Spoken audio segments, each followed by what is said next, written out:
There it is. You're looking at the American-made rocket and spacecraft that will return American astronauts to the International Space Station from American soil for the first time since the retirement of the space shuttle, last flown nearly 9 years ago. Today, we're giving it another shot with our partners at SpaceX. Wednesday's first attempt was postponed due to that wild weather. But if all goes well today, we will mark a new first in NASA's storied history and usher in the commercial crew era of American spaceflight. At 3:32 Eastern Time this afternoon, NASA astronauts Doug Hurley and Bob Behnken are expected to lift off from Pad 39A aboard SpaceX's Crew Dragon spacecraft atop a Falcon 9 rocket. If the weather cooperates, today's attempt will mark SpaceX's first ever flight with crew and the beginning of a new chapter in human spaceflight. Good afternoon and welcome back to Kennedy Space Center, home of the wild Florida weather, which is why we're sitting inside again today, but this time a little bit closer with some plexiglass between us. Yes, and I'm Lauren Lyons, a senior Starlink development engineer at SpaceX, and joining us today is retired astronaut and NASA meatball lover, Leland. Thank you, Lauren and Marie. It's great to be back. That weather was really wild last what, 2 days ago, 3 days ago? Yes, it feels like yesterday. I don't know if depending on how much you slept, could be the same day. I think it was Wednesday. But down to T minus 17, and our teams made the right call. You know, we didn't want to go through that weather and have something happen. And I think that, you know, we're back to this hollowed ground thing, Pad 39A. We are, you know, my time back there was in 2008, 2009 on Space Shuttle Atlantis, launching to the International Space Station and building out the International Space Station. So now Doug and Bob can launch Crew Dragon and go to an assembly-complete space station. Yeah, and I know it's been really touch and go with the weather. Yeah. We were looking at it last night. We were looking at it this morning. The teams are going to continue to monitor things, so it's kind of touch and go. But at last check, it was a 50-50 chance. So hopefully those odds are going to be, I don't know if they're going to improve, but 50-50 is not bad. It could be worse, right? So we have teams all over the country covering the action from SpaceX headquarters in California, Mission Control in Houston, and our social media desk in Washington, and of course, right here in Florida. Today's mission will be Crew Dragon's second test flight and its first test with humans on board. We're a little more than 4 hours away from liftoff. Bob and Doug have had their lunch and have completed their medical checks in advance of launch. In about 15 minutes, NASA is going to turn the crew over to the SpaceX team. And once that happens, there are a series of key milestones to complete as we count down to T0. The first one is suit up. Now, the suit up room is located in NASA's Neil Armstrong Operations and Checkout Building, or the ONC. Here, the SpaceX team is going to help the astronauts put on their suits and perform key suit checkouts. From there, the next step is crew walkout. The astronauts are going to leave the ONC building for final goodbyes with friends and family gathered outside of the facility before they head out to the launch pad. And following final goodbyes, the crew will get in a Tesla and begin the roughly 20-minute drive to Pad 39A. Now, once at the pad, the crew will ascend the fixed service structure in order to board the spacecraft in a process we call crew ingress. During ingress, the SpaceX team will run a series of checks to ensure the suits, seats, and the vehicle interactions are all functioning properly. And after all the vehicle and crew checkouts are completed, the SpaceX closeout team will close Dragon's hatch with Bob and Doug safe inside. About 40 minutes before launch, the crew access arm, which is that long suspended walkway that the astronauts are going to use to board Dragon, it's going to retract away, followed by the arming of the launch escape system. Once the arm is retracted and the escape system is armed, that's when propellant loading on the Falcon 9 rocket will begin. About 5 minutes before liftoff, Dragon will be configured for what we call terminal count. This is when Dragon's onboard computers take control of the vehicle. And at T0, again, a little over 4 hours from now, if all goes well and the weather cooperates, Crew Dragon and Falcon 9 will lift off from Pad 39A, carrying astronauts Bob Behnken and Doug Hurley. Roughly 12 minutes after liftoff, Dragon will separate from Falcon 9's second stage, enter its activation phase, and begin using its own onboard propulsion system to carry Bob and Doug to their destination, which is the International Space Station. And as I mentioned previously, Bob and Doug are just finishing up their lunch, and we are currently awaiting their arrival to the suit-up room. And while we await that, you will notice over the course of this broadcast that we do not have crowds gathered here at Kennedy Space Center. And that, of course, is one of the impacts of our protocols to protect each other and our teams. We would normally have tens of thousands of guests here at the Kennedy Space Center in Florida to view the launch. But even though we couldn't host a lot of guests here, you can still join us through every step of this historic mission from wherever you are. We have a team dedicated to those of you following along on social media, and NASA's Tahira Allen is in Washington right now leading that effort. Hi, Tahira. Hey, Marie, and hey, everyone out there. My name is Tahira Allen, and if you are one of the 4.9 million people tuning in on Wednesday, we are so glad to see you here again. If you weren't able to witness the pre-launch activities on Wednesday, you are in luck because I'm here to bring you all the excitement happening on social media around the nation.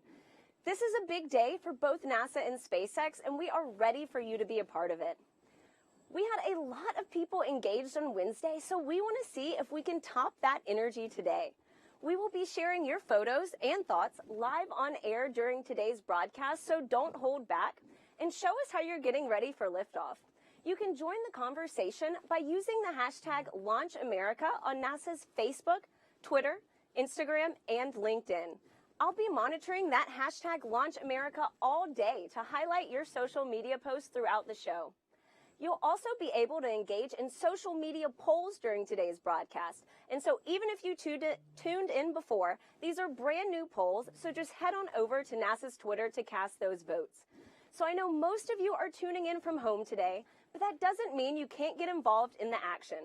Check out NASA's Instagram and Facebook to find our Launch America augmented reality filters. They place you right at Kennedy Space Center, and you can actually see the Falcon 9 rocket lift off in a pair of sunglasses. If you haven't already, be sure to check out our first ever global NASA social. So head on over to NASA's Facebook to join the group.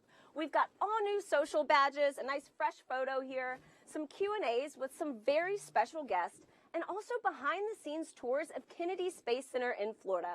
And not to mention, just an awesome community of people excited to witness this moment. So, just right here in training, getting ready for that Launch America. So if you're just tuning in, to get us started, we have a poll for you on Twitter right now. We want to know what NASA logo you are sporting for today's launch. The iconic meatball or the iconic worm? Head on over to NASA's Twitter to cast those votes. And with that, let's head back to Lauren at Kennedy Space Center. Lauren?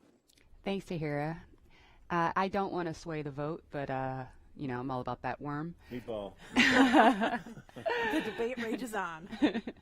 Aside from our debate, the main purpose of today's demonstration mission is to put Crew Dragon through the final operational tests to officially certify the vehicle for human spaceflight. The SpaceX and NASA teams have put years of work in development, testing, and training to get us here today, and now we are just around the corner from seeing Falcon 9, Crew Dragon, and Bob and Doug lift off for the first time, and doing it from that same historic launch pad that first sent humans to the moon more than 50 years ago. Now, it's really good that we're inside today because I'm still ready to run across there and try to hitch a ride to space on that Crew Dragon. It's a beautiful vehicle what SpaceX and NASA have done together to create this incredible rocket. It makes me want to just run out that door right now and get out there. Well, you're not allowed to leave today, but Leland, I don't know if you've seen some of the comments on social media. You've been nominated by a lot of followers to fly one of the future missions of Crew Dragon. So I don't know. Yeah, let's do that. Okay. So we are just about 3 miles from Launch Complex 39A. Leland, don't get any ideas. I know that's not that far. That's where liftoff will happen in a little over 4 hours. And so we want to check in now with the team at SpaceX Hawthorne, where NASA's Dan Hewitt and SpaceX's Jesse Anderson are keeping an ear on operations. Good morning, guys. Hey, good morning, Marie. Thanks so much. First off, hashtag Team Worm. But hello from SpaceX headquarters in Hawthorne, California. My name's Dan Hewitt. We're here for round 2 for this historic launch. And Dan, we're so glad to have you back here today. Hopefully the weather is working in our favor today. It looks really sunny and nice out there, so fingers crossed. My name is Jesse Anderson, and I'm a lead manufacturing engineer here at SpaceX, and we are so honored to be NASA's partner in returning humans to space from the shores of Kennedy Space Center. 10 years ago, we sent the Dragon that's displayed right behind us on its first orbital demonstration flight. And I speak for all of us here at SpaceX when I say we could not be more excited to finally be sending humans to the International Space Station. And just as a refresher, today's mission is known as Demonstration Mission 2 or Demo 2. This is going to be the first time a commercially built spacecraft will launch people to the space station. Demo 2 is an end-to-end flight test from launch to docking all the way to splashdown in the Atlantic at the end of their mission. And this is the final test for NASA to certify SpaceX for regular crew flights to the space station. Right now, SpaceX and NASA have teams working together around the country. On the SpaceX side, they have teams at the Cape performing final launch day checkouts as we speak, just to make sure Dragon is healthy and good to go. At the moment of liftoff, we will transfer authority over Dragon from our firing room in Florida to Mission Control here in Hawthorne. Mission Control will have insight and command of Dragon systems for the entirety of this upcoming mission. And since Dragon is a highly autonomous vehicle, our teams in Mission Control will be continuously monitoring the health and performance of the spacecraft through the entire duration of its journey. That's from liftoff all the way until Dragon splashes back down on Earth. While there are a number of people on headset here in Mission Control right behind us, the mission director is the one in charge. It's also where the SpaceX Core, which stands for Crew Operations Responsible Engineer, who's essentially the voice talking to astronauts throughout their flight, will reside. Dragon and Falcon 9 together have years of operational experience, or what we refer to as flight heritage. SpaceX has successfully completed 22 flights of Dragon to and from orbit since 2010, and that includes 21 trips to the International Space Station. And to get us where we are today, not only have we conducted thousands of hours of testing, but we've also enhanced and added a number of safety features to Dragon. One of the most important safety features on Crew Dragon is the launch escape system. It's a huge advancement in the safety of human spaceflight, and SpaceX was able to demonstrate the system in two important tests. The first one coming back in 2015 with the pad abort test, which we're watching some video back from right now. And then a little bit more recently, last January of this year, the in-flight abort test. Dragon's launch escape system is outfitted with 8 Super Draco engines that are integrated directly into the spacecraft body.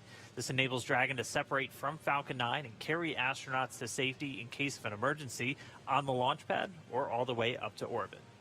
And in addition to the launch escape system, SpaceX has completed over 80 parachute tests, which includes nearly 30 tests of just the upgraded Mark III parachutes that's flying on today's vehicle. And that's to ensure a safe landing back on Earth, even in the unlikely event that one of those 4 main parachutes fails. And we can't forget the significance of our first demonstration mission just last year, which itself was an end-to-end flight test to and from the International Space Station, just no actual humans on board. But now, though, let's go to the one and only SpaceX's Principal Integration Engineer, John Innsbrucker, for our first status update. John? Oh, you're so kind, Dan. Good morning from SpaceX headquarters in Hawthorne, California. As Dan said, I'm John Innsbrucker, and I'll be bringing you status updates throughout today's countdown. We're currently just inside T-minus 4 hours, 9 minutes. Today, as mentioned, is our second launch attempt. The first attempt was scrubbed on the 27th. In that attempt, the team proceeded deep into the countdown, but when 3 weather rules concerning lightning and cloud cover were no-go, and there was no chance of improving, the SpaceX launch director stopped the countdown at just inside T-minus 17 minutes, and the launch was scrubbed. Now, following the scrub, we drained back the propellants from Falcon 9, and the crew left the capsule and returned to crew quarters. Now, since the scrub, Falcon 9 has remained vertical on the pad, as you can see there on the monitor. It's remained powered up. The launch crew currently reports no significant issues on the Falcon 9. Minimal activity has occurred on Dragon over the same period. The most significant task was topping off oxygen and nitrox in the environmental control system. Now, we just finished up a weather briefing to the crew a few minutes ago. Conditions at Kennedy Space Center for launch, 50% chance of violating conditions, which is also 50% chance of good conditions. The basic concerns are precipitation, cumulus thick clouds, anvil clouds, all related to the threat of lightning. We're also watching the weather downrange in case there is an abort and Dragon has to splash down off the coast. Further, several hundred kilometers away, we are watching a series of weather patterns that look like they're going to be good, so we are continuing into the count right now.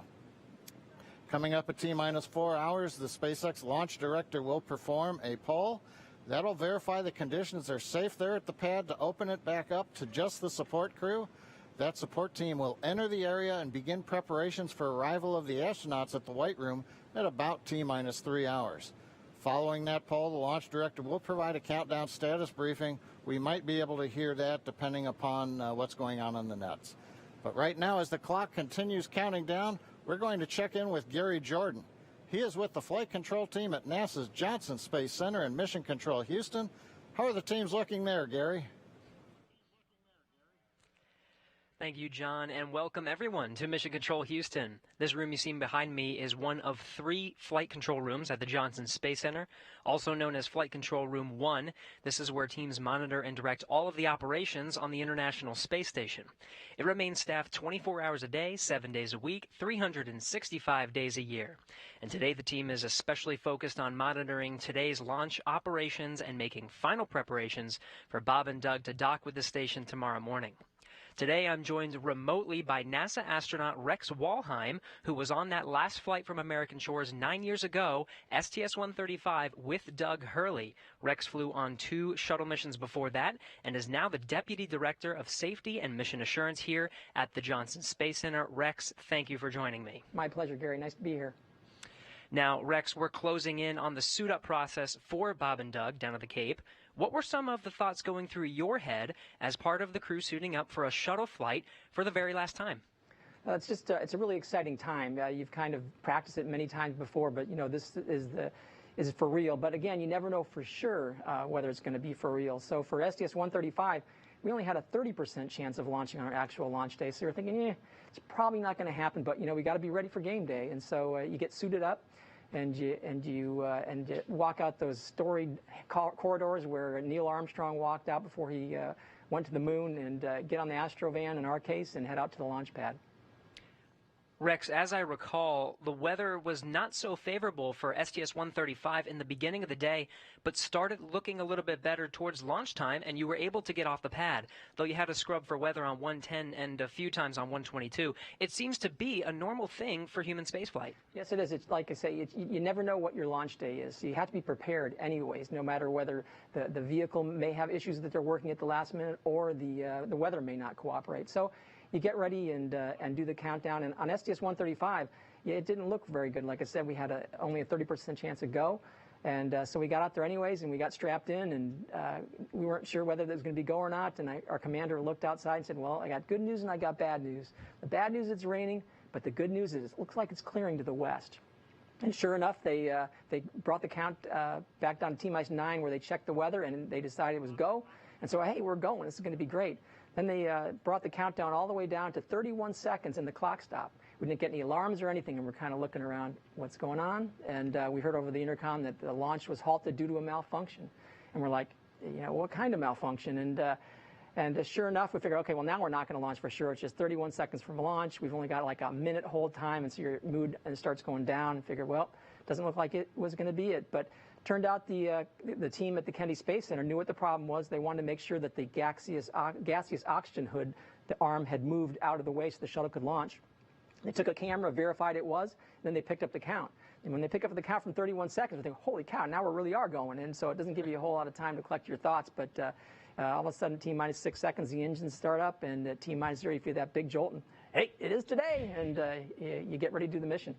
Well, here's to hoping for the best today. NASA astronaut Rex Walheim, thank you for joining us. Let's go back to the Kennedy Space Center to watch the suit up in action as we continue to count down to launch. Leland. Hey, thanks, Gary. Hey, Rex, it was so great to fly with you on STS-122, and I remember you turning to me saying, hey, Leland, it's going to be great, you're going to do great, and you made me feel so good about launching into space, and I just really appreciate your support and your kindness, and that was a great mission, and I really appreciate you, man. Hey, it was great fun, Leland, but you're a pretty big guy, and so you didn't exactly leave a lot of space sitting next to you on launch for your buddy here. I kind of had to, kind of scrunch myself to the side. I remember that one sim we had where we put our spacesuits on and got into the simulator, got all strapped in, And you being a former NFL player, having played professional football, like I say, there wasn't a whole lot of room for me, so I kind of squeezed my way the best I could. But I remember saying to our commander, Steve Frick, I said, hey, Steve, next time we fly with a professional athlete, why don't we pick a jockey? You know, so it was a little bit crowded there, but it was a wonderful flight, and it was absolute pleasure to fly with you, Leland. Likewise. And when you came home on 135, I was with your family. I remember it was a night landing, and I said, hey, Fergie's back, and your son, I'll never forget this, he said, hi, Dad, and it's all about the families, and you did such a great job on that mission, flying with Doug on that last shuttle mission. So thank you, Rex, for everything you've done. We're going to go live in crew quarters in a minute and see Bob and Doug suiting up. Yeah, absolutely. Thanks, Rex. And my takeaway from what Rex had to say is, you're telling me there's a chance. I know there's a chance. There's a pretty good chance, actually, 50% in fact. And the astronaut crew quarters is where astronauts live in seclusion before missions to space, and it's where Bob and Doug have been living for the past 10 days. Now, the suit-up room inside of the crew quarters is something of a national landmark in and of itself. This room was first used as a suit-up room for Apollo 7 back in October 1968. And for every crew mission since then, when launching from U.S. soil, serving 400 different astronauts on a total of 150 missions. This is the room where Armstrong, Aldrin, and Collins suited up over 50 years ago, where astronauts John Young and Robert Crippen suited up for the first shuttle flight, STS-1, back in 1981. And for every shuttle flight over the next 30 years, think of that. Every flight to the moon, every flight of Skylab and Apollo Soyuz, and every single space shuttle flight started in that room. And Leland, I know many of us have experienced some form of quarantine over the last several months, but I would imagine that 2 weeks in quarantine in preparation for a space flight is unlike any other time in your life. What were some traditions that took place? Oh, we would get together and sit down and sometimes tell jokes and try to make the mood a little bit lighter. We would review our notes and things, but we would bring our families in and have a crew meal together with our families, and that was really touching. And it's just card games, different things to get ready for that iconic mission to space. Absolutely. In many ways, everything prior to this moment was preparation, and everything after this is the mission. And prior to Wednesday's first attempt that we told you about, the suit-up room was last used for the final shuttle flight, STS-135, in 2011. And I want to mention one more detail about that mission. We want to show you a picture of the crew from the last American space flight launching from U.S. soil. In the picture, if we can bring it up, you'll see Doug Hurley. There it is, Doug Hurley. He was the pilot for STS-135. Today he is the commander of Demo 2, the spacecraft commander. Also suiting up for that mission was Chris Ferguson, Sandy Magnus, and Rex Walheim, who we just heard from a few minutes ago. And we are standing by to go into the suit-up room. We just passed the T-minus 4 hour mark, so suit-up is just beginning now, and there is our first look in the room. There is astronaut Doug Hurley getting into his spacesuit, and he's being helped by one of the suit technicians there. So this is our first look in the room. Again, Doug Hurley, he has flown into space 2 times before. He was the pilot on STS-127 and 135. And there's a wider shot. You can see astronaut Bob Behnken also in view now. Bob is to the right of your screen, and he also flew on 2 shuttle missions. Bob is a native of St. Anne, Missouri. So if you're watching from Missouri, especially St. Anne, wave hi. There's Bob. And Doug is from Appalachian, New York. He was born in Endicott, considers Appalachian his hometown. I know a lot of people there because I'm from there too. So if you're watching from upstate New York, shout out to you there too. This is so cool to see. Leland, this must bring back memories for you. It does, but it's a little different than when I was suiting up, because there were Apollo era lazy boys that were sitting in and leaning back in, and now they're in these really incredible sleek suits, as well as these the seats that are actually the same seats that are in the Crew Dragon vehicle, and that's pretty amazing. Yes, these seats are basically ground support equipment seats. They're pretty much the same as the ones in the vehicle, as Leland said. So what they're doing right now is strapping the crew into the seats to prepare for the 2 big checkouts that they're doing right now. They're going to do a comms check, a bidirectional comms check, where they're going to check that the microphones that are inside of the helmets that the crew are wearing, that the suit techs can communicate with them bidirectionally. And they'll also do a leak test, which is a pressure test where they'll pressurize the spacesuit.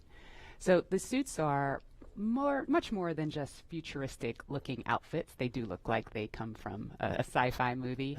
But they, as we described, they're designed to connect directly into Dragon's seats to provide communications, cooling, and the ability to pressurize if necessary.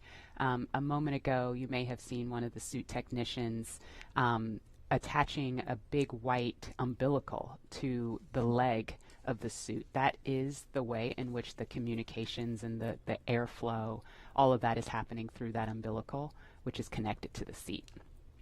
So right now, as you can see, the team is getting the crew all buttoned up in their 5-point harnesses and getting ready for those checkouts.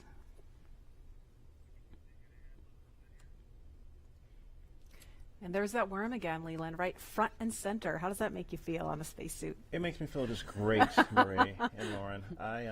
We have a lot of heritage and tradition with the meatball, but I'm able to be a little bit more flexible now. Now that Lauren has beat this worm thing into me. No, but they're getting ready. They're focused. They've had breakfast. They've had chances to talk to friends and family, and it's getting real again. And that 50-50 chance, I'm saying positive on a 50% chance of going.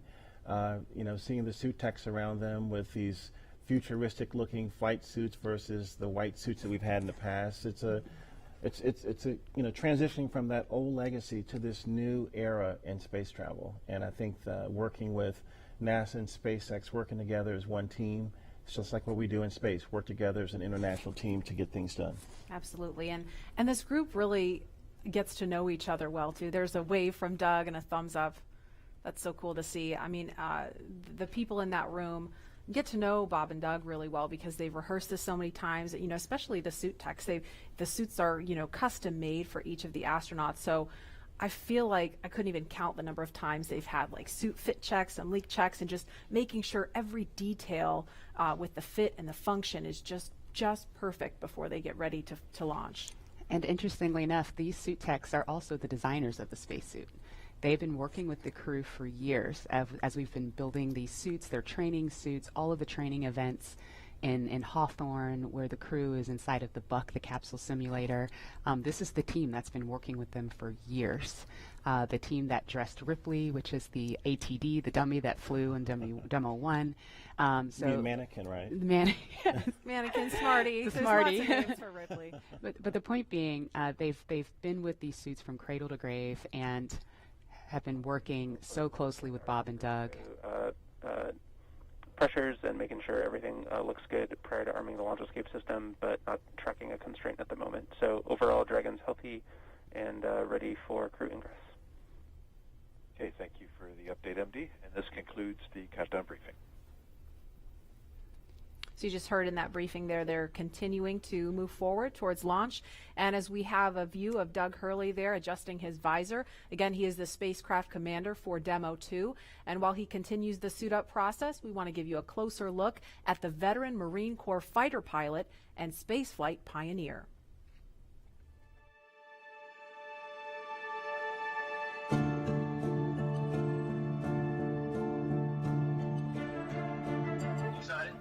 Very excited. Yeah, very excited. You feel ready? Still pumped? Oh yeah, I think we're ready. I think we're certainly ready. Joining the SpaceX Demo 2 test.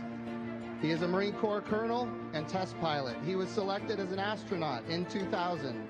He piloted Space Shuttle Endeavour and Atlantis for STS-135, the final Space Shuttle mission. Introducing NASA astronaut Doug Hurley.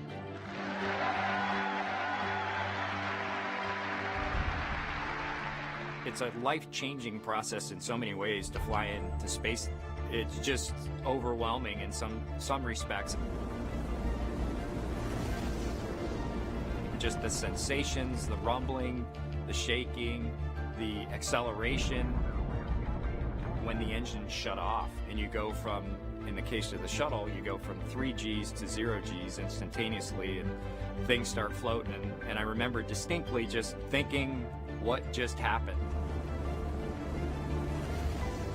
To see a rocket launch in person is, it's a pretty emotional event.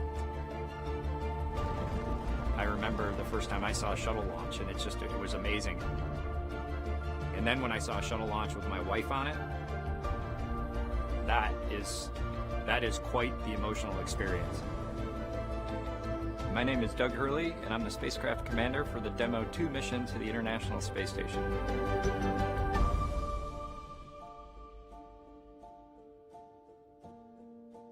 We are doing the first crewed flight for NASA and for SpaceX. So this is the test flight to prove end-to-end from launch to docking to ISS operations and then entry, descent, and landing. This will be the first time the Dragon had a crew on board, and so there's a myriad of objectives we want to achieve for this mission. SpaceX has been responsible for design and essentially making this vehicle what it is. What the astronauts bring to the table is the crew vehicle interface. What would work on orbit, what might not work on orbit, what would definitely work. To be able to just have the entire integrated team that's going to support us getting to and from space station, talking together, working through the challenges that simulators typically throw at you. It was really neat being part of it. It's just been an incredible undertaking to see where we've come just in the last 5 years that Bob and I have been a part of this, and to be, shortly flying to the International Space Station with the Crew Dragon. It overwhelms you to think about how many people have, in some way, shape, or form, touched this program and this vehicle to get us to this point. And we are the lucky ones that get to fly it, but we certainly not for 1 second take for granted the amount of effort that so many other people had to put into this to make it successful. For Doug personally, he's worked so hard, through his entire life, to get to where we are right now. As a test pilot, this would be the dream to fly a new vehicle. So it makes me so happy to see that he gets to be part of this mission, the spacecraft commander. I'm just glad to see his hard work and his dream come true for that. It's been a long road in a lot of ways for not only us, but certainly for all the folks that work in the commercial crew program, as well as SpaceX in our case, just working to get to this point. It's been a huge amount of sacrifice and time away from home, but the fruits of our labor are coming to fruition.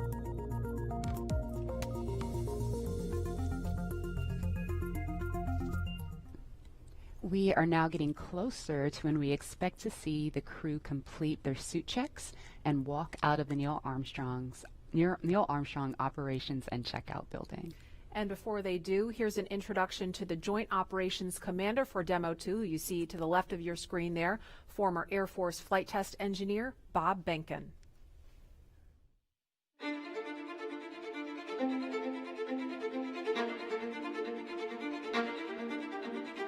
When you go through the launch day preparations, there's a lot of moments that kind of stand out to you. One is the kind of the celebratory piece of it, which is that you're walking out of the suit up room and getting in the vehicle that's going to take you to the launch pad. When you close the hatch, that's really when Doug and I are in the vehicle, and it's our vehicle, and we're really in control of the mission at that point.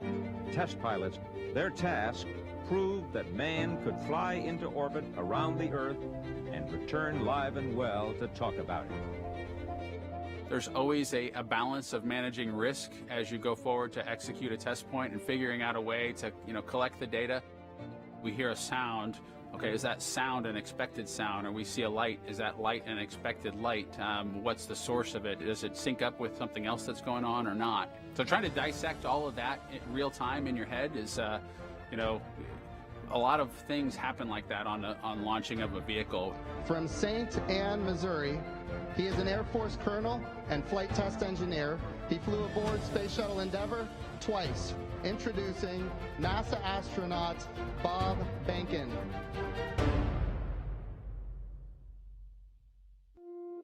My career at NASA has kind of spanned a couple of decades at this point. I arrived with the class of 2000. Went through the training program, primarily focused on the space shuttle and the International Space Station, learning those systems. Having launched a couple times on vehicles, the second time was definitely different than the first time. you can feel a little bit guilty of, hey, should I study one more thing, or is there one more piece of information I should get? Am I really prepared or not? So that's definitely different between where I was on my first flight and where I'm at right now. It's been really interesting, I think, for both my wife and I to have gone through the process of seeing each other launch in space. I've seen her take that risk and had it be in front of her, and I've done that to her. And there's just something different about watching a rocket launch when there are people on board. You feel a little bit differently about the pit of your stomach, and I can only tell you it's multiplied significantly when it's somebody that you know, and then somebody, of course, that's a family member. It's even multiplied more. For me personally, as a spouse, watching everything that Bob has put into this over the last 5 years, the dedication that he's shown, the perseverance is pretty special. For both of us, though, the way our minds work, it won't be until sort of the mission is complete that you have really a chance to savor it and celebrate it. This is a huge accomplishment for an Air Force flight test engineer to be part of the demonstration mission of a brand new vehicle. It's going to be amazing. Without a partner that has that same appreciation, I think it can be challenging for some folks. There's a lot of work and a lot of time that takes away from family that that my spouse appreciates, and I love her for that. Really, my role on the Demo 2 mission is to make sure that we get this vehicle tested and evaluated so that we can move on to more operational missions at the International Space Station. We've got a lot of objectives on board the vehicle that we need to accomplish to really make sure that it's good to go. We'll make sure all those systems are working during the test flight so that the future missions will have them available even if they don't plan to utilize them. Through years of the NASA team helping to share that experience and teaching them the lessons that we've learned by going through this, now there's another capability in the U.S. besides NASA to operate something of this magnitude. When is the last time humans launched on a new vehicle? Certainly on the American side, it's been several decades. Now we're in a time when we've got multiple vehicles under development. It's a great time from a space exploration time frame just to see all that happening, and it's because of this nurturing of the environment, being able to pull in a wider group of people who can contribute towards human spaceflight. It's a super cool time. On a deeply personal level, I'm really excited that my son is get a chance to see me launch into space. Being an astronaut has been a little bit of an abstraction thing for him because he's seen me do it in old videos, but he hasn't seen me do it for real. And so I'm excited for him to see this launch. I want to thank the entire Commercial Crew Program team that's worked together to get to this point where we've got vehicles in the launch pad ready to head to the International Space Station.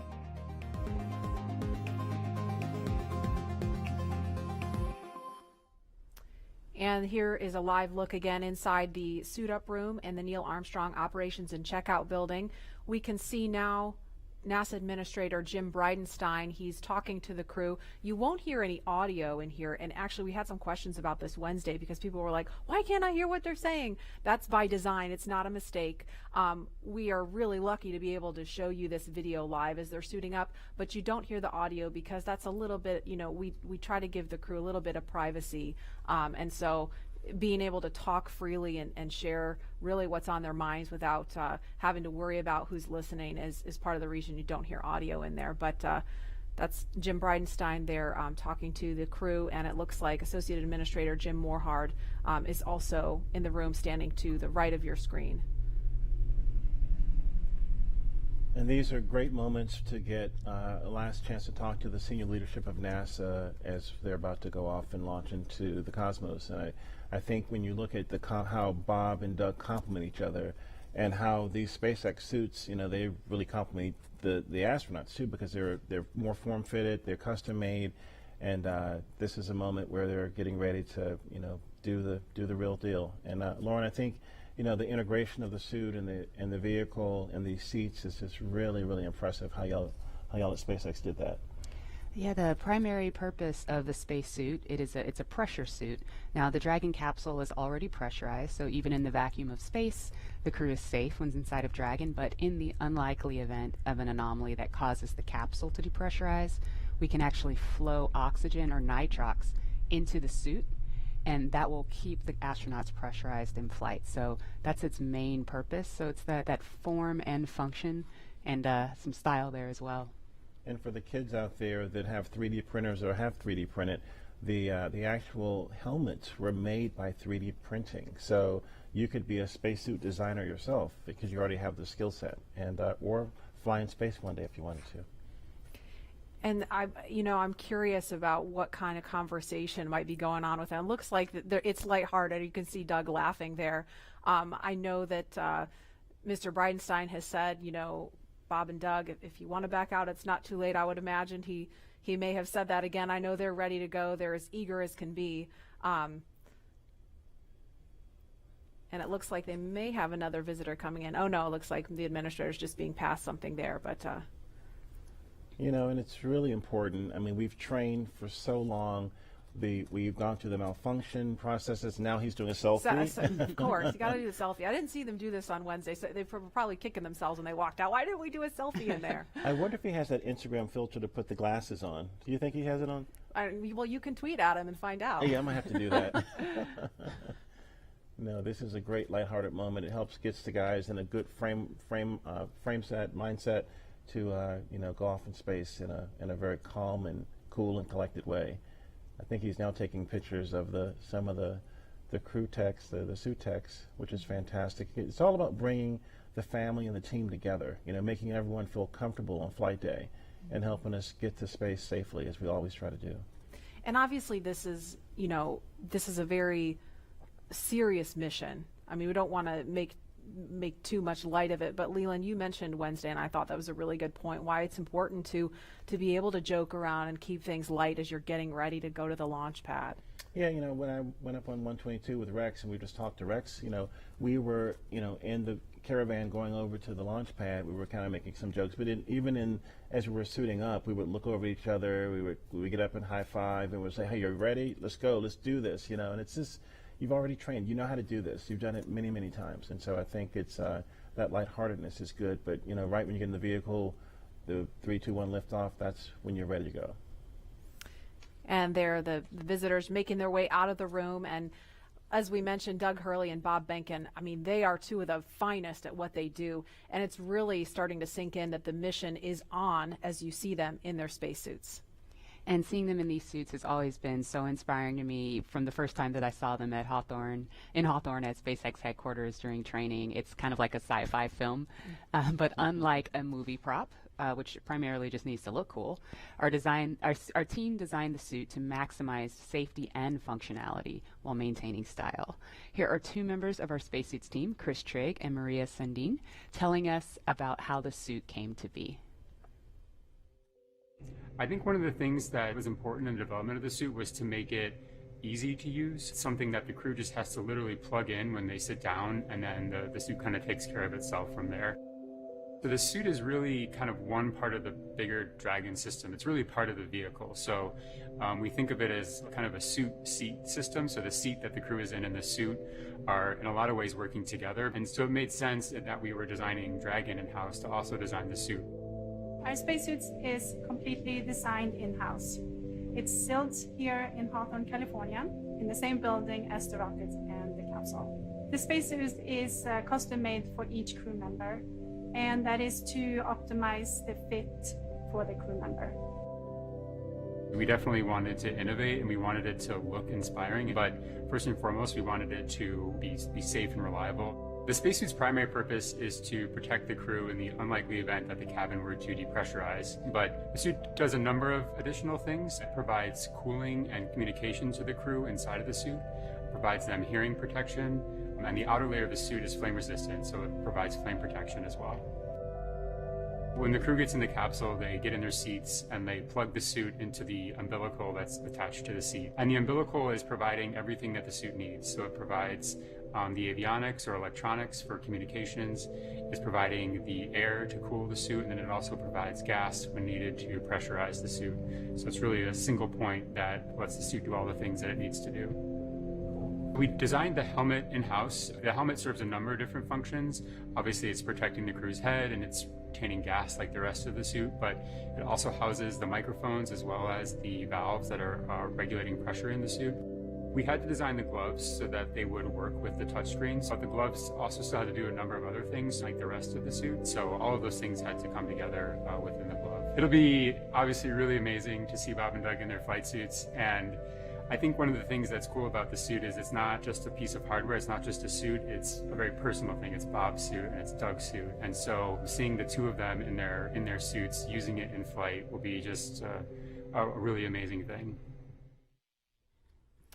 And you're looking live at Launch Complex 39A. That is Crew Dragon in the center of your screen, sitting atop a two-stage Falcon 9 SpaceX rocket that will produce 1.7 million pounds of thrust at liftoff. We are keeping our fingers crossed that the weather cooperates. It's a 50-50 chance. It looks beautiful right now, but there may be some thunderstorms rolling in later, so we're keeping a close eye on the weather. In the meantime, we're going to head west to Hawthorne for an operational update. Dan? Hey, Marie. We are here in Hawthorne still. The astronauts have a crew training facility that's equipped with both a cockpit simulator and a full-scale Dragon mock-up to conduct simulations both for nominal and off-nominal situations. And recently, the SpaceX team shared the exact same ISS simulator that the astronauts train on with the public, so you can try your hand at docking the ISS. If you head over to iss-sim.spacex.com, you can try your hand at docking with the space station. And I've tried it once before. It was really difficult. It looks way more, it's more difficult than it actually is, I think. Yeah, flying in space is really deceiving. Just when you think you're going really slow and everything's okay, the next thing you know, you're careening into the space station. So it's way harder. You have to go way slower than you think. It might take a couple of tries, but it's doable. Yeah, but you guys should try it and check it out and see if you can do it. So let's check in with John Innsbrucker for a quick update on Dragon and Falcon 9. John? Well, we're coming up on T-minus 3 hours and 35 minutes. All continues to go well for today's launch. Now on the launch pad, Falcon 9 is powered on. Engine and stage checkouts were performed last night. All of those looked good. Now we're currently pressurizing gas storage vessels on both the first and second stage. And as I like to report, the good news is there's nothing significant to talk about on the rocket right now. Now on top of Falcon 9 is the Dragon spacecraft. That's being prepared for the crew. The Dragon propellant system was pressurized to final flight pressure about an hour ago. We had the support team arrive in the White Room just inside T-minus 4 hours, and we're waiting right now for the crew to walk out of the ONC building, and they should arrive at the pad by about T-minus 3 hours. For the Dragon spacecraft, all systems are also currently go. The Air Force range reports no issues at this time. The range will be maintaining both air and sea space clearance around the launch pad. They also help support things like putting the roadblocks up to prevent access to the hazard areas at both the launch site at 39A and around the Cape. Now, the big question, of course, is the weather. And as I said before, we all talk about it, but it's the one thing we can't do anything about. Weather is 50% probability of good conditions. We are going to be watching for the clouds, lightning, thunderstorms. The sea breeze is not as strong today, and that's going to not help push all of that back over central Florida. But right now, things are looking good with both Falcon 9 and Dragon as we count down to liftoff. Now, we want to see where you're following today's launch from, so we're going to jump over to Tahira at our social desk. Thanks, John. So glad to hear that things are at least looking good right now for this launch. Really hope it stays that way. So we just took a look at numbers of viewerships across our social media platforms, and there are now 500,000 of you tuning in for today's broadcast. Welcome, guys. We are so excited to have you. We also have the top cities right now tuning in, and that's Columbia, South Carolina, Houston, Texas, Los Angeles, New York, and Orlando. So it seems like the East Coast is really pulling today's viewership, but hey, last time on Wednesday, California came in and really stole the whole show away. Let's take a look at what's being shared online right now. So right now we have this future astronaut, and I don't know who he had to call, but it looks like he is in this SpaceX suit and his Tesla getting ready for round 2. Absolutely love it. Let's take a second look. Okay, right now we have a French bulldog. It looks like taking Bob's place for launch right now. This is so funny. We love to see it, guys. And so for those of you tuning in, be sure to use that hashtag #LaunchAmerica on social media and show us how you're getting ready for liftoff. So earlier in the show, we polled users to see which NASA logo you're sporting for today's launch, and the results are in. So it looks like about 62% of you are wearing the meatball today, and that leaves the worm falling a little bit behind. But hey, now that the worm is back, maybe y'all will be sporting it more often. And so with that, let's head back to Marie at NASA Kennedy. Marie? Thanks, Tahira. We have some really spirited reactions here. We're looking live at the ONC walkout doors, but I just have to tell you, Leland threw up his arms in the air in victory when he saw more people sporting the meatball, and Lauren looks like someone just kidnapped her dog. I am shook. Go worm, go worm, go away worm. Oh, wow. You know, you can't predict, you know, how everyone else feels. That's the beauty of diversity of opinions, you know.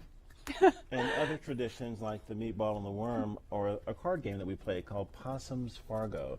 And you have to play enough hands to where the commander loses a hand before we can walk out. So that's probably going on right now, and they're getting ready to have Doug lose his hand.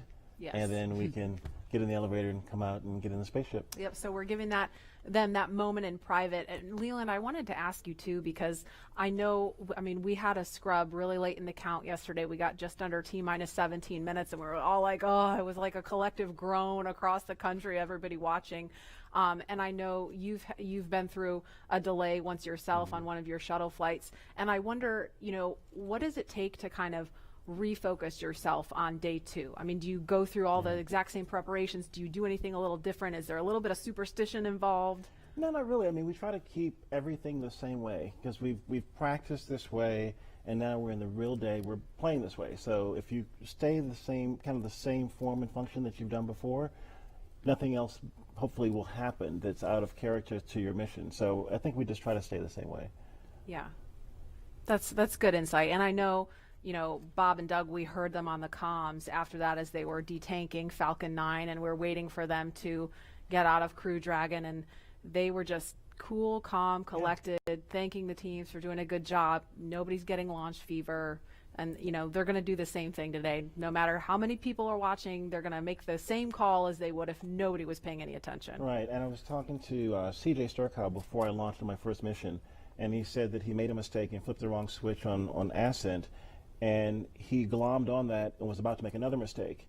But he said that he had to just focus and get back to, you know, grace under pressure so that he would make a third mistake, which could have been, you know, catastrophic. So that's what we always try to do, is to try to do everything the same way, be very deliberate, but be very graceful, not really try to overthink something, but try to stay safe.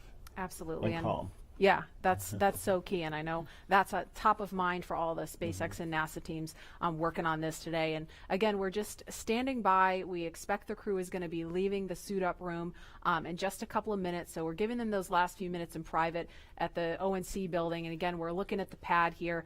One of the other things that struck me, you know, we watched the videos about Bob and Doug, and when I went home on Wednesday, you know, because people saw, a lot of people who were watching and then, or maybe are watching again today, saw the videos about them, learned a little bit about their military background. My husband's a Marine, so he's like super pumped about Doug. You know, Doug tweeted Semper Fi, and so I know like all the Marines out there are like just super pumped about seeing this, and the airmen that are watching Bob, seeing him represent the Air Force. I mean, it's just such a cool moment for our military community, and as a military spouse, I definitely feel some of that pride. I saw Charlie Bolden last night coming from the restaurant, and he was very excited about Doug as a Marine, and he's a Marine, and so Semper Fi was definitely something he said. Godspeed, Semper Fi, go Crew Dragon. So it's our military people that are helping us with this launch, with the recovery, with all these other things, is very important to the success of the mission. Absolutely. And we want to turn our attention back to the Neil Armstrong Operations and Checkout Building. If we could, we want to take you to a picture of the doors. There they are. Those are the doors at the back of the crew quarters building, and it's an area where family, friends, and members of the media can share one final moment with the crew before launch. Now, the walk through those doors has signaled the beginning of the march towards launch for every American mission to space since 1968. This is the moment that is immortalized on film and video for 400 different astronauts from Apollo all the way through Space Shuttle, serving 150 total missions, and soon, if the weather cooperates, mission number 151 with the first 2 commercial crew astronauts. These doors carry with them a legacy of purpose and action, and today they will announce to all of us the start of this, NASA's SpaceX Demo 2 mission. And you saw just a little bit of my walkout from STS-129, my last mission. And I remember having my friends and family out there. There was my chemistry teacher that was in the crowd. She got me turned on to science and helped me actually become an astronaut. And I just remember her being in the crowd saying, "Go Leland!" And it was just such a memorable moment for me. It kind of got more rocket fuel in my veins, getting me ready for my mission. Yeah, absolutely. And we were just looking at a live picture outside of the building where we could see some of the folks gathered. We could see Doug and Bob's immediate families. There's a small contingent of media there. I mean, normally that place would be just kind of jam-packed with as many people as we could fit in there to capture that moment. We, of course, had to scale that back a little bit to maintain social distancing, but there's still a very excited group of people standing outside the building right now waiting for that to happen. Yeah, it's so cool to see their families there and that they have that moment with them prior to getting inside of the Teslas. I mean, seeing that the last time we made that attempt was this incredibly emotional moment. I have no doubt it will also be emotional again. But yeah, that I can only imagine what's going through their heads, you know, in that moment when they're just waving goodbye for the last time before flying. I mean, Leland, like, were you nervous? Were you?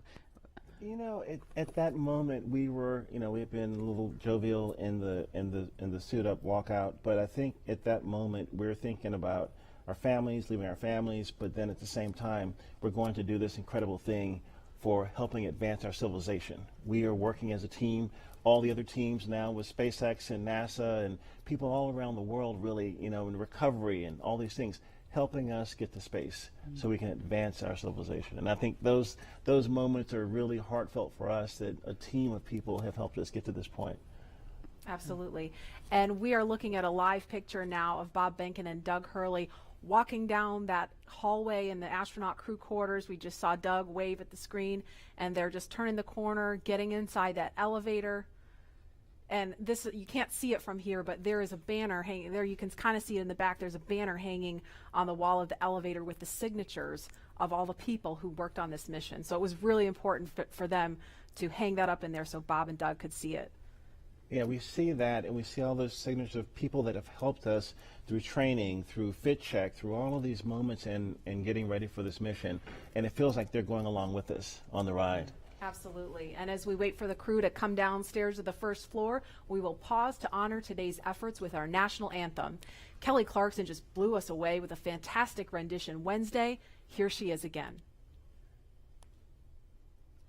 Moshe, can you see by the dawn's early light what so proudly we hailed at the twilight's last gleaming, whose broad stripes and bright stars through the perilous fight o'er the ramparts we watched were so gallantly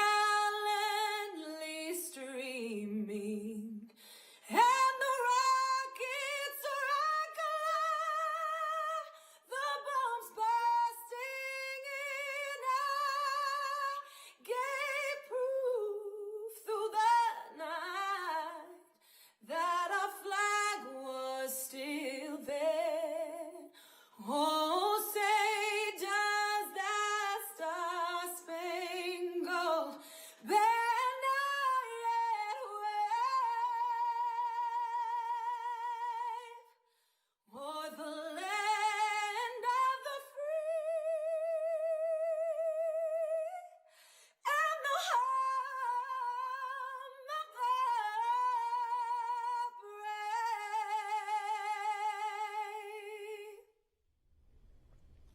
Oh, I got goosebumps listening to that. I mean, it doesn't get old. We heard it Wednesday, but I mean, I could hear that every day of the week. She was blowing. Yeah, amazing.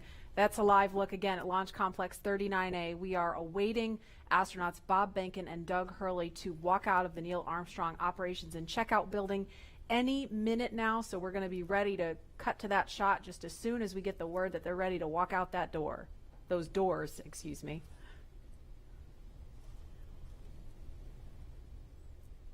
Again, looking like it's been a beautiful start to the day here on Cape Canaveral, but we're keeping a close eye on weather because it looks a little iffy as we get later into the afternoon, closer to launch time, which again is 3:22 this afternoon. It always blows me away every time I visit Florida is, 1 hour it's this beautiful, clear, gorgeous day, and then an hour later it's a thunderstorm. You said it. Welcome to our world. And then an hour later it's back to clear. Yeah. Yeah. Well, just similarly to last attempt, right? I mean, just 15, 20 minutes later, it was good to go. I know, it hurt my soul because we have this instantaneous launch window. It's not like with shuttle where we could give it a couple more minutes because you had a 10-minute window. We have a single second to get this off the ground, so everything's got to be just right. The conditions all have to be green at that moment. Again, Mother Nature showing she's in charge. Absolutely. And we just heard we're about 30 seconds, less than 30 seconds now from seeing the crew walk out of those doors. So we are standing by to show you that moment live.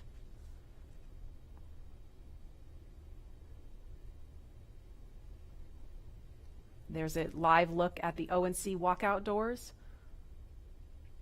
You know, Marie, I think my STS-129 patch is still over top of the door. There's a bunch of patches up there unless they've removed them and put space station patches up there. But this is a very solemn moment for walkout from, a storied legacy of Apollo and seeing Apollo astronauts walk out of these doors. And now we're getting back to U.S. astronauts launching from American soil, walking through these doors again. It's an incredible moment in the era of space travel. And we saw some just beautiful moments when they walked out on Wednesday, and looking forward to seeing those again. I was perusing all of the different newspapers and stories online and just taking in all the photographs, and there the doors are opening. Here they come. Great. And there they are, NASA astronauts. Small crowd, but big cheers. NASA astronauts Bob Behnken and Doug Hurley, Doug on the left, Bob on the right, waving to the crowd there to cheer them on.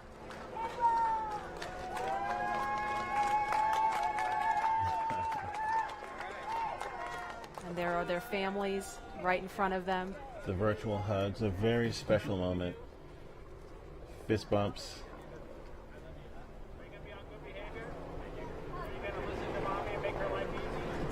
You can hear them. Let's light this candle, I agree. Launch America! Bye, guys.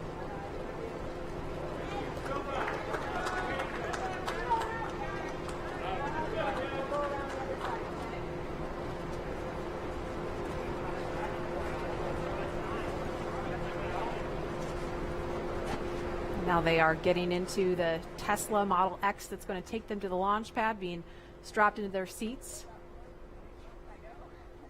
Their suit techs are attaching their umbilicals, so integrated into the Teslas. These are not just any Tesla you can just buy off the web or in a Tesla dealership.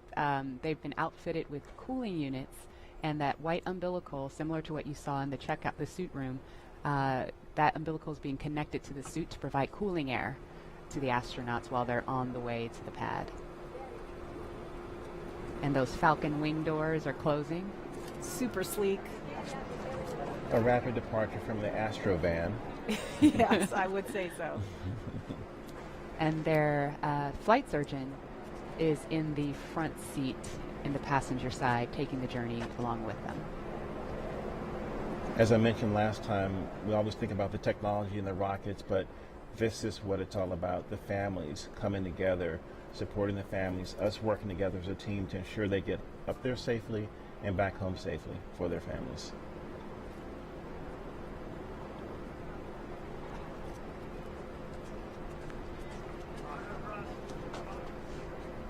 I couldn't hear everything they were saying, but I did catch Bob telling his son to be good for mom and make her life easy. As a parent, I appreciate that.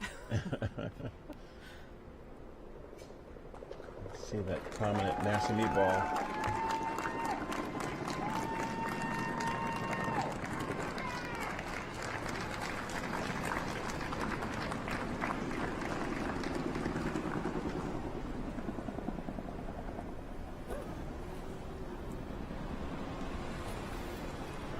Now, as we watch the Convoy begin their journey to Pad 39A, to our SpaceX and NASA family who over the years made this mission a reality and who have worked this launch campaign up to this point, we have you here in our thoughts. And we wish every one of you could be here to see this up close. But we want you to be part of this journey regardless of where you call home and regardless of where you're watching from today.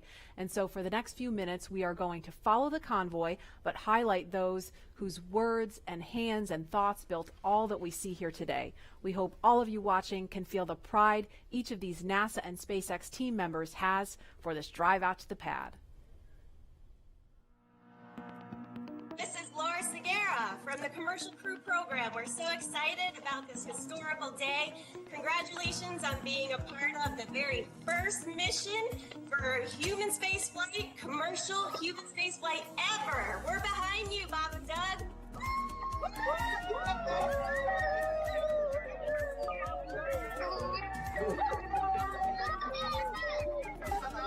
I'm Nicole from SpaceX in Cape Canaveral, Florida. Congratulations to SpaceX for hitting another major milestone, and safe travels to Bob and Doug. Bob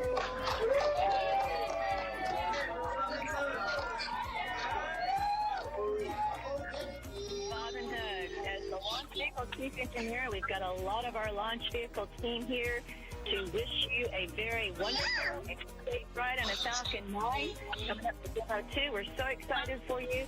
And launch America. It's time to launch. Let's go. Right.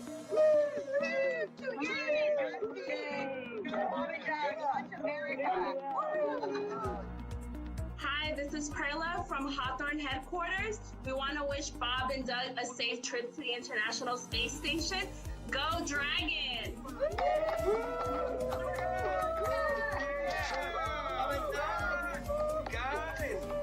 It's been 9 years in the making. This is such a historic time, and our team has worked so hard, and we're very excited to be here. Go Bob and Doug!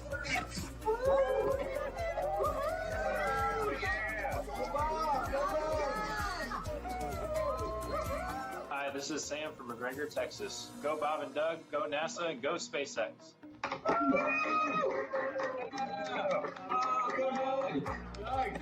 Sean O'Rourke from Johnson Space Center. Bob and Doug, wishing you a great flight. I just wanted to tell you good luck.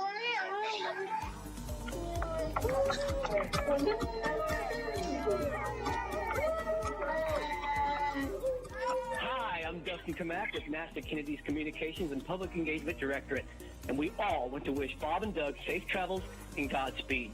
You are both an inspiration to us all. Now, let's get out there and launch America. Let's do it. Come on, launch America.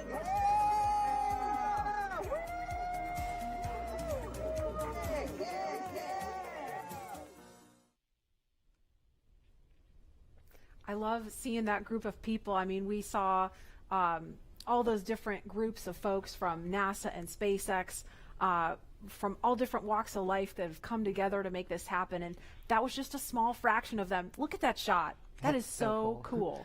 Wow. A little thumbs up from, I guess that's from Bob.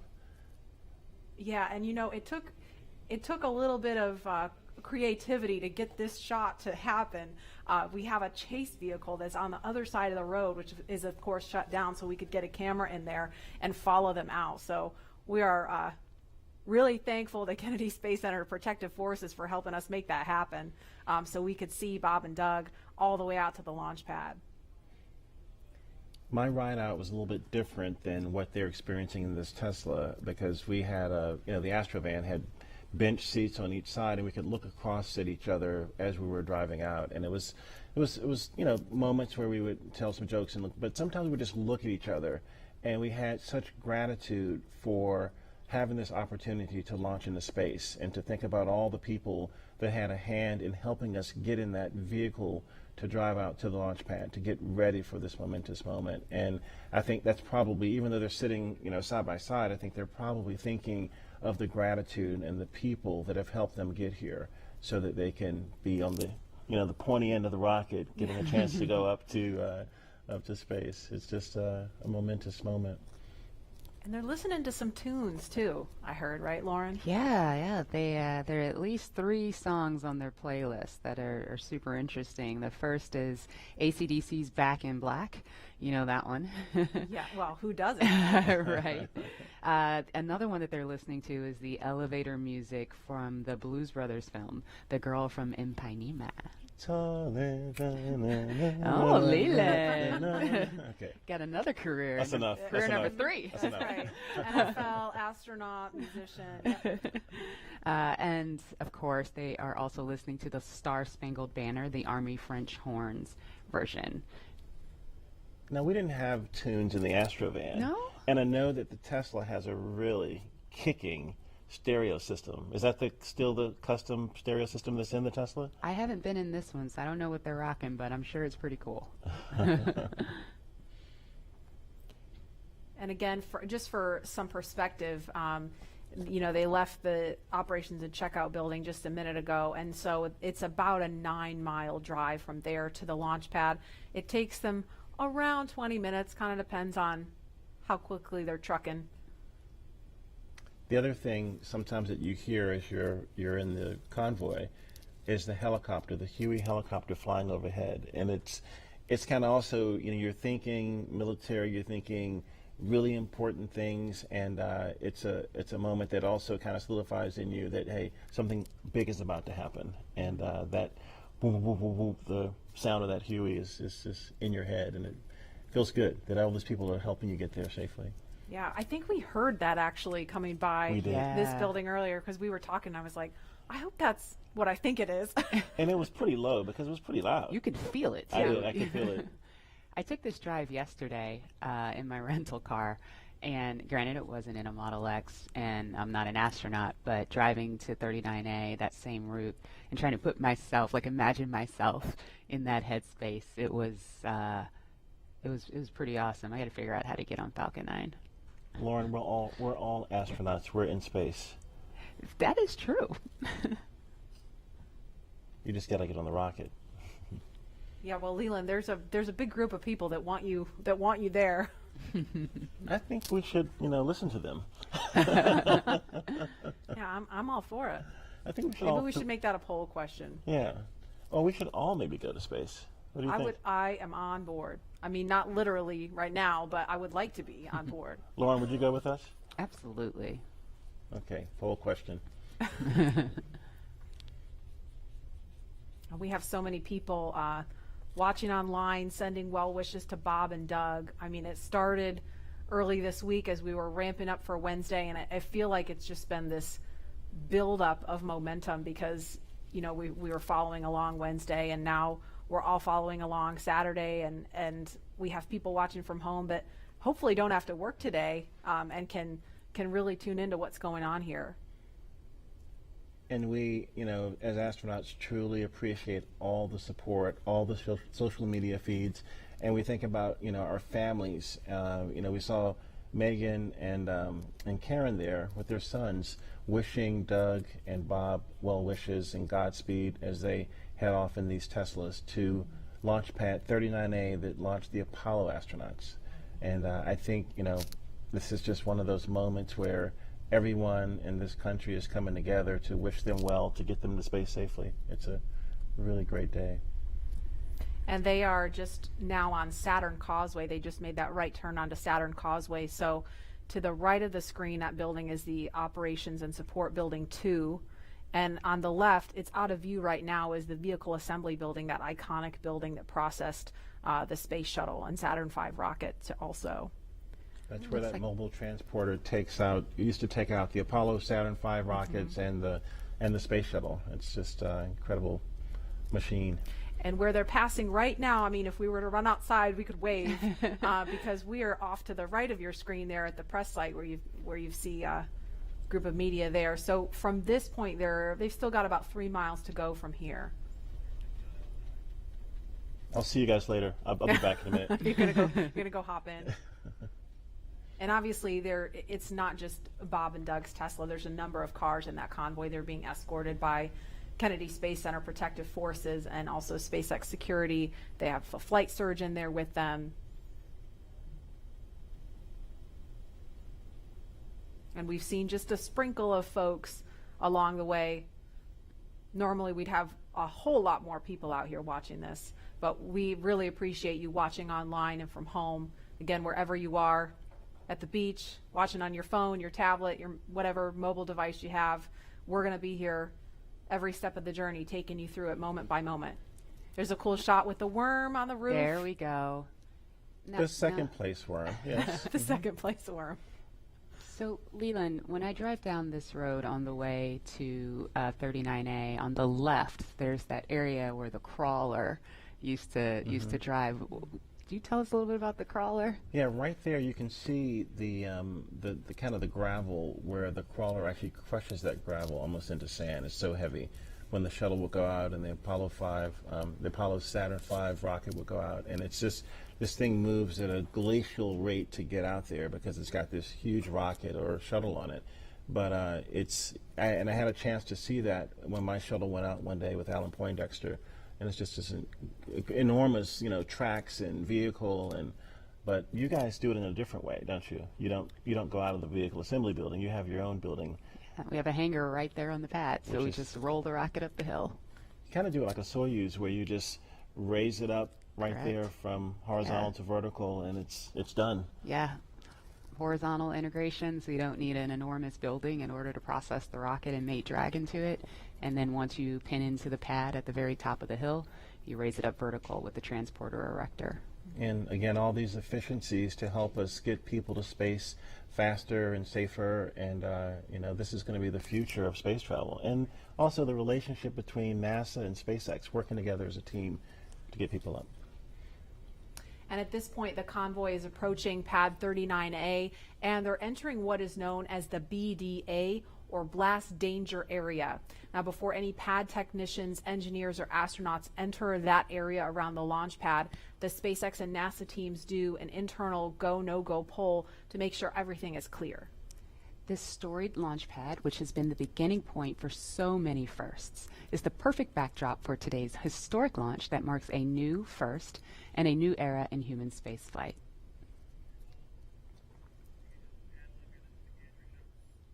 And here's a view from our gantry near the Launch Complex 39A. So we've got another view of the convoy going by here. If I had to count up all the cameras we have all over the place for this, I'd be here all day.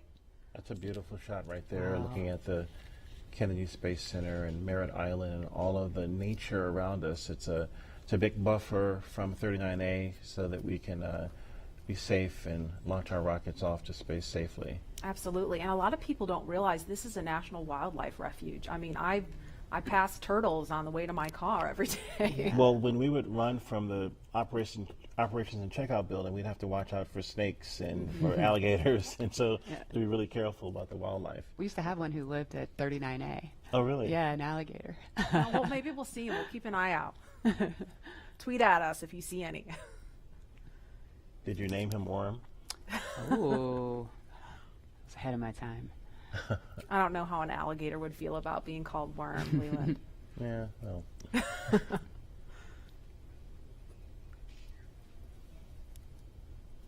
And we've got a ton of you following along on social media.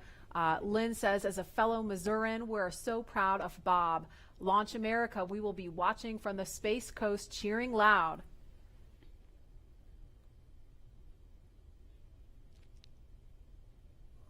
And another comment, Godspeed and good luck, Astro Behnken and Astro Doug, hashtag Launch America. There you see the SpaceX horizontal integration facility. It's on the left of the screen now. We saw the front of it from the other angle.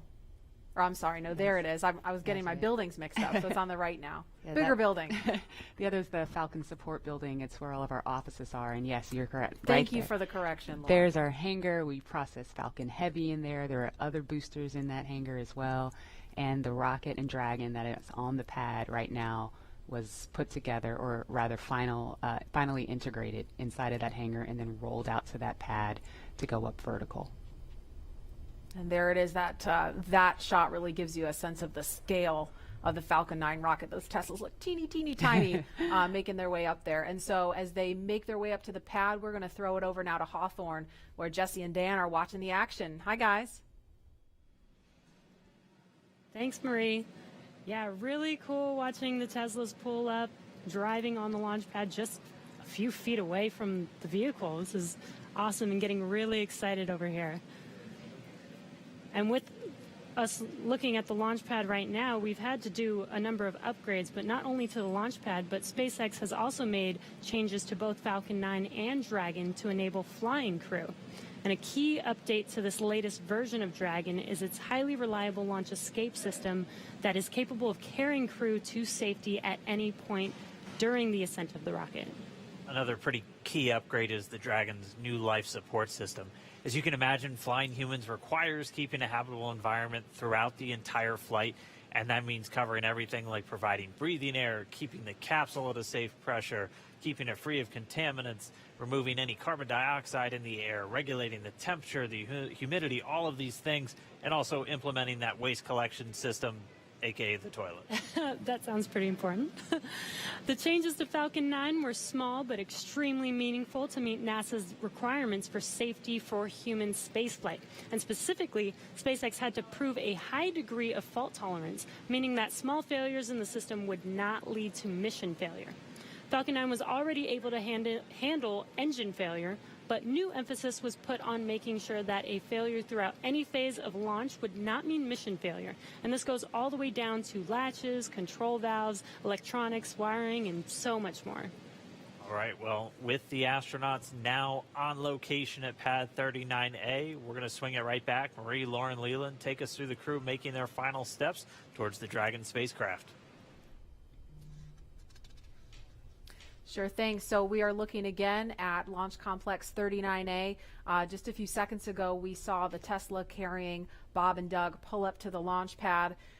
This is the site of so much history, you guys. This is where Apollo and Saturn V rockets that launched to the moon took astronauts from. I mean, this pad has so much history. Leland, you launched from there. What's it like seeing Crew Dragon and Falcon 9 there with the pad? With all of the visual changes that have been made? I mean, what kind of emotions does this stir up in you?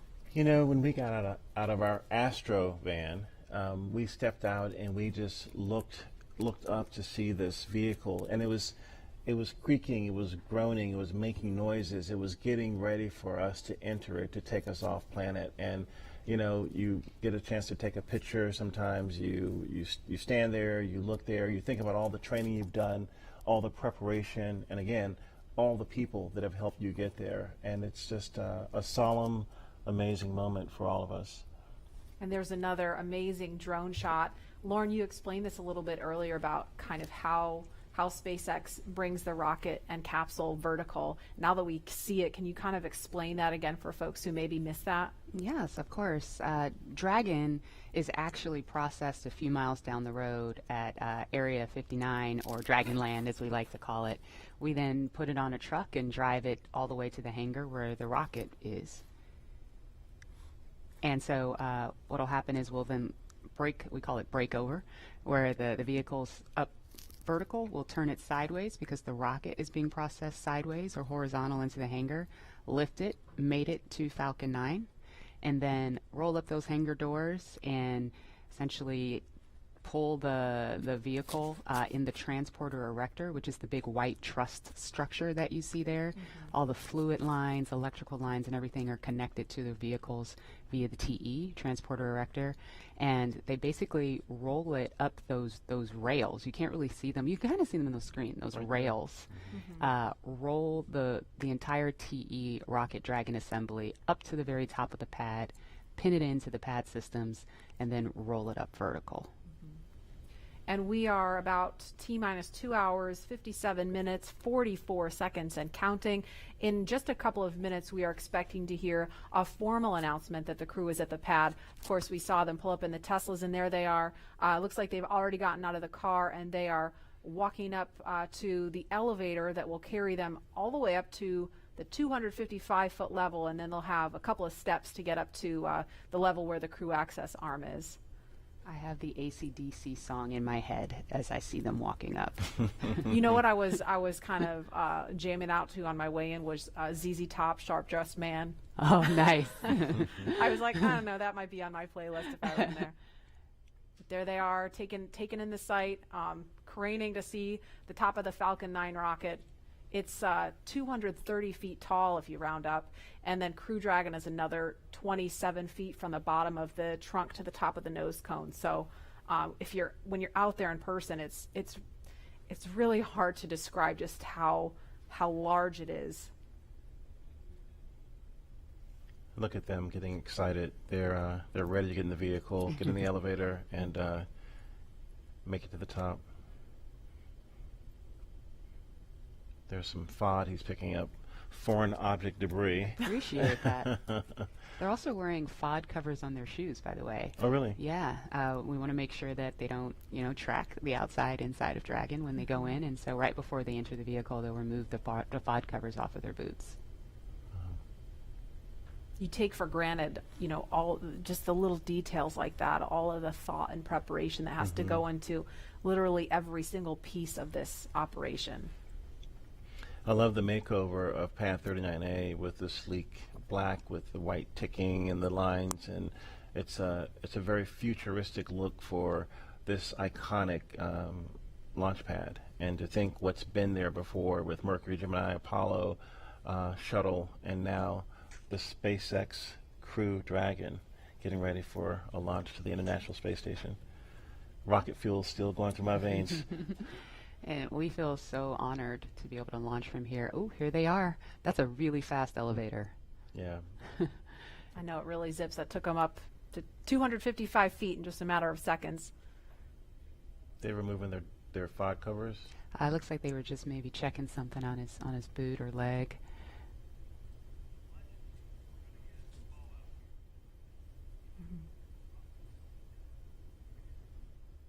And we should hear a call any moment that the crew has arrived at the pad as they make their way up the stairs, and they're headed to the crew access arm now.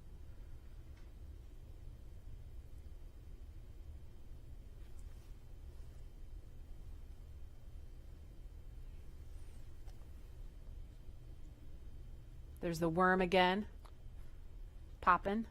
You know it. Meatball. Don't worry, there's a meatball on Crew Dragon. Those white arrows you see there are essentially illuminating the way for anyone who's up there to find their way to the escape baskets in the event of an emergency that would require them to get far away from the rocket and the pad.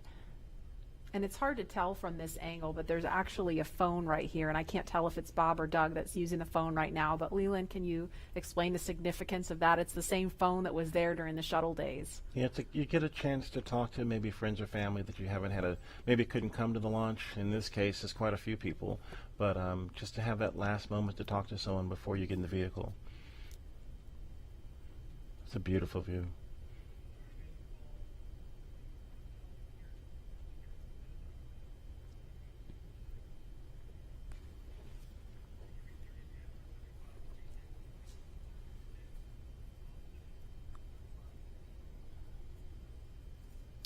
And we're watching the crew when they're done using the phone there. We expect them to be making their way into the crew access arm.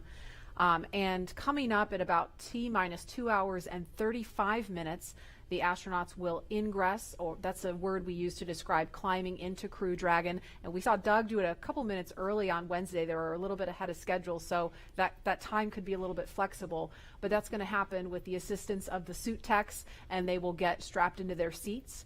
And so with that coming up, we're going to head over to Hawthorne for a preview of what's in store for the future in space travel. Jesse? Thanks, Marie. Yeah, shortly after we begin to regularly fly NASA astronauts to and from the space station, SpaceX will also begin flying private passengers to station and beyond using Dragon. That's right. NASA is enabling up to 2 private astronaut missions to visit the station each year, just as part of our support of the economy in low Earth orbit. It's one of the many ways NASA's working to just open up access to outer space for companies to manufacture products in microgravity, for any new commercial modules in space, and really just to enable more people to be able to explore the stars firsthand. And the more people out there exploring the stars, the closer we become to becoming a multiplanetary species.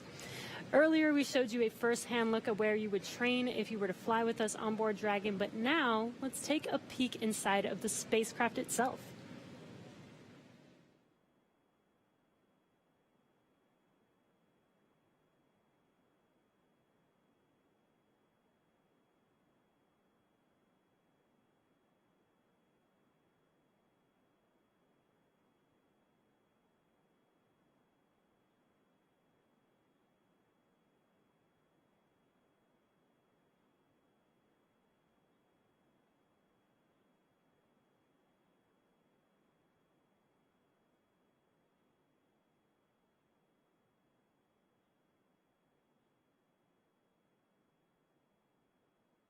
Intuitive to know what we need to do at any given moment in time.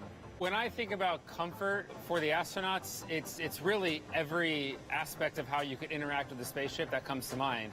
We have 3 different seat sizes. We even go so far as molding the foam around the astronaut's body so that there's not any pressure points, and it's just generally a pleasurable journey to space. Dragon is a spaceship that's all about safety and reliability. We designed it to be 2-fault tolerant, which means that any 2 things could fail. So I could lose a flight computer and a thruster, and I could still bring the crew back home safely. We also added a launch escape system. If anything goes wrong on ascent, the crew can get away from Falcon and get picked up safely. I've worked on Dragon since 2012.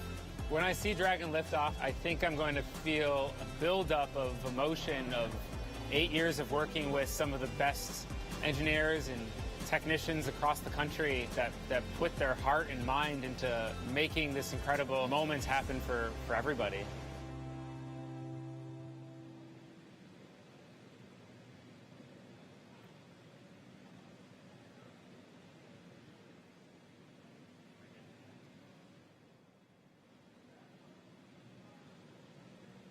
All right, so that was a detailed look inside Dragon. Here's a live look at 2 astronauts about to climb right in.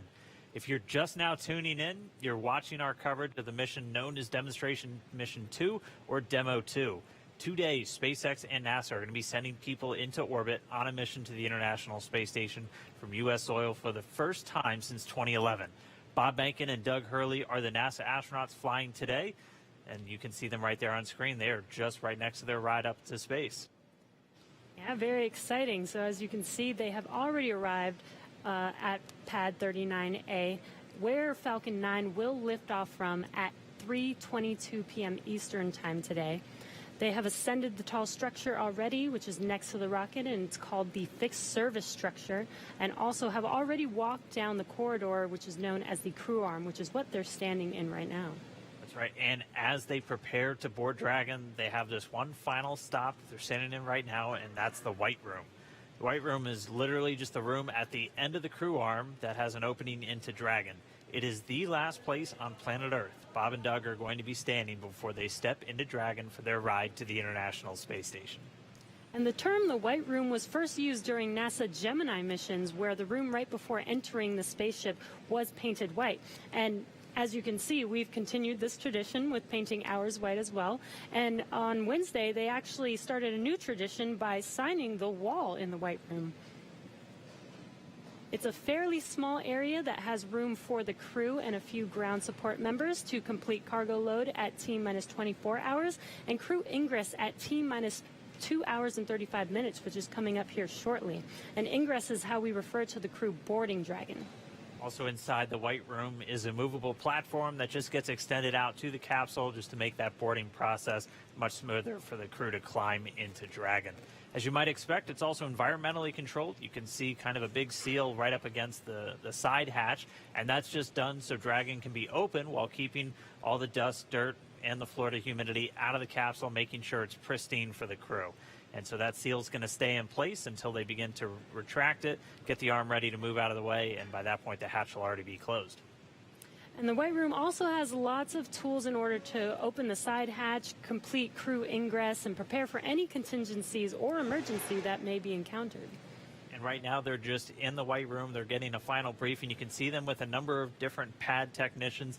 Everybody on that team has a specific job. Some are suit specialists who are going to help Bob and Doug get connected to their seats. Some are specialists with the Dragon capsule itself and are going to be responsible for closing the hatch. And we also typically have a photographer in there just to help kind of capture these moments as the crew gets ready.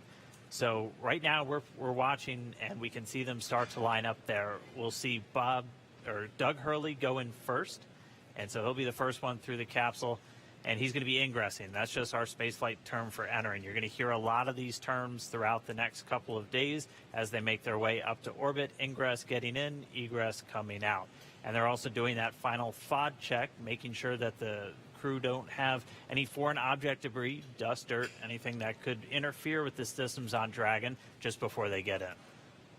Right, as Leland and Lauren were mentioning earlier, they do have stuff on their suits to protect from FOD, and they have FOD covers on their boots, as they mentioned, as well as on their umbilical port on their suits, and that needs to be removed before they can ingress. The crew has arrived at the White Room, and its ingress is in progress on schedule. Just listening into the nets and hearing those updates live. Yes, once the FOD check is complete, they can enter, which is happening live on your screen right now.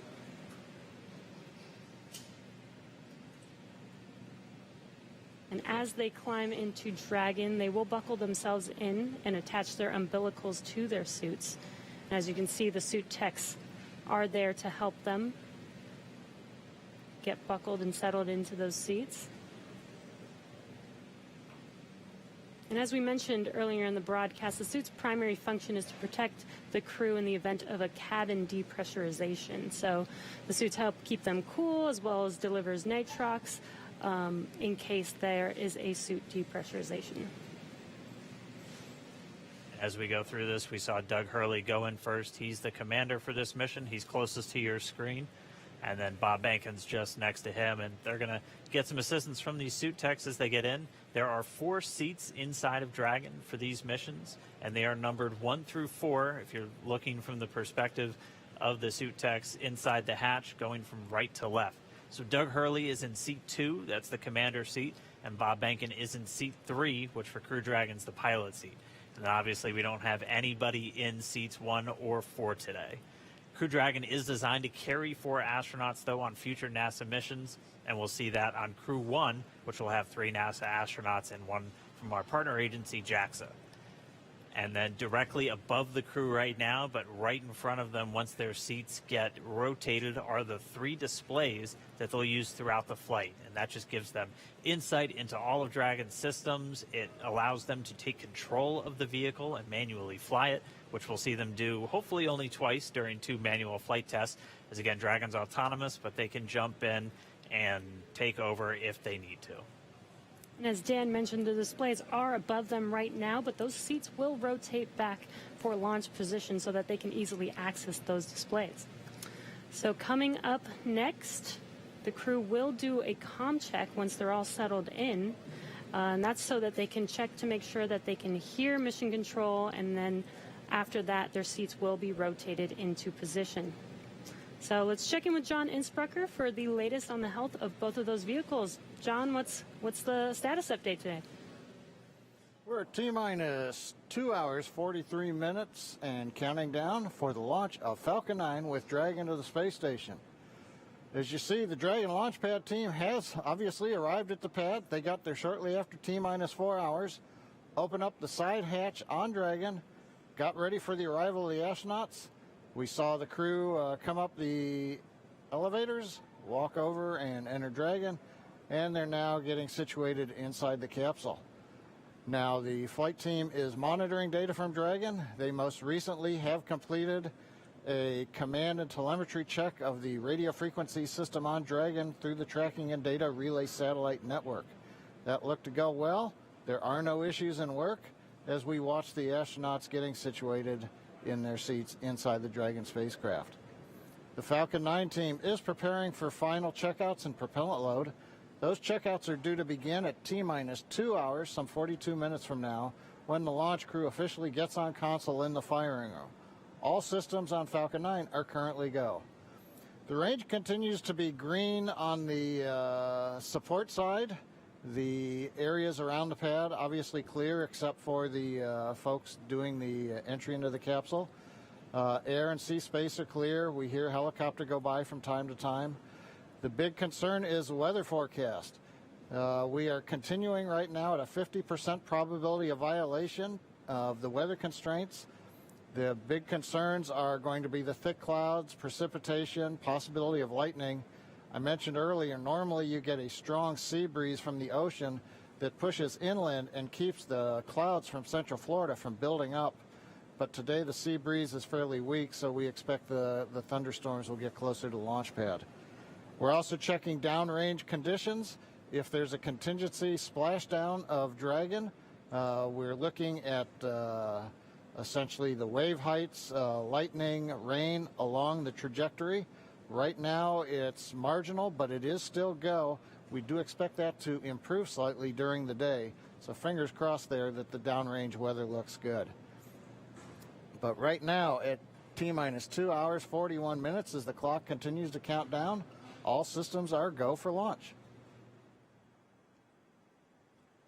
All right, thanks, John I. And as we watch Bob and Doug get buckled into their seats, I'm joined once again by SpaceX's Jessica Jensen, just to kind of walk through everybody what made Dragon a 21st century spacecraft. So first off, thanks for coming in today. I know you got to come in for a launch. That's always tough. Of course. Walk us through again kind of Dragon's life history. I mean, we have one in a clean room pretty soon right behind us.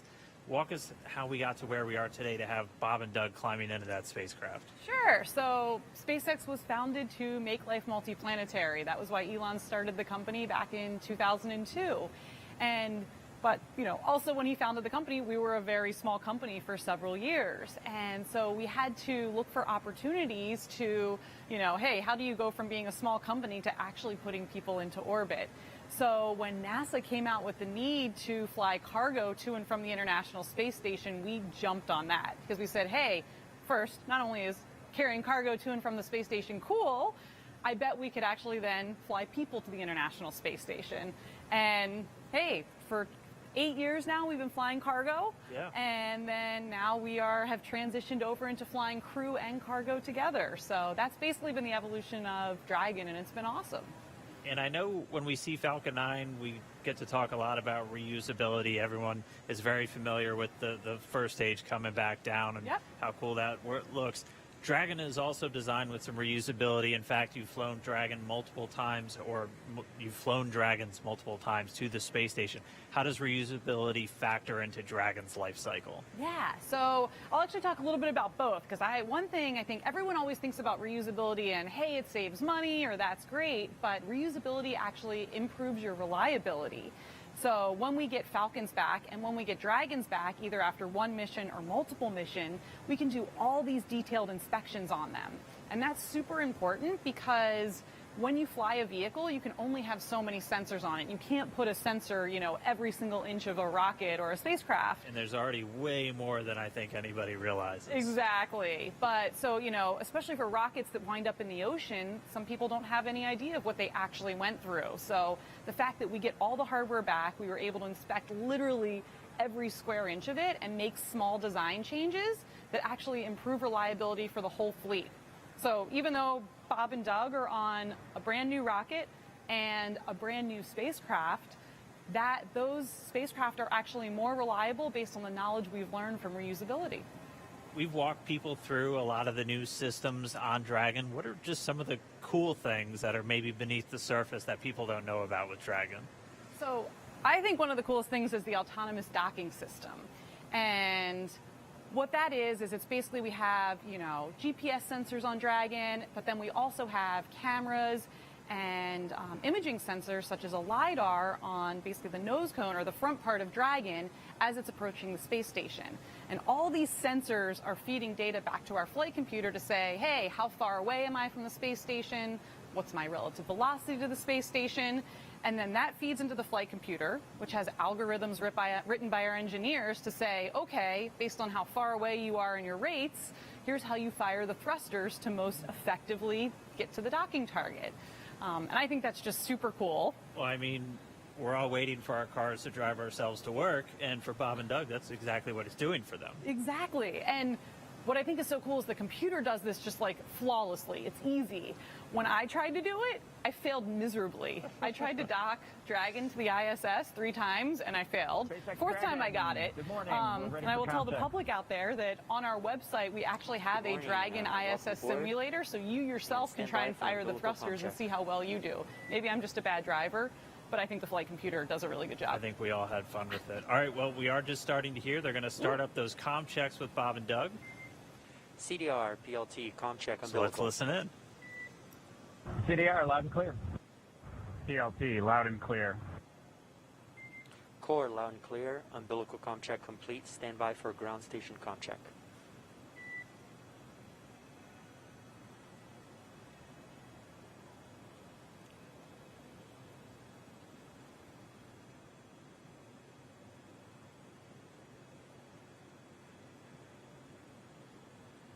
And again, we're just listening in. They're doing these comm checks, these communication checks. So Bob and Doug are going to do a series of these checkouts with the teams on the ground, both the Corps here in Hawthorne and the launch director out in Florida. And they're going to be doing this over Dragon to ground. And they're also going to be doing it over the countdown net. Those are the 2 main loops or nets that you're going to hear going out. And they're going to be doing it through their different communications paths. We heard them do through the TDRS, or the tracking data and relay satellites. Those are those primary satellites that we're going to be used to talk to Bob and Doug throughout their flight and to send commands to Dragon. They'll also do it through ground stations. SpaceX has a worldwide network of ground stations that they're able to communicate with the vehicle. And that's what we'll be using to get video inside the cabin of Bob and Doug on their flight up. So if you tuned in the other day, this is one of the first things that they do once they get inside the vehicle, and this is just to make sure all the communication systems with the Dragon spacecraft, with the suits, everything are working. They're able to talk to and hear everybody on the ground. Dragon, SpaceX, comm check, ground stations. SpaceX Dragon, loud and clear. Core, loud and clear. Ground station comm check complete. Stand by for TDRS comm check.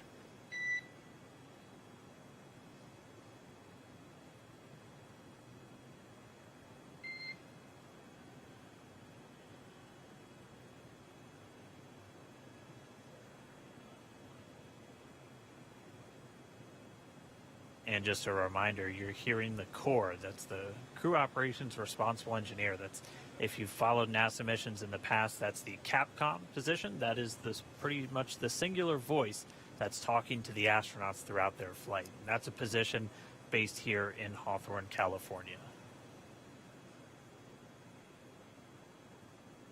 And you'll also hear Dragon, SpaceX, comm check, TDRS. SpaceX Dragon, loud and clear. Core, loud and clear. TDRS comm check complete. Stand by with comm checks with MD and LD in the launch configuration.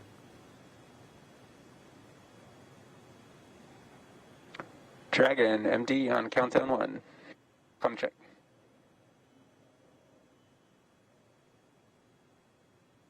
SpaceX Jason, loud and clear.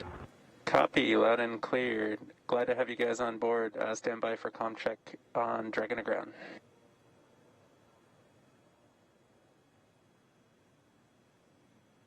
Dragon, MD, Dragon to ground. Comm check.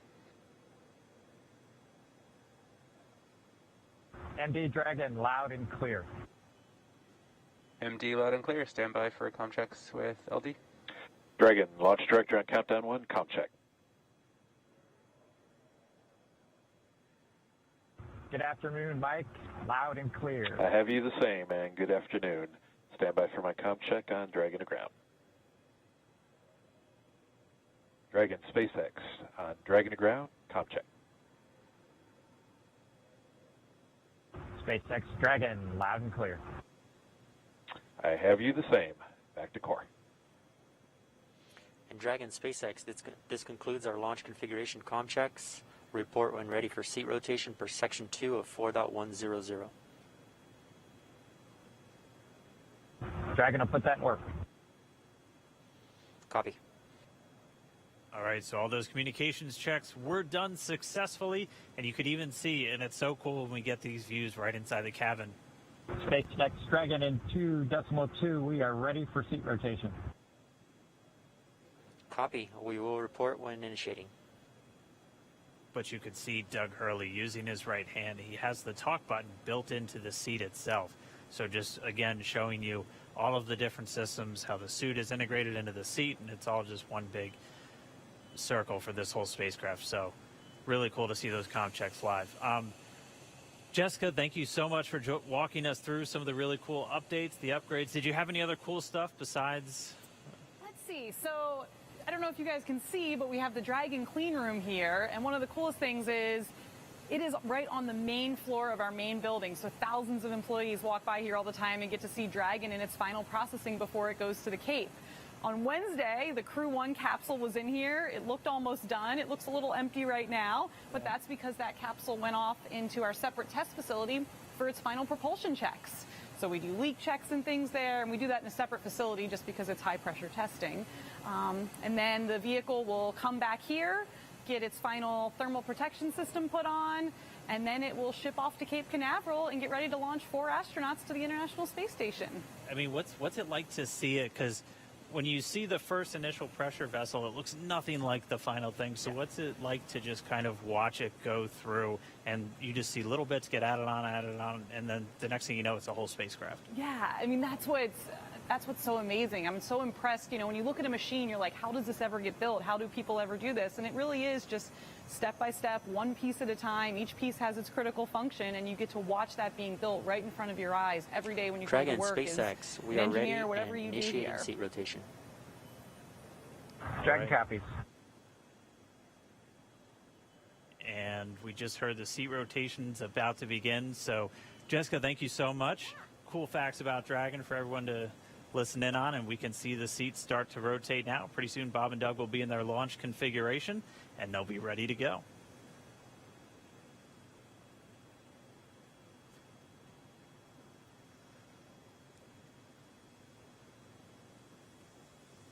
And we can see the seats slowly start to rotate.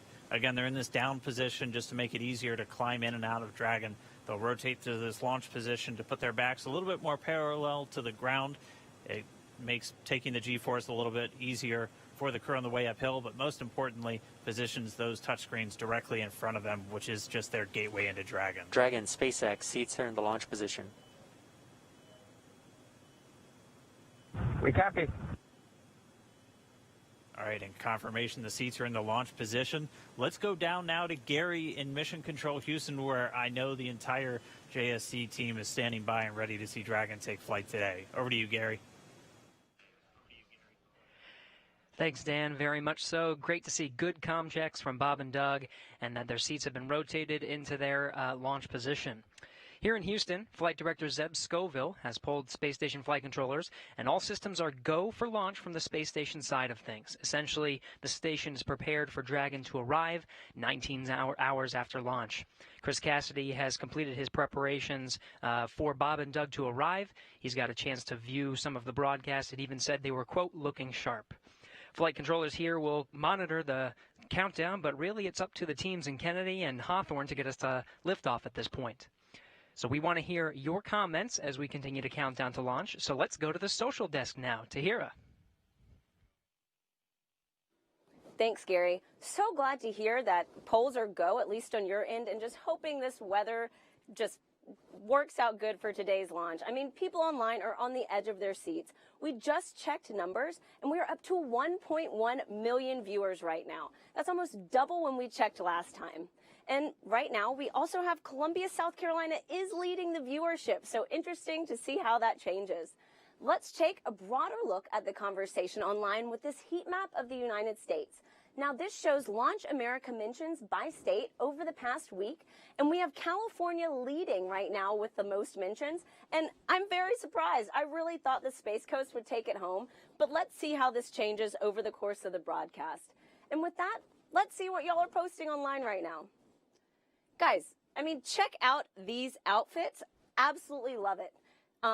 Love to just see how people are making things creative for this launch and really making it their own, putting their personal touch on it. Let's take a look at another. Oh, we are back to the Launch America heat mentions, so let's see how that changes over the course of this broadcast. But really fun to see those photos online. Oh, we have another space pet, guys. These do not get old, so please use hashtag Launch America on social media. Right now, it looks like we have Astronaut Boris, who is ready for his launch in the Crew Dragon capsule. I love seeing the pet owners unite for this mission. So like I said, definitely use that hashtag. We will be looking for it during the show. Marie, what's the latest at Kennedy? Thanks to Hero, we are at T-minus 2 hours, 26 minutes, 47 seconds and counting from liftoff of the Falcon 9 from the Kennedy Space Center here in Florida, carrying NASA astronauts Doug Hurley and Bob Behnken. You see them right now aboard SpaceX's Crew Dragon spacecraft. It's been a very exciting day so far. The crew has been up since about 8 o'clock this morning as they prepare to head to the International Space Station as part of this Demo 2 mission for NASA. And as we speak, the astronauts, as you saw, are inside Dragon and have completed their comm checks, so now they can communicate with the teams here on the ground. And their seats have rotated upright to their reclined launch positions, allowing them to see and access the display panel. And now they are they initiate their own suit leak checks to make sure that their seat is in proper working condition before liftoff. And in just a little bit, at about T-minus 1 hour and 55 minutes, it could happen a little bit sooner, though. We're running a little bit ahead of schedule. We will see the closeout team begin to close the side hatch in preparation for flight. And that's going to be one of the key visual milestones on the timeline to liftoff. Now, we want to take you to a couple of special guests we have joining us. They are with Daryl Nail at the OSB-2 viewing location, NASA Administrator Jim Bridenstine, and also Kennedy Space Center Director Bob Cabana is there with Daryl. Hi, Daryl. Hi, Marie. That's right. We're in the fifth floor of the Operations and Support Building here at the Kennedy Space Center with a nice view of Launch Complex 39. And the two men that you mentioned are here to join me to answer a few questions. We're excited to have them both here. And they are, of course, Bob Cabana, the Director of the Kennedy Space Center, and Jim Bridenstine, Administrator for NASA. Gentlemen, thanks again for making the time to be here. Of course, the big story right now, Jim, is the weather. So let's talk a little bit about that. We can see there's some clouds building. That was forecast.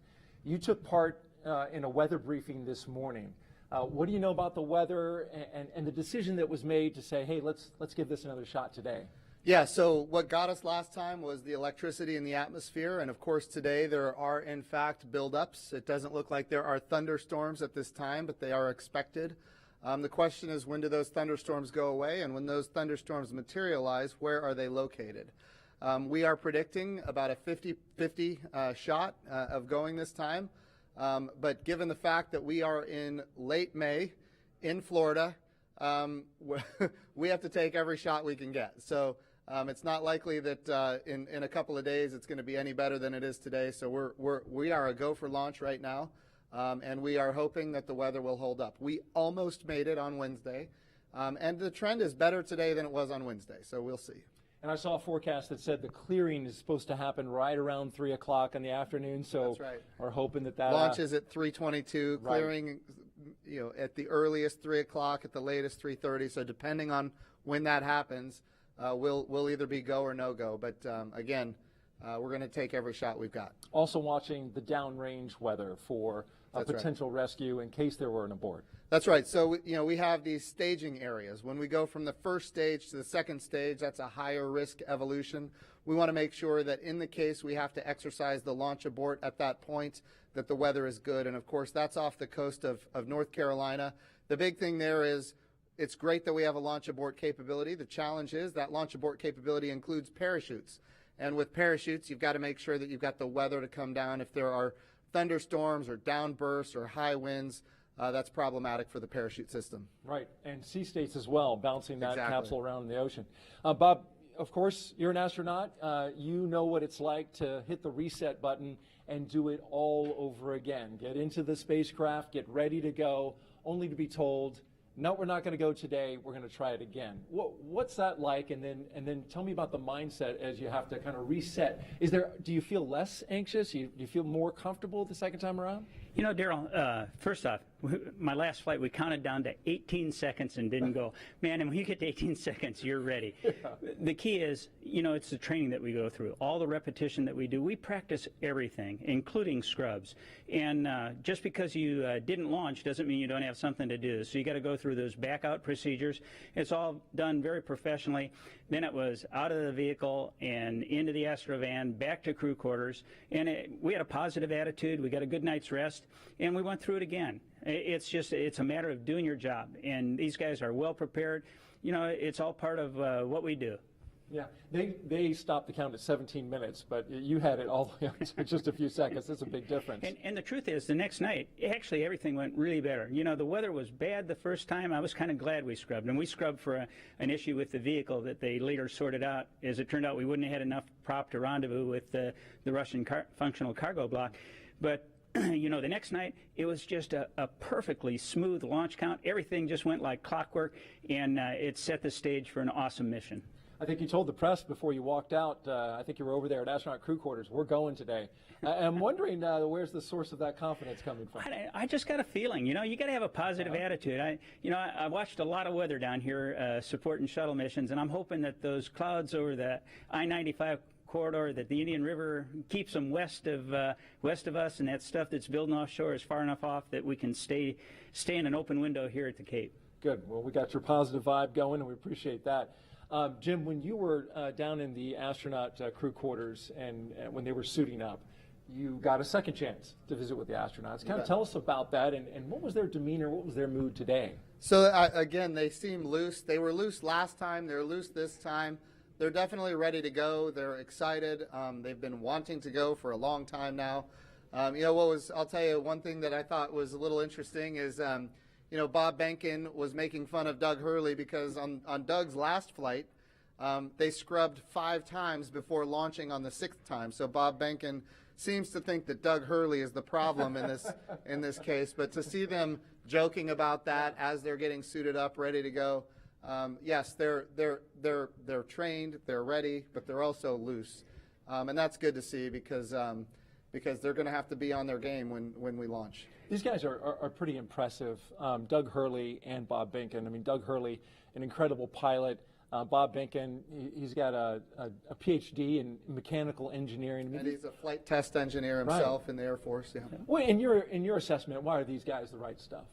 Well, this is a test flight, and you know we have great astronauts that are, you know, chemists. We have great astronauts that are botanists. We have really talented and diverse, a very, very diverse astronaut corps in general.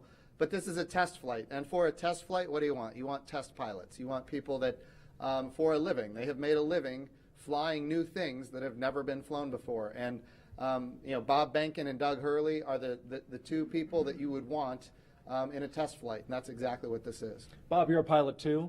You want to weigh in on Doug Hurley? He seems like you know, he's got the right mentality and smooth customer. He's a naval aviator, a marine pilot, a test pilot. I'm all in. He's a great guy. Yeah, yeah.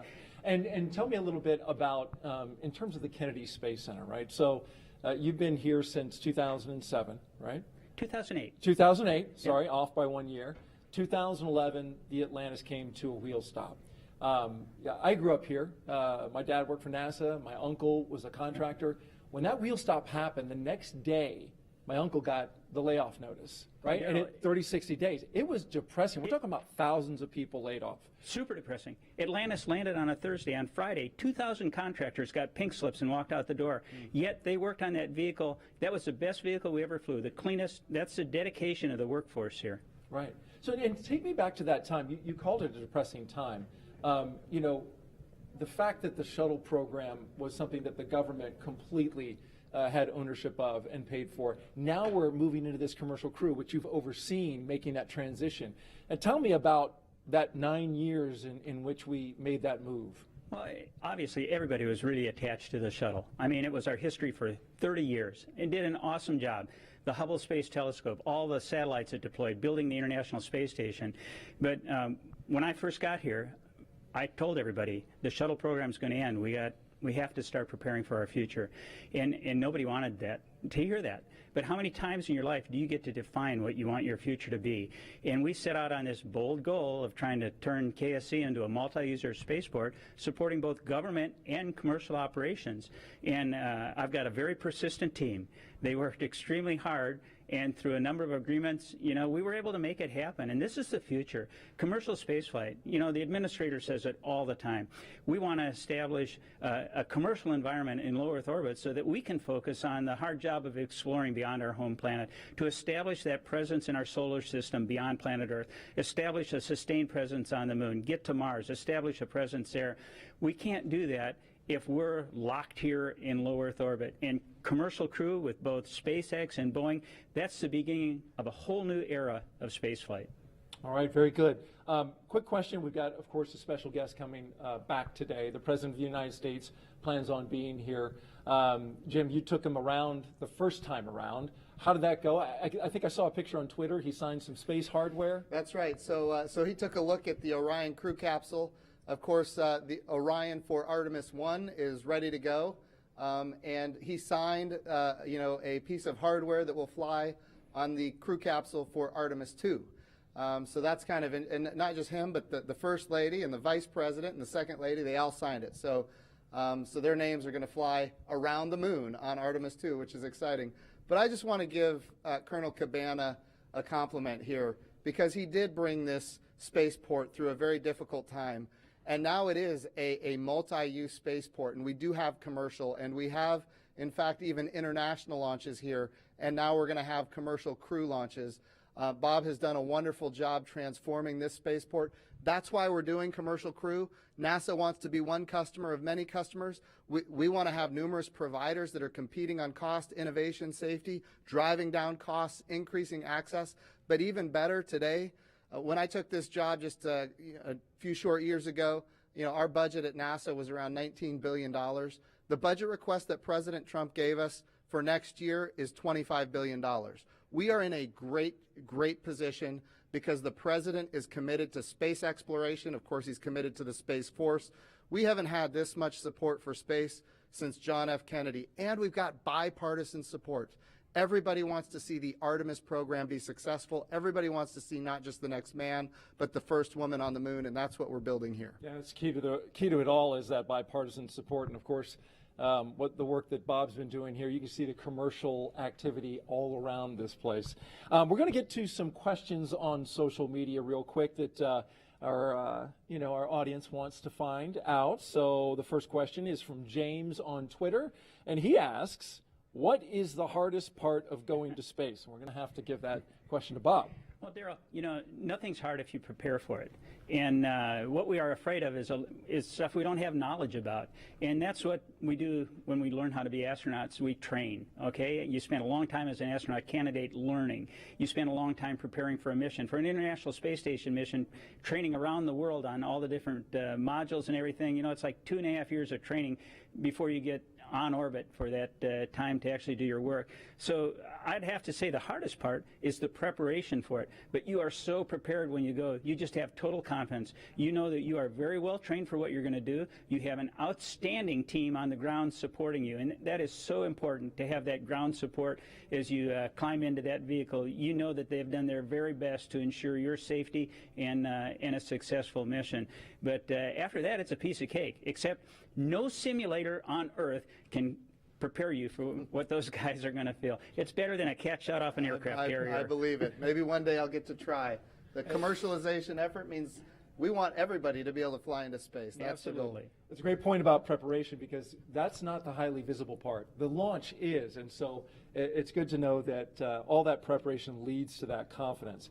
By the way, just an update operationally, they're getting ready to close the hatch door. You can see on your screen there. The workers there are getting ready to get that closed and working on that right there with Doug Hurley and Bob Behnken on the inside of Crew Dragon.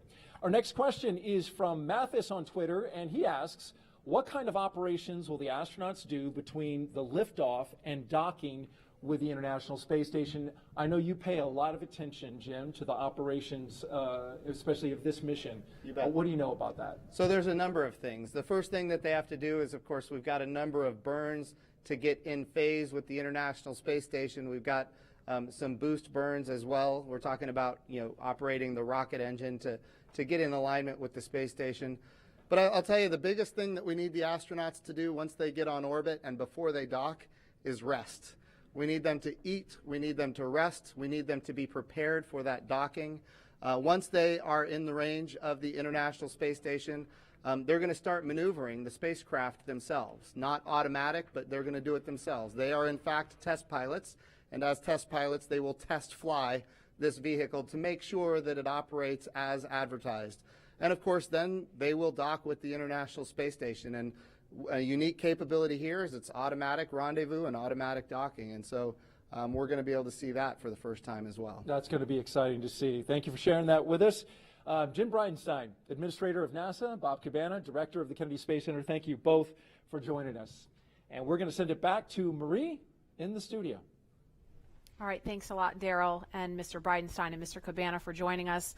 You can see some clouds starting to gather over Launch Complex 39A. We're keeping a close eye on weather. Again, 50% chance of launching today. We just got to see what the weather's going to do. A little bit ago, we heard the crew complete their comm checks live on the air. We saw their seats rotate. That helps get them into a little bit more comfortable position for the G-forces during launch. And more importantly, it helps them be in a better position to interact with the screens in front of them. They completed their suit leak checks.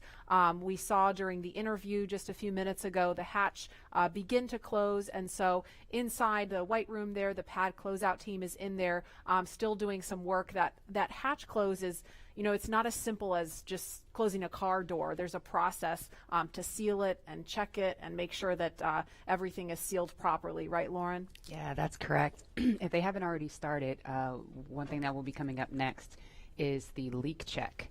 What they'll do is they'll attach a piece of ground support equipment. They don't have it in their hands right now, so it looks like it hasn't started yet. There it is. You can see it there. The closeout member number 5, it's already attached to the side hatch mechanism. And what they'll do is they're essentially checking for the leak rate. And they'll hold pressure there for a few minutes and then track that change in pressure over time to make sure that it's within bounds, making sure that you don't have any issues with those O-rings there that are holding that pressure. And so once they complete that leak check, they will then do what is the called the installation of, or the final installation of the SPEP, or side pressure equalization plug. That's basically a plug that once the capsule splashes down, what you'll do is actually remove that, and what it does is equalizes pressure across the hatch. So once that thing is plugged in, you know that everything is super tight and that you shouldn't have any leaks on orbit. One of the other things that I think is pretty cool about Dragon, you can kind of see them on the edges there are some of the windows. And I know that Dragon started out as it was Cargo Dragon. You have your cargo version, and before you moved on to the Crew Dragon version, but you even had windows on the cargo version. Can you explain kind of why that was? Yeah, the very first Cargo Dragon that we ever launched had a window over the hatch, over the side hatch, and the reason we did that is we've always envisioned Dragon to ultimately be a crewed vehicle. So even in the beginning, for the very first vehicle we ever made, which didn't even really carry much cargo, we put that window there, and it to us symbolizes what Dragon's purpose has been all along. Taking those steps, starting off with the CRS program and resupplying the space station with experiments and food and crew provisions for the astronauts on board, to now putting putting NASA's astronauts in our own vehicle. It's that natural progression to what we were aiming for the whole time. Mm-hmm. And Leland, what's your take on the touchscreen technology. We saw a little bit about that. Obviously, this is a very different kind of look than what we saw during the space shuttle.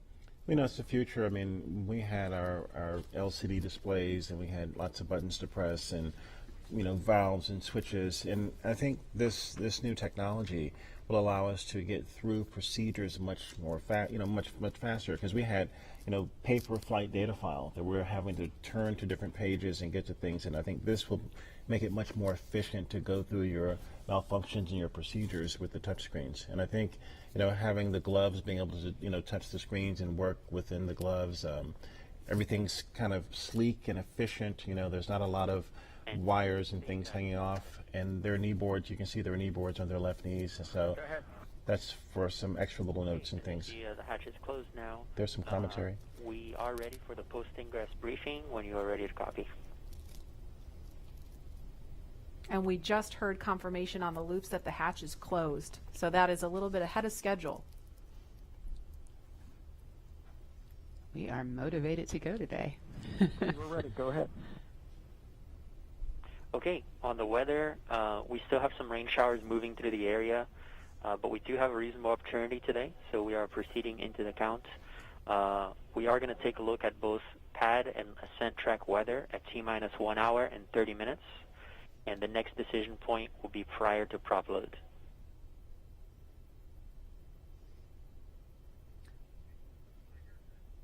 Okay, we copy. And on the vehicle health front, both F9 and Dragon health remains nominal with no items of note. So we just heard the weather is still iffy. Good news. Thank you. The weather is still iffy. This concludes the post-ingress brief. Report when ready for comm checks with Falcon 9 operators.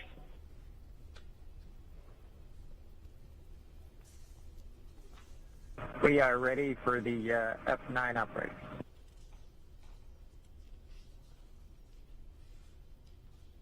Copy. Expect that shortly.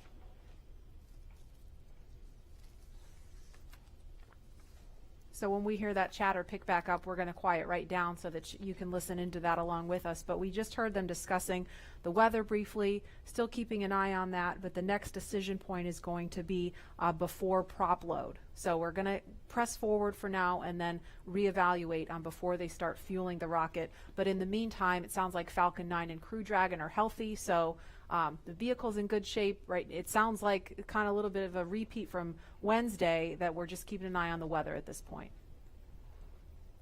You can see on their left legs, well, in that previous image. And Dragon SpaceX comm checks with F9, you can expect it in about 1 to 2 minutes. Dragon's ready. All right, on their left legs there, they have these satchels that are strapped to their legs. Inside are some crew provisions, including these tablets that you see that they have displayed there.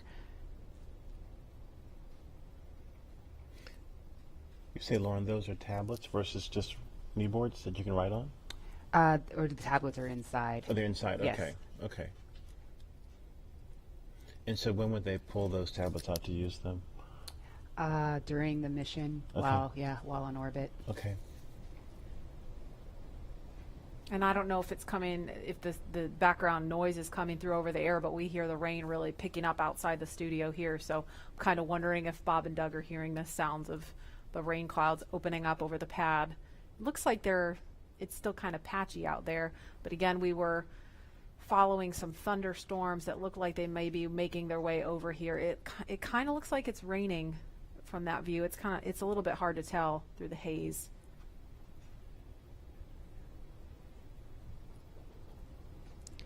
All right, launch is now just over 2 hours away.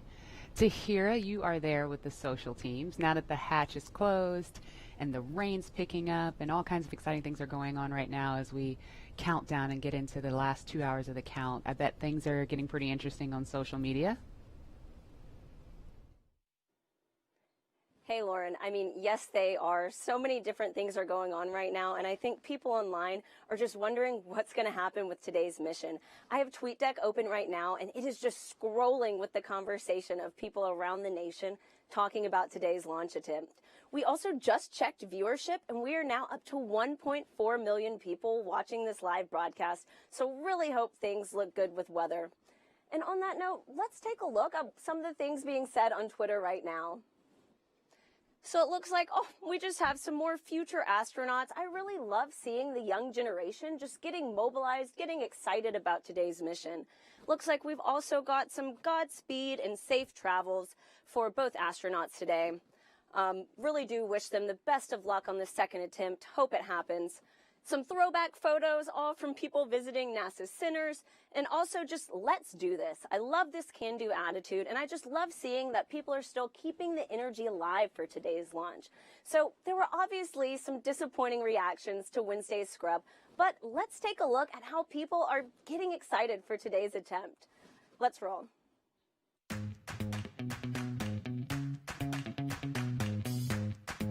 Ready for takeoff.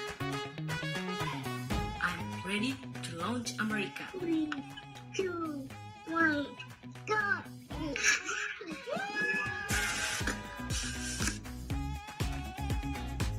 Ready for liftoff?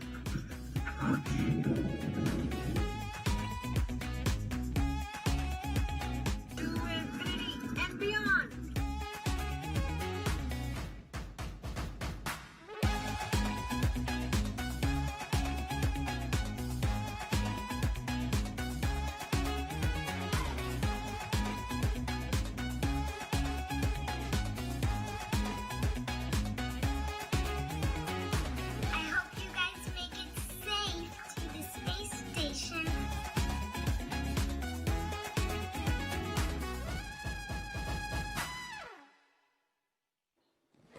I mean, how fun is that video? I think I will definitely have to attempt the worm after this, but just really glad to see everyone in good spirits leading into today's second launch attempt, and I really hope everybody will have something to smile about.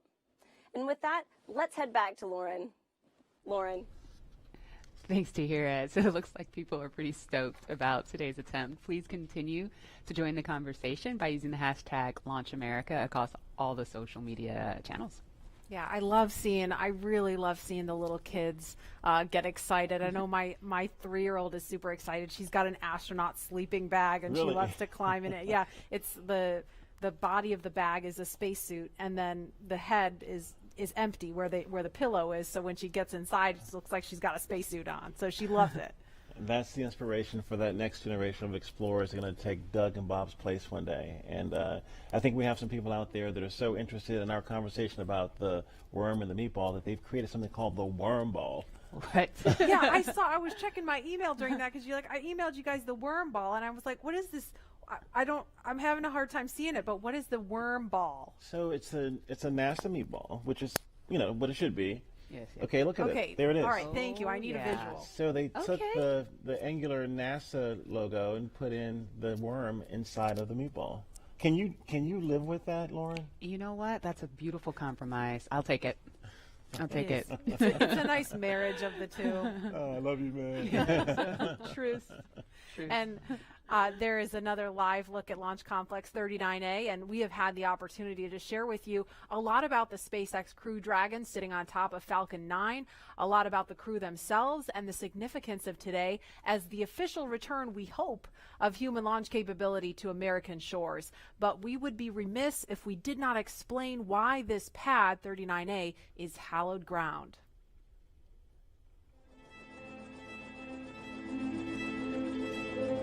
We're go, same tide, we're go. Altitude, velocity light. Many of NASA's storied missions began their daring journey from the exact same spot on Earth. Launch Complex 39A at the Kennedy Space Center. This massive structure of steel and concrete has cradled rockets and guided each on their fiery ascent to space for over 50 years. There can be no launch without a launch pad, and this hallowed ground has a history greater than any other. Having evolved and been reshaped for each new era of spaceflight, it's alive with a heartbeat as strong as the first. Launchpad 39A came to life under the direction of project engineer Harry May as NASA ramped up its efforts to achieve an unprecedented calling. Why, some say the moon. Why choose this as our goal? And they may well ask, why climb the highest mountain? In 1962, Earth-moving machines sculpted its massive pyramid base to a height of 40 feet. Then, concrete was poured to hold it in place. To launch the world's first moon rocket, engineers cut a flame trench nearly the length of 2 football fields down the middle of the mound. It was then lined with heat-resistant bricks to deflect 7.5 million pounds of earth-rattling thrust, first felt on Apollo 8. Less than a year later, Apollo 11 launched from Pad 39A. And hundreds of millions of people around the world watched as it landed on the moon 3 days later. Nearly a decade after this Apollo era, 39A again took center stage with a new, one-of-a-kind spacecraft, the Space Shuttle. Millions of pounds of additional steel for surface structures transformed the look, but not the purpose: human spaceflight. In all, 82 space shuttles blasted off from 39A until the very last. Start. T-minus 10, 9, 8, 7, 6, 5. All 3 engines up and burning. 2, 1, 0, and liftoff. The final liftoff of Atlantis on the shoulders of the space shuttle. America will continue the dream. Roger, roll, Atlantis.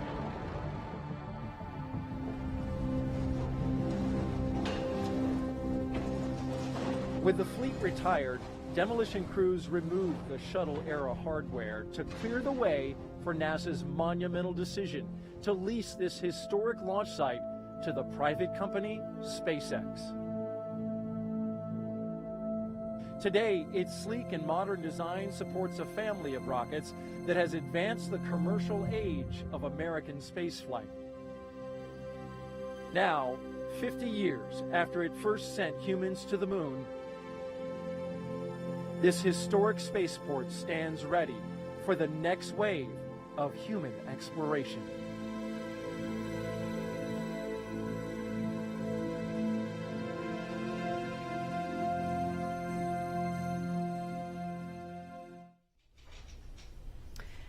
And we're looking live again at Pad 39A. We're looking at the pad closeout team. You can identify them by their numbers there, and we heard confirmation of the hatch being closed just a few minutes ago. So again, things a little bit ahead of schedule. And when I say ahead of schedule, I don't mean the launch time is changing. I just mean some of the specific milestones in the timeline. Those times are a little bit flexible, but that launch window remains instantaneous at 3:22 this afternoon.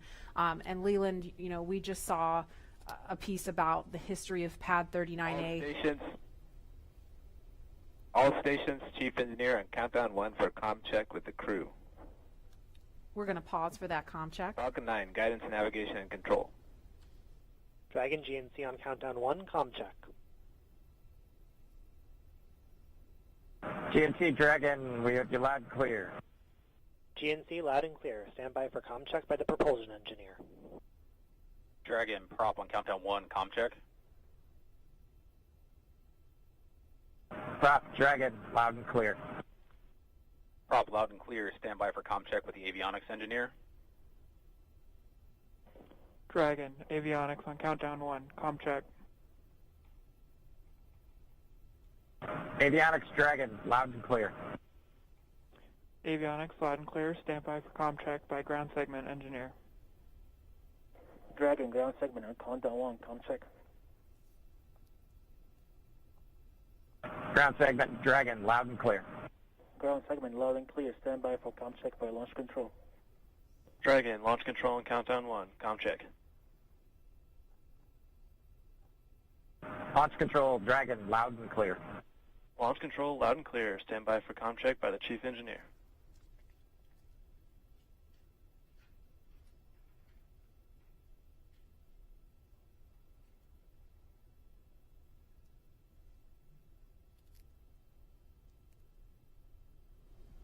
Dragon, Chief Engineer on countdown 1, comm check. Chief Engineer, Dragon, we've got you loud and clear, Bala.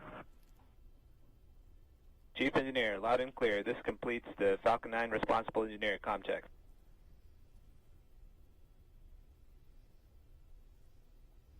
And we just saw a thumbs up from Doug Hurley. We listened to a series of comms checks there, and so everything. Chief Engineer on Dragon to ground.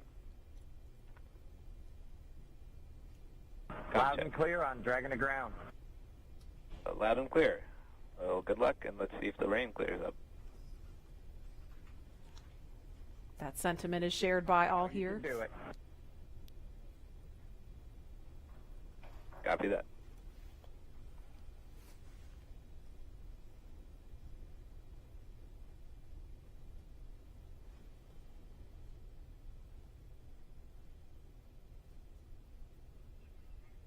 So Bob and Doug, along with the launch teams and all of the rest of America, hoping the rain clears up here.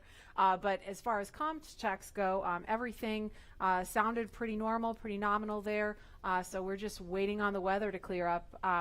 But again, there's a live look at Launch Complex 39A, the site of 82 space shuttle missions where they began, and of course Apollo, the first mission to the moon, Apollo 11 lifted off from 39A. And Leland, you were just 5 years old when that happened. Take us back there. Marie and Lauren, I was 5, and I was the antenna engineer during the broadcast. I was the kid standing behind the black and white Sylvania television holding the rabbit ears, and my dad said, move to the left, move to the right. And I was trying to look around the television to see what was going on, but they said, no, don't move, stay there. So I never actually saw the actual landing on the moon, Neil and Buzz walking on the moon. And the next day, all my friends in my community were like, yeah, you want to be an astronaut? We just had this momentous thing. I said, no. I didn't see it. I want to be Arthur Ashe, because Arthur Ashe trained 5 blocks down the street from where I grew up. And my dad talked about his excellence, his perseverance, his athleticism. And so it wasn't until I got to NASA, working as an engineer at NASA Langley, that a friend of mine said, you'd be a great astronaut. And I just laughed at him. And I didn't fill the application out, but another friend of mine got in, Charlie Camarda. And I said, if he can become an astronaut, I can become one. So I applied the next year, and I got in the 1998 class. And I think about this, again, storied legacy, Pad 39A. I was there in 2008 and 2009, Space Shuttle Atlantis, the last one that came in with Doug and the rest of the crew. And it's just an amazing time to see this new era with Lauren, with your SpaceX Crew Dragon about to take off. I never heard that story. I've got a million stories. A million stories. Wow. And it's so cool that, you do have a lot of these kids that are watching today who have never seen a flight, a human space flight from KSC before. And this is their first time. And I'm trying to remember back, I grew up in the shuttle era. And I grew up in Los Angeles, and I remember sometimes when the shuttle would land at Edwards Air Force Base, you'd hear those sonic booms. You hear the double sonic booms in school, and we all just knew, oh, that's the space shuttle. It was just a thing. We just knew about that. And it did make me sad that there's an entire generation of kids who didn't grow up with that experience. And I'm just so proud that, today, hopefully, we get to provide that for kids and hopefully have more and more of these launches to the point where it becomes routine, hopefully never boring, but routine. And there's talent in every zip code, so you have to make sure that every kid has the opportunity to do these types of things. If they believe in themselves, then we give them the right tools that they can use to be in STEM fields. And, we have a very diverse group of people up here working together to get Bob and Doug off safely. And I think more people that see this type of diversity will have a chance to say, I can do that too. Yes. Absolutely. And, we have a lot of kids watching today, and we have an opportunity to hear from another really awesome role model, especially for the little girls in the audience. So we want to throw it over to Gary in Houston to talk to a very special astronaut standing by there. Hi, Gary. Hi, Marie. I have the distinct pleasure of being joined by one of NASA's record-setting astronauts and a recent resident aboard the space station, Christina Cook. Christina, thank you for joining us. It's great to be with you today. Christina, we're coming up on 20 years of continuous human presence on the International Space Station And you were one of those humans. What's it like to see a new milestone like this launch unfold after so much history already? You're right, so much history indeed, and it's just been great to watch it all unfold. I think for me, the most exciting thing is how NASA is not only innovating in what we do, exploring the universe, pushing the boundaries, getting knowledge on the space station, bringing it back to Earth for benefits here, but in how we do it. We're innovating in the implementation of those goals and of our mission. And what that means is that bringing in the private sector, bringing in a commercial space economy for low Earth orbit, means space is going to be more accessible and more innovative. And it's just an awesome new era of history to be able to witness. You hold the record for the longest single stay by a female astronaut in space. What's it like living aboard for so long? Well, it is truly a privilege every single day. I have to say it's a beautiful thing to look down on the Earth and to be able to kind of contribute to a space program that you yourself have held in such high regard your entire life. I would say that the biggest challenge going into sort of those longer times is remaining vigilant.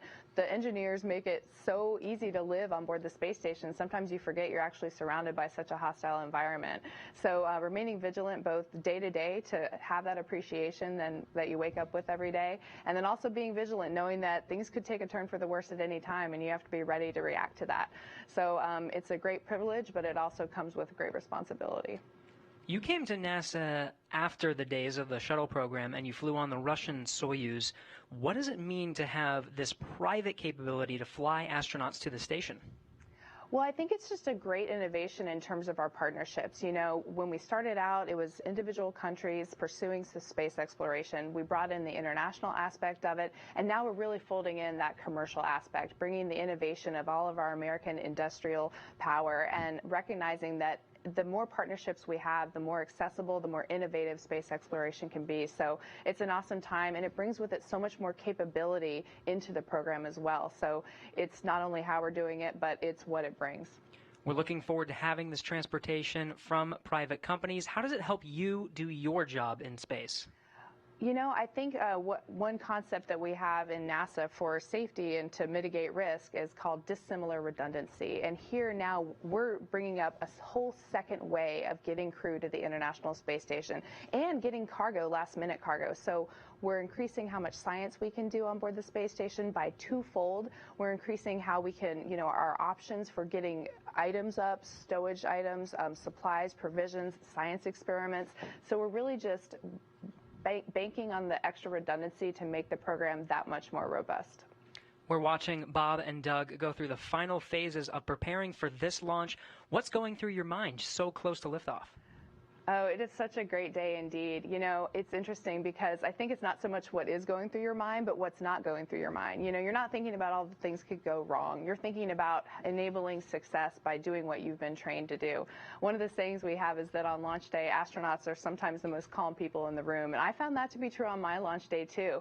I think it's kind of this career culmination of everything you've learned, everything you've dreamed of, and you know that it's coming together in that day and that you're going to finally do what you're prepared to do, execute the mission, and it just really brings a sense of calm and readiness. NASA astronaut Christina Cook, always an honor to hear from you. Thank you. Great to be with you.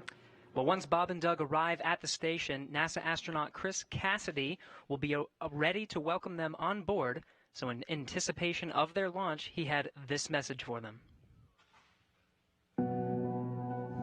Hello, everyone. I'm astronaut Chris Cassidy, commander of Expedition 63 on board the International Space Station, flying 250 miles above the Earth. Like you, I'm excited about today's launch and the possibilities it will bring to America and to the world. But also, I'm very excited that two close friends will be arriving and joining the crew. I had the privilege of flying with Doug Hurley on both of our first shuttle missions back in 2009. Together, we came to the International Space Station and helped construct the amazing facility that it is today.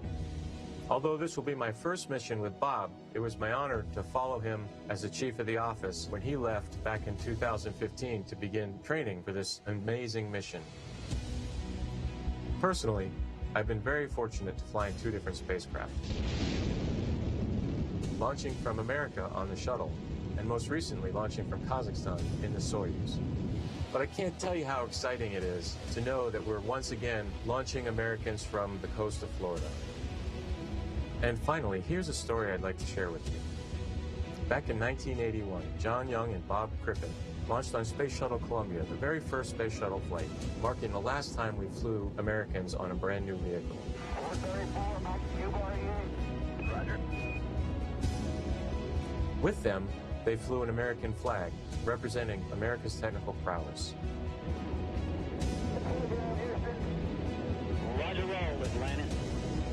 30 years later, that same flag was flown to the International Space Station. This flag remains here today, waiting for Bob and Doug.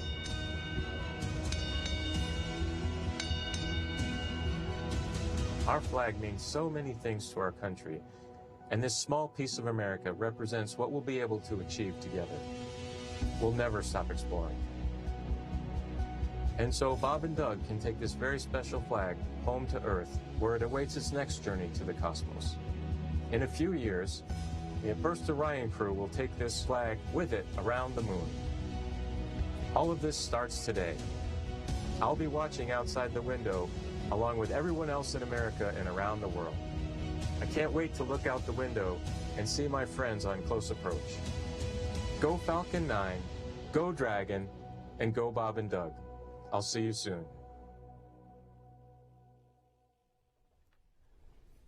And there again is a live look at Launch Complex 39A at Kennedy Space Center in Florida, where we are T-minus 1 hour, 41 minutes, 58 seconds and counting from liftoff of the Falcon 9 rocket carrying Crew Dragon with astronauts Bob Behnken and Doug Hurley strapped inside. We can see some raindrops on the screen there. It looks like rain coming down at the pad, but we're still monitoring weather, and it sounds like there's going to be another decision point before they start fueling the Falcon 9 rocket, which is scheduled to happen at about T-minus 35 minutes. So we just heard a little bit about where they're headed. If the weather cooperates today, to the International Space Station. Leland, you've been there twice, and I know just from what you've told us, it's this Leviathan in space and the site of so much important work and partnerships happening. Right. Chris Cassidy is up there floating in the Columbus laboratory that I installed, or our team of us installed on STS-122. And I think about, using this robotic arm that was made in Canada. The European Space Agency built the Columbus laboratory, and my job was to use that arm and attach it to the International Space Station. And as it was getting closer and closer, the motion just stopped. And I'm like, what is going on? And there are 4 ready-to-latch indicators that have a very slight spring force that I was moving so slowly with the hand controller, the translational hand controller, that spring force stalled out the motion. And Peggy Whitson was behind me, and she said, Leland, there's some commentary. Weather update, I think. Go ahead, sir. Hey, Doug, we're still waiting for a weather update expected at 18 Zulu. Therefore, the next assessment will be closer to the propellant load time. We are currently no-go on launch weather, but we are showing an expected clear of 1830 Zulu. Okay, copy all. Thanks for the update.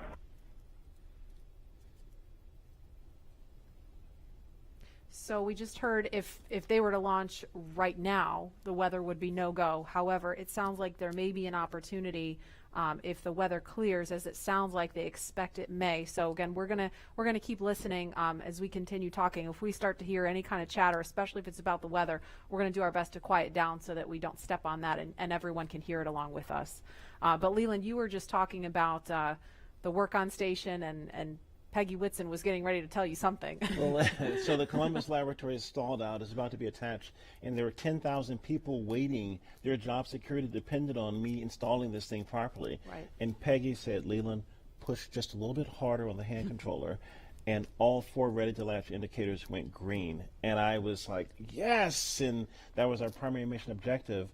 But that paled in comparison to what happened next. Peggy invited us over to dinner in the Russian segment, and we had this meal with people from all over the world, Russian, German, French, African American, Asian American. This diversity that we talked about earlier, were up there breaking bread at 17,500 miles per hour while listening to Sade's Smooth Operator. What? It blew my mind. It was Smooth Operator, right? What an appropriate song for I this know. job too, right? Wow, does she know?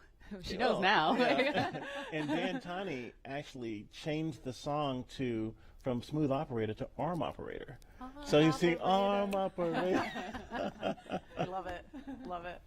And Leland, you actually, we were in another taped segment when you got a text from Drew Foystel. Can you share that with us? Yeah, Drew Foystel, his good friend, just sent me a text saying that the families say hello to all who are watching and thank the nation and the world for their support and interest.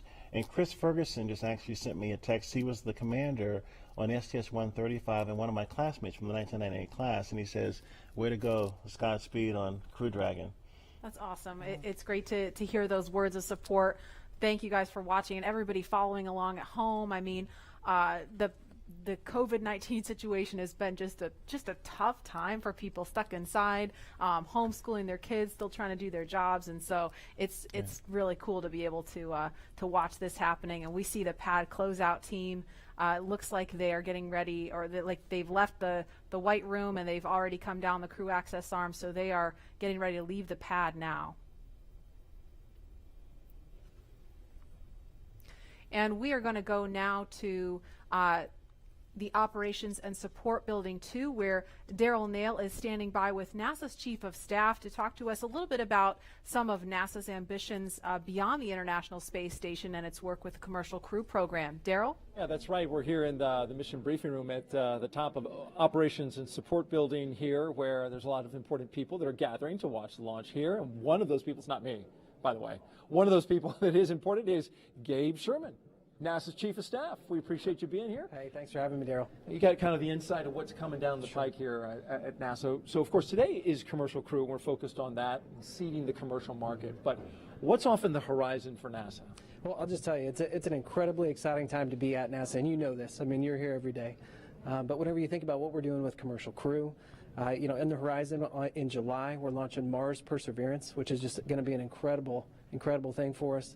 You look at the end of this year, SLS, the largest rocket in the world, is going through testing right now, going through green run testing, and we're hoping maybe by the end of the year we could even get it right out here to the Cape, which would be just an incredible achievement for our team. So there is no shortage of things to be excited about at NASA right now. And it feels like everything is really starting to happen here recently with everything that you just mentioned. And if we get that first Artemis launch, that could be right around the corner as well. Oh man, we're looking at I think late 2021 is what we're looking for, and so you think about SLS potentially moving from the green run to the Cape. You've got Orion finishing up its last little bit of testing. It moved from Plumbrook earlier this year, our station up there in Ohio, down to KSC. So we're looking at checking it out throughout next year, and hopefully we'll have the first integrated flight of SLS and Orion at the end of 2021, and I'm telling you that is going to be a moment. That will be exciting. Yeah. And there will be a thunderous boom right here at the Kennedy Space Center.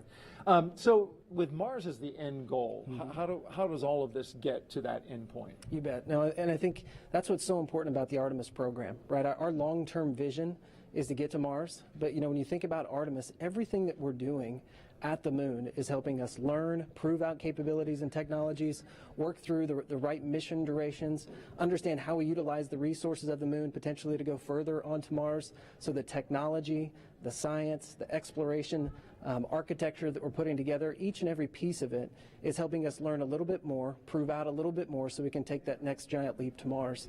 And so everything that we're doing at the moon helps prepare us to move on to Mars. How about the activity in low Earth orbit, like Commercial Crew, which is happening today? How does that help us for missions to the moon? Yeah, I think anytime you're launching humans, you're learning, right? And you're taking what you've learned and you're moving it forward to the next mission. But I think it's really about the business case. If you think about what Commercial Crew is, it's NASA moving from owning and operating hardware to buying a service, right? And if you remember, just a few weeks ago, and we awarded 3 contracts on the human landing system to commercial companies. And so we're hoping that we move to a day where we're actually buying a service to get our astronauts back and forth to the moon. So actually enabling the commercial market to go from low Earth orbit all the way out to lunar orbit. And so Commercial Crew is a great proving ground for that, helps us prove out that business case, build those partnerships, and then we get a feed forward to the moon. So it means a lot. This means a lot as we move out. And it's really exciting when you talk about the Commercial Crew, the commercial aspect going to the moon. Right. and those partners. They're going to be studying those landers to see if they are viable for NASA? Yeah, working through a tremendous process with the commercial providers and NASA engineers, going through initial designs right now, looking at the capabilities that they've proposed, and then trying to make decisions on which landing system goes early in 2024, which landing systems are better prepared for sustainability out in the later 20s. And so that is going to be an ongoing process throughout this year and moving into next. So it's going to be really exciting to kind of see what comes out as, hey, this is the lander that's going to take the first woman and the next man to the moon in 2024. Right, so different than the time of Apollo when we went to the moon, and that program ultimately came to an end. The idea here, though, is to try to create some sustainability. Talk about that. Right, and sustainability, you can get to sustainability if you have reusability, right? And that's what we're seeing with commercial crew for sure. But whenever you think about our human landing system, you're looking at a system that we put out there at the moon once we get to sustainability, and it's going back and forth, taking multiple trips to the lunar surface, back up to Gateway, which you're familiar with, is kind of our smaller space station we're going to put in orbit around the moon. So we are building an architecture that is going to enable reusability at the moon. Apollo never had that. And so whenever you think about driving down cost and increasing access, reusability, sustainability are critical. So you get to see everything from a very high level at NASA. What's it like for you personally, I'm curious, to be here at the Kennedy Space Center to watch a launch and to just see this amazing facility where all of this activity happens? Yeah, I think sometimes people think since I work at NASA, I'm around this stuff all the time. I'm not, right? I don't get to come down here nearly as often as I'd like. So it's just as exciting for me as it is for anybody else in this room. When you think about all the hard work that our team has put in to get us to this day, to actually come down and be a part of it with them, it's just overwhelming and incredible. So we're just a little bit excited.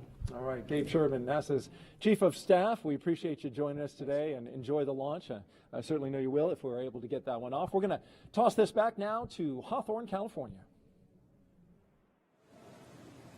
Joining us now is SpaceX's Lars Blackmore to discuss SpaceX's future ambitions to visit the moon and Mars.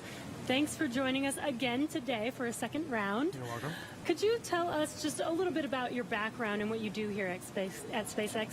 Yeah, well, I'm in charge of entry and landing for Starship, which is SpaceX's next rocket after Falcon 9. And before that, I worked for many years on the same thing for Falcon. So hopefully today you'll see another one of those landings on a drone ship. Awesome. And speaking of that, what role does reusability play in getting people to the moon and Mars in the future? Well, it's really all about making human spaceflight affordable. And what you want for that is a 100% reusable rocket. Now, Falcon is only partially reusable, but Starship is going to be 100% reusable. And we've actually already started working with NASA on using Starship to send astronauts to the surface of the moon for the first time since 1972. Not only that, Starship will be refuelable on orbit. And the combination of those two things will let us send people basically anywhere in the solar system with more payload for less money than I think people have really been contemplating. I think for the first time we can seriously talk about things like lunar bases, or what SpaceX cares about most, a self-sustaining civilization on Mars. Right. So what you're saying is I will have an opportunity soon to get on board one of those spaceships. I very much hope so. Yeah. So speaking of reusability and landing, I know you mentioned Starship will be refuelable in orbit, but Falcon does come back and land back on Earth. What are the challenges with actually landing on the moon and landing on a planet like Mars? Yeah, well, you can't land like a plane, because the moon and the Mars either have no atmosphere or have a very thin atmosphere, and even if you could, there's no runway that someone's built for you. So that's one of the reasons that we do propulsive landing on Falcon, because we want to figure out how to do propulsive landing. That fundamental architecture works on basically any planet. If you have no atmosphere like the moon, you do a propulsive landing burn all the way. If you have a thick atmosphere like Earth, you let the atmosphere slow you down as you float down, then do a short landing burn at the end. And for Mars, which has an atmosphere but a very thin one, you do something in between the two. Wow. Yeah, that sounds really difficult, and I'm sure there has been a lot of effort put into that. Can you tell us anything about what we're working on now to get us to a point where we can do a landing like that in such a harsh environment? Yeah, so figuring out propulsive landing is really the key part of it. But what people may not realize is that every time we bring Falcon back, we do something called an entry burn. So just before we hit the atmosphere, we light the engines to slow the rocket down. That happens high up where the air is very thin. And it just so happens that the conditions there are very similar to what a Mars landing burn would look like. So even though it takes months to get to Mars, and you can only do it every 2 years when the planets line up, we effectively get to practice Mars propulsive landing every time we bring Falcon back, including, hopefully, today. Wow. And as you mentioned, every time we bring Falcon back, we learn something new. Can you tell us a little bit more about what we learn after the vehicle has returned and we're able to check out the vehicle? Yeah, so Jessica actually mentioned this earlier, that I talked about how cost is really one benefit of reusability, but reliability is the other benefit. I mean, imagine that you do all this planning to send a rocket up through the rigors of launch and re-entry, but you don't get to see the rocket afterwards. And what we would like to do with reusability, what we've been able to do with Falcon 9, is see the rocket, inspect it, and because of that, we've been able to correlate our models pre-flight to what actually happens when you launch, re-enter, and land a rocket. Right, instead of just guessing what happened to the vehicle after it's left. Exactly. That is amazing. Well, thank you again for joining us today for a second round. Hopefully the weather works with us today in a couple of hours, actually. Let's throw it back to KSC with Marie. All right, actually, we have Lauren here. Now, today's mission opens up the door to one day, allowing the general public to be able to visit places like the Moon and Mars. And as you've heard through several interviews today, reusability is a really, really important part of that. Imagine if every time you flew a plane from LA to New York, you threw it away at the end of the flight. That means essentially airline travel would be too expensive, costing hundreds of millions of dollars a flight, and almost no one would be able to fly. And so that's what SpaceX is trying to do here with reuse, allowing not just a handful of people to be able to go to space, but tens of thousands and hundreds of thousands of regular folks like you and me to be able to go to space. So, myself, when people like me have a chance to go, I know my dream is to land on Jupiter's moon, Europa. Scientists believe that there is a liquid water ocean underneath the ice and that it has the potential to be habitable. And so I'm super excited to get up close and personal to maybe some space fish. Leland, what about you? Where would you go? Wow, that's a pretty interesting destination. I think I would like to go to Mars. We've studied Mars so much and looked at it, and I think maybe having a Martian base that is dog friendly, bring the pups along, because I think as we explore, we want to take our families, our cultures, our traditions, with us, and flying with Doug and Bob is cool, but having more people, There's the dogs. The puppers, taking the dogs. puppers to space. I mean, they're not. They look ready to go. They are ready to go. We just needed maybe some like SpaceX type suits for them, But it's that's what it's all about, exploration. Like the settlers going the west, they took everything with them, and they started these new communities and these new traditions. And I think that's what we do with space travel. We start new traditions and communities and bring everyone together as one family, one civilization. Absolutely. We're here for it. And knowing that the opportunity to fly to space as a private citizen is really just right around the corner, we have a new poll question on Twitter for you. If given the opportunity to fly to the moon, now we're talking the moon, would you fly to the South Pole where no one has ever been, or would you go to the Apollo 11 landing site? So those are going to be some interesting answers. And while there is not a ton of cargo on today's mission, Dragon is carrying two very special payloads, aside from Bob and Doug, of course. The first of those payloads is a series of custom art pieces entitled Humankind by Los Angeles artist Tristan Eaton. These indestructible, double-sided paintings made from gold, brass, and aluminum celebrate how far humanity has come, as well as how far we still have to go. It includes a beautiful homage to the Saturn V rocket, as well as a nod to Bob and Doug's current ride to space. And you can find more images and information about these pieces on SpaceX's social channels. Next, in the spirit of inspiring the next generation of explorers, we wanted to celebrate the class of 2020, from kindergarten all the way to graduate school. So SpaceX and NASA invited students from around the world to submit their photo to fly on America's first human spaceflight in nearly a decade. Each graduate's photo was used to create a mosaic image of our beautiful planet Earth, which we printed, and it's now being flown aboard Bob and Doug's flight on the Crew Dragon spacecraft. We received nearly 100,000 photos. That's a ton, so thank you, and congratulations, graduates.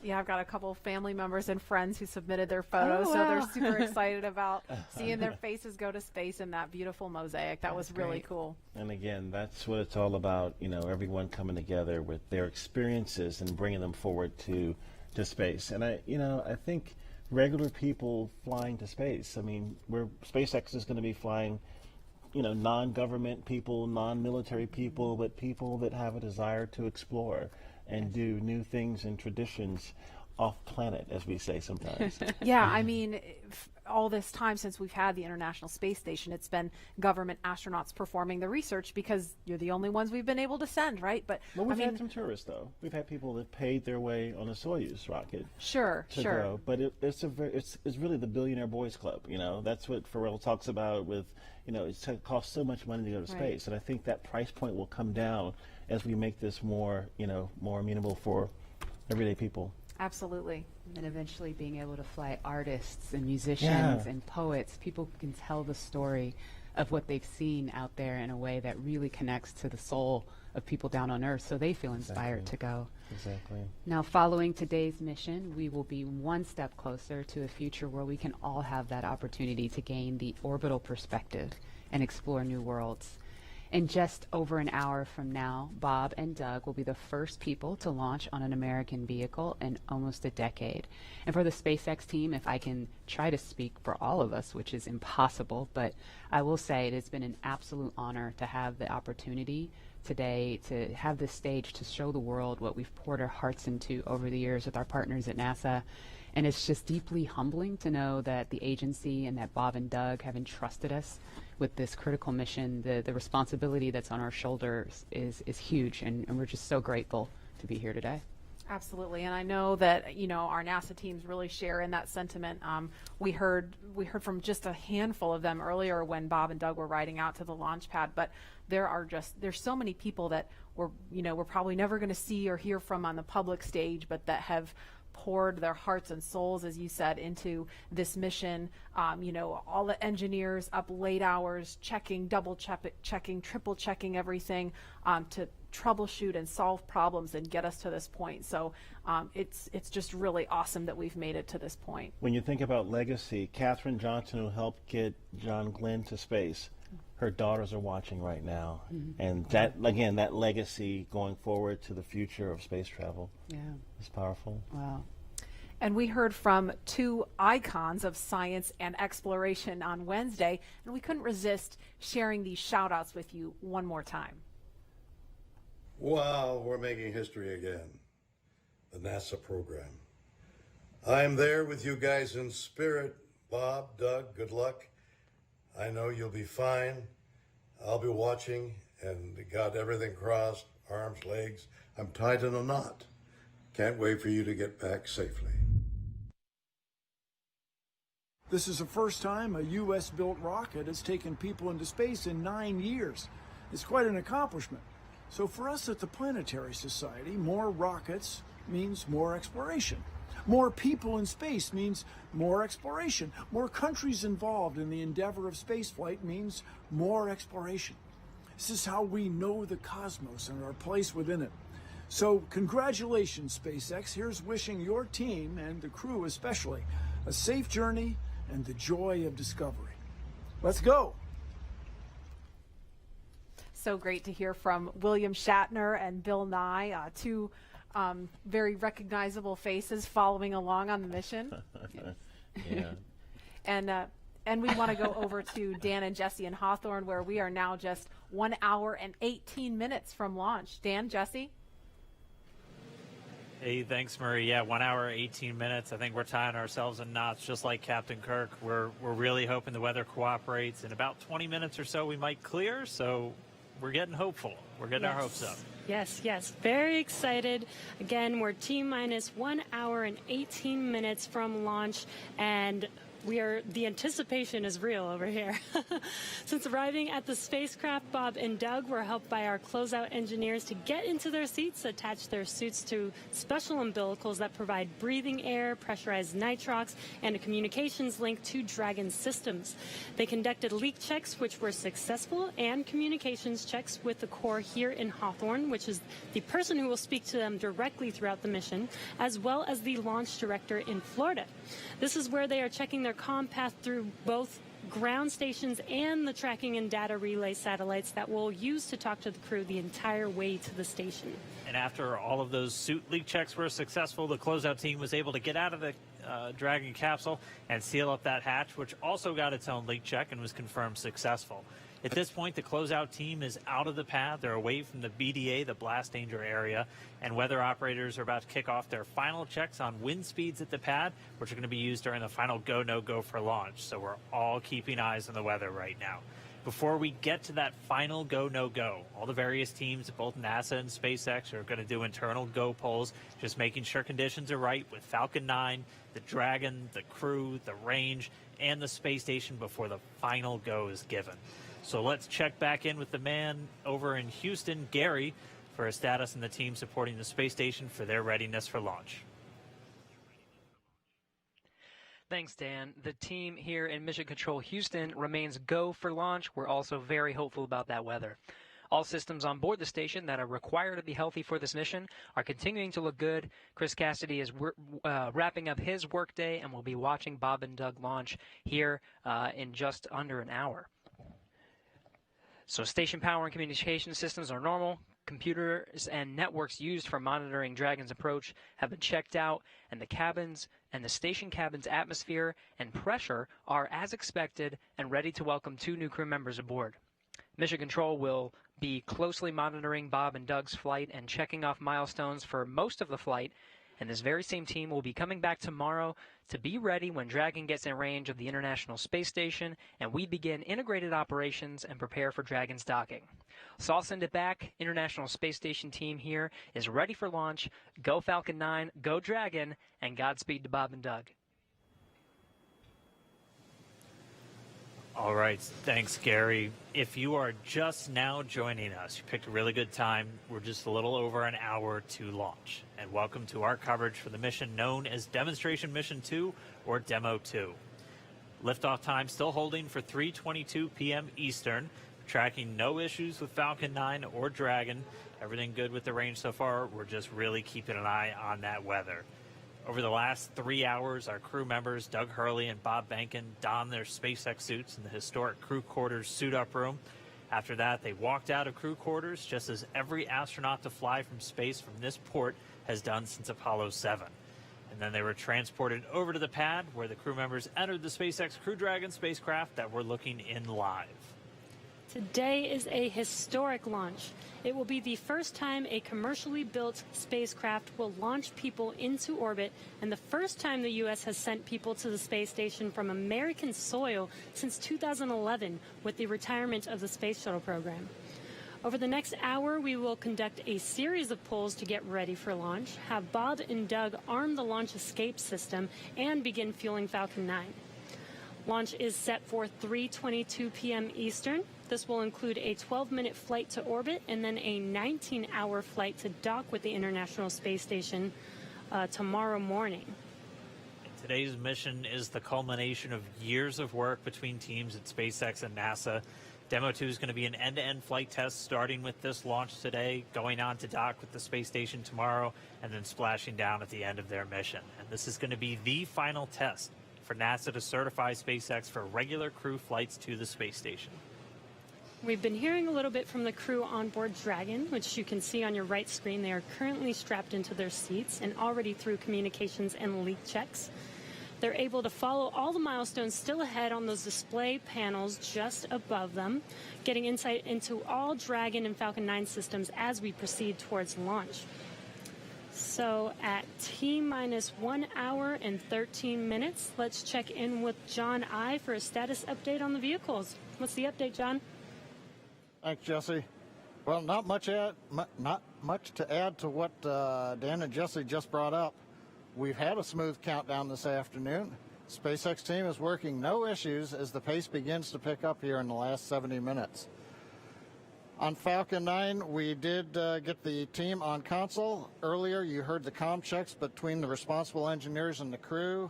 The engineers will be making calls on ascent for the crew's benefit, so they want to make sure that they could hear them before we go. The propulsion checkouts of the first and second stages are beginning right now. We're watching them begin to go through the process, opening valves. That check will go for about another 10 minutes. And that'll be our last one until propellant loading. Now the team will assess readiness for launch with a final go-no-go poll at T-minus 45 minutes, and that'll be followed by propellant loading starting at T-minus 35 minutes. Now earlier today, Dragon operators also performed a series of checkouts of Dragon's flight systems. The spacecraft is also currently go for launch. Our NASA crew, astronauts Doug Hurley and Bob Behnken, are currently inside Dragon. The hatch is closed. The SpaceX ground crew has left the tower. The next major event for Dragon is retract to the crew access arm that you can see currently alongside the capsule. That'll happen somewhere between T-minus 45 and T-minus 42 minutes. Now the range is currently clear for launch from historic Pad 39A. The worldwide network of ground stations and the tracking and data relay satellites are ready to support Dragon as it heads into orbit. The weather, that's the one concern. We will get a weather brief at T-minus 1 hour, so just under 12 minutes from now.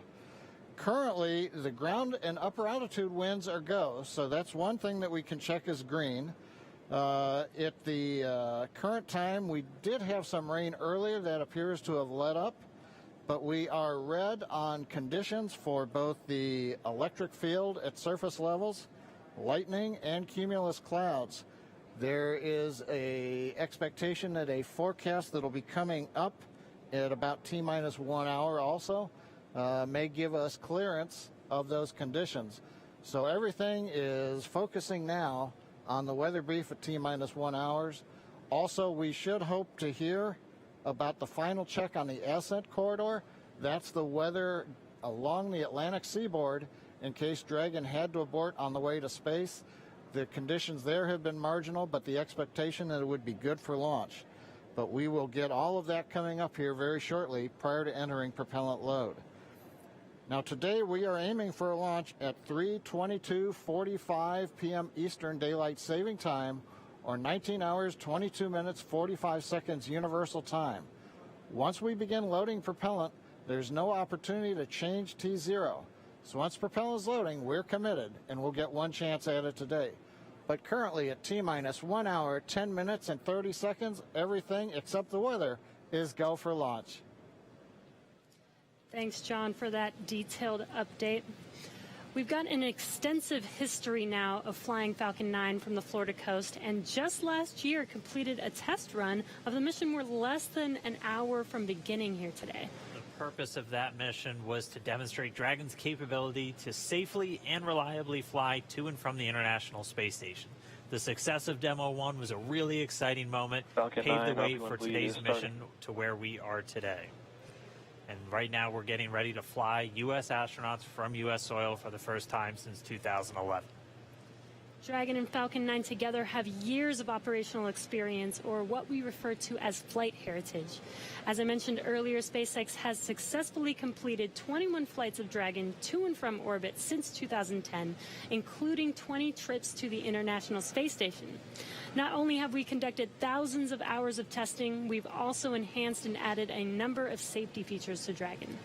Much of what was learned with the Cargo Dragon was leveraged in the design of this new vehicle. It's fully autonomous, which means it can basically fly itself, but also features that full manual override capability just in case of emergency.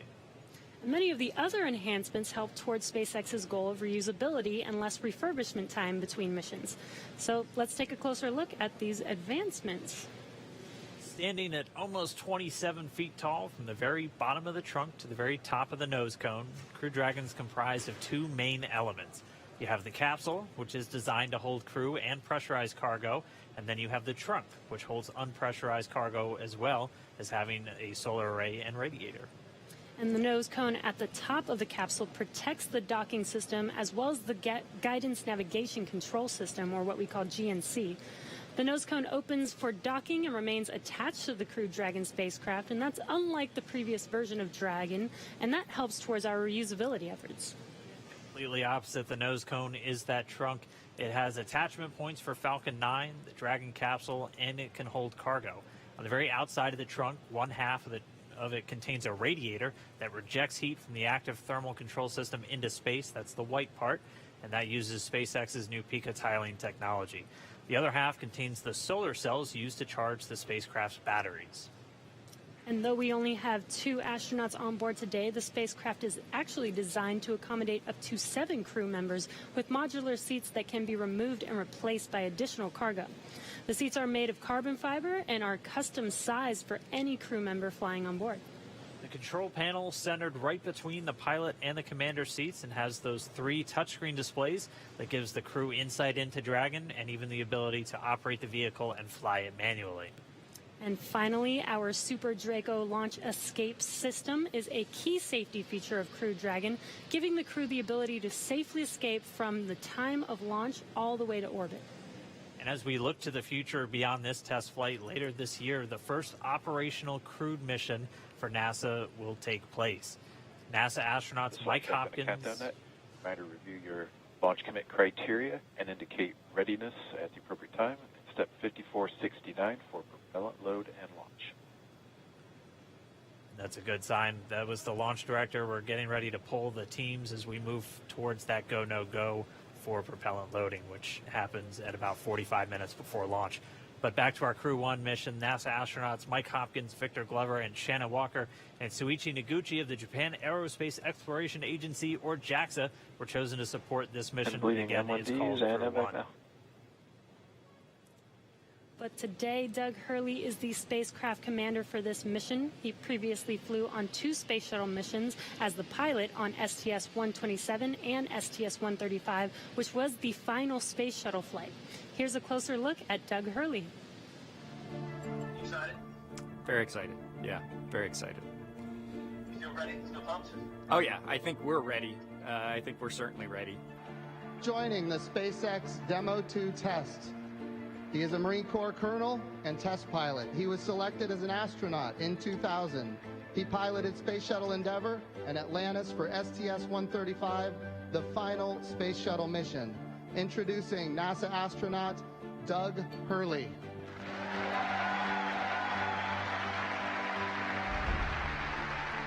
It's a life-changing process in so many ways to fly into space. It's just overwhelming in some respects. Just the sensations, the rumbling, the shaking, the acceleration. My name is Doug Hurley, and I'm the spacecraft commander for the Demo 2 mission to the International Space Station.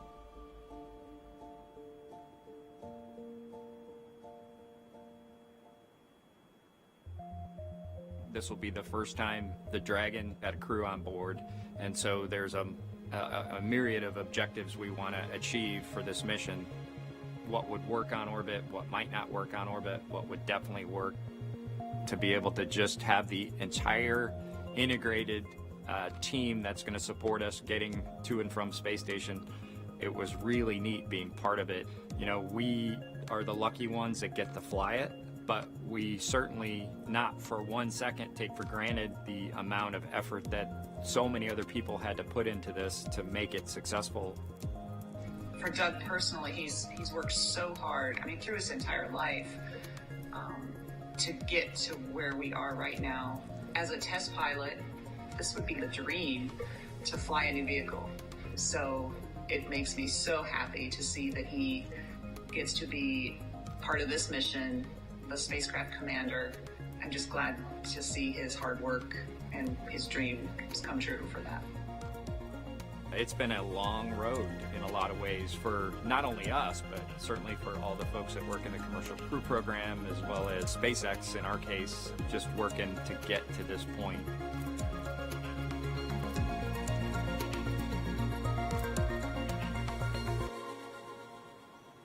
And we're a little over 1 hour, 3.5 minutes away from launch. Now let's learn a little bit more about the man sitting next to Doug Hurley inside Dragon, NASA astronaut Bob Behnken.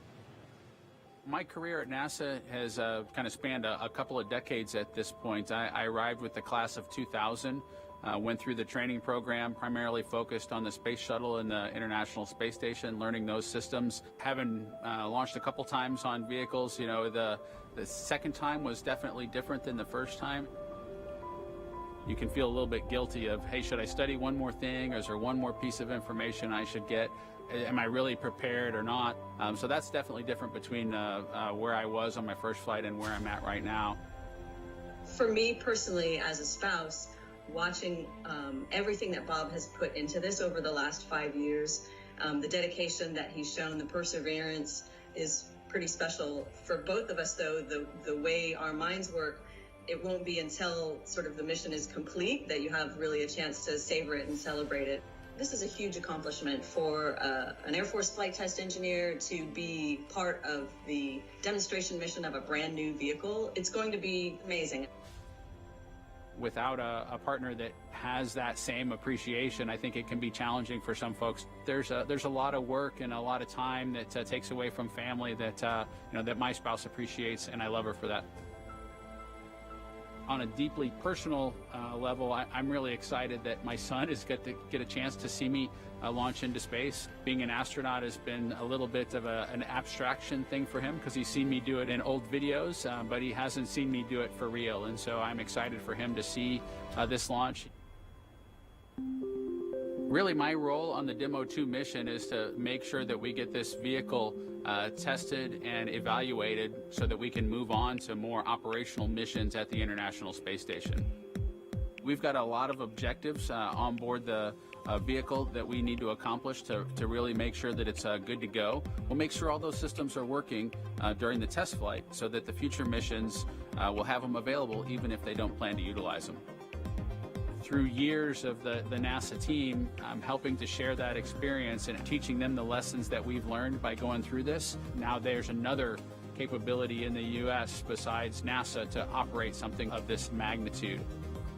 I want to thank the entire Commercial Crew Program team that's worked together to get to this point where we've got vehicles in the launch pad ready to head to the International Space Station.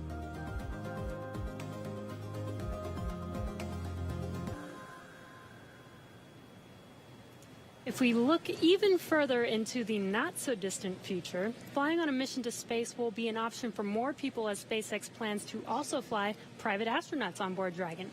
Earlier this year, SpaceX signed an agreement with the space tourism company Space Adventures to fly up to 4 passengers on an orbital trip aboard Dragon as early as next year.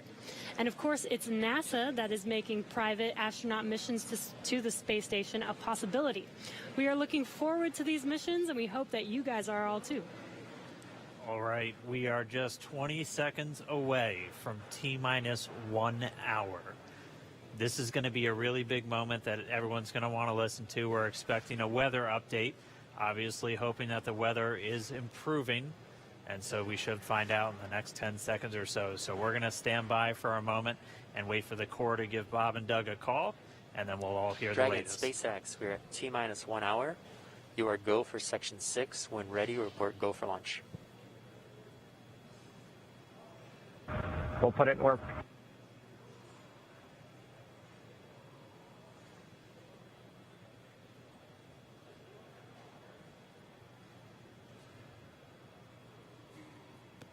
And that right there was a call for the crew to refer to some of their procedures. They do some final checks. You can see them checking harnesses, checking helmets, just making sure that they're strapped in and ready to go. And once they're done with that, the crew will report their readiness for launch.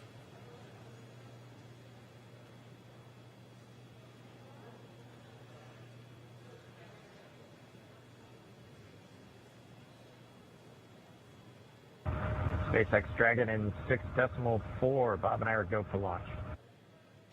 Copy, go for launch. And next up will be go no GoPro at T-minus 45. Dragon copies. All right, the crew is go for launch. So we are inside of 1 hour, still waiting for the weather update. But I mean, this day is one for the history books. We're returning crewed launches to station from American soil on American rockets. It's been almost 9 long years since we retired the space shuttle program. I remember that day. I'm going to remember this day. It's been a long road to get here, countless hours by thousands of dedicated professionals from NASA and SpaceX. It's been an exciting week, but this last final hour is just so exciting right now. Today's mission will be Crew Dragon's second test flight and its first test with humans on board. It's been an awesome countdown so far. Weather, we're still waiting for that update, so it's still a watch item, but the crew is go for launch, so at T-minus 45 minutes, hopefully we'll get an update on that weather. We've had a really clean countdown so far. It started with suit up just over 3 hours ago. The SpaceX team helping Bob and Doug put on their suits, conducting initial checkouts, including an initial pressure and leak check before they got to the actual walkout. And all of that done in that operations and checkout facility. The crew walkout was where Bob and Doug gave their final goodbyes to friends and family gathered outside the operations and checkout building before they began that roughly 20-minute ride to pad 39A. Really touching moment, saying goodbye to their family, both their wives and sons right in front of them. Yeah, a very touching moment. It's incredible to be able to watch these moments. And as they got into their Teslas, we got to watch them ride all the way to the pad, and we got some great footage there. And as you can see on your screen, this is some playback from earlier of them getting into those Teslas, about to make that drive down to the pad.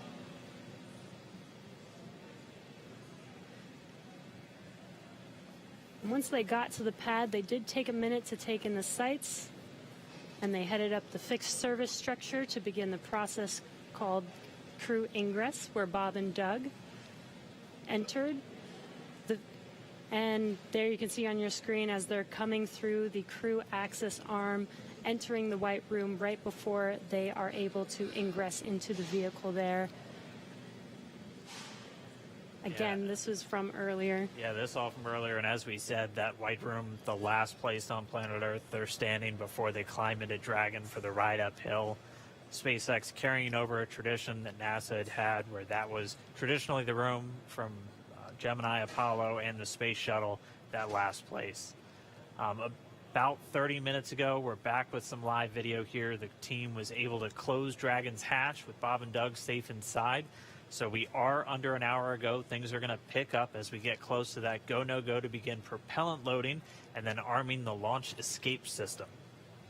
The crew pull for readiness was completed at T-minus 60 minutes, and the Dragon pull for prop load is coming up here in just about 30 seconds at T-minus 55 minutes.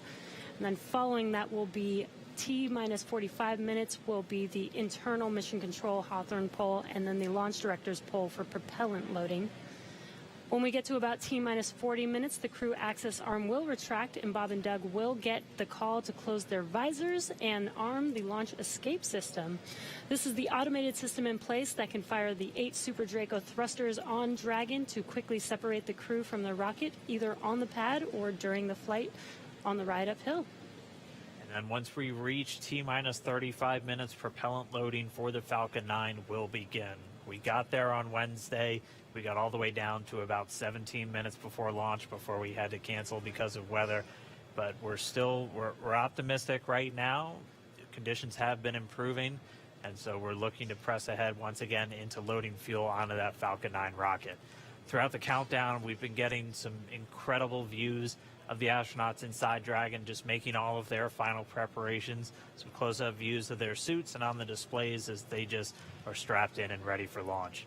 The teams often describe the suits as an extension of that Dragon spacecraft. You can always think of it as a mini spacecraft inside of a spacecraft.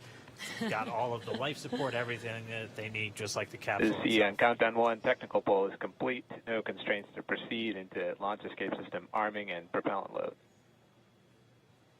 And there's that call out that the crew is ready. They are ready to load prop onto Dragon. So we are pushing forward towards T0. And while those suits do look great, they are also engineered to connect directly into Dragon's seats to provide communications, cooling, and the ability to pressurize if necessary. All right, well, we did get the call out that the technical teams on the ground are ready for launch escape arming and propellant loading. Again, things starting to pick up, things really starting to feel real. Let's jump down real quick to the team at Kennedy. See if you guys are just as excited. I can't sit still right now. It's starting to feel real. Yeah, it's hard to sit still in here, right, Leland? That rocket fuel going through my veins still. I know. It's so awesome when we see them sitting there in their suits. We're less than an hour away now. So far, things look like we might make it. We might make it. So I want to ask you what it was like the first time you put on a spacesuit when you knew you were going to space. Oh, that was February of 2008. We were in the ONC building getting the pumpkin suits on. A little bit different than the SpaceX fly SpaceX suits, but it was kind of surreal, you know. And to think that all of these, it took 10 years of training to fly in space. It took me 10 years from when I got in the Corps in 1998 to flying in February of 2008. So it was a long road to get there, but it was so worth it and so sweet. And, you know, learning how to use the green apple, the connections for oxygen, for cooling, much different than these suits that we have here with SpaceX. And so it's a lot more complicated to go through that whole series of things that you have to do to make sure you're safe in the suit. But we've evolved, we're ready, and they look so cool and calm and collected in their suits and in the vehicle. They're focusing and getting ready to fly in space. And there's so much excitement around the center. I know, Leland, you've been getting some messages. You got another message from another astronaut. Yeah, Sunny Williams. Okay, so Sunny, she's kind of the best. She's awesome. commercial crew also. She was one of the original cadre. She was one of the original 4 who trained with Bob and Doug from the beginning of the commercial crew program. And she's one of my classmates. Look at her there. What is she wearing? There she is. Hey, the Sunny. meatball. I forgive you, Sunny. No, she had the worm on Wednesday, so she wore the meatball today. So she's the best. But now she can wear the worm ball, I guess. Yes. The worm ball. Yeah, she can mix it up. But yeah, Sunny's awesome. She's training to fly on the Boeing Starliner in the not too distant future. So really glad she's watching and showing some love. So thanks a lot, Sunny, for sending that note. And again, we're looking at a live view of the Crew Dragon on top of a Falcon 9 rocket. You can see the crew access arm to the right of your screen. That's the hallway that Bob and Doug walked down to get into the White Room, which was the last place we saw them standing up before they climbed inside Dragon. And again, the wider shot there of Launch Complex 39A, where we are inside of an hour from liftoff, and I think we're just a couple minutes away from the poll we're going to hear before they start propellant load. Again, a 2-stage rocket there. And gosh, you guys, the weather looks not that bad. I mean, obviously that is not an official forecast, but it doesn't look quite as bad as it did Wednesday. We've got a little bit better odds. So there's the countdown clock. We're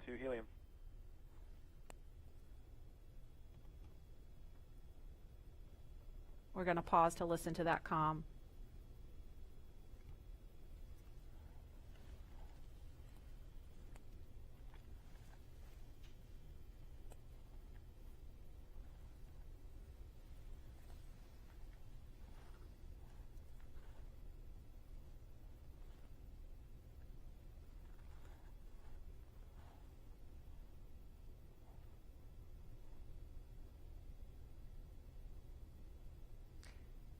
If you're just joining us, we're less than 50 minutes from the scheduled liftoff of the Falcon 9 rocket carrying Crew Dragon.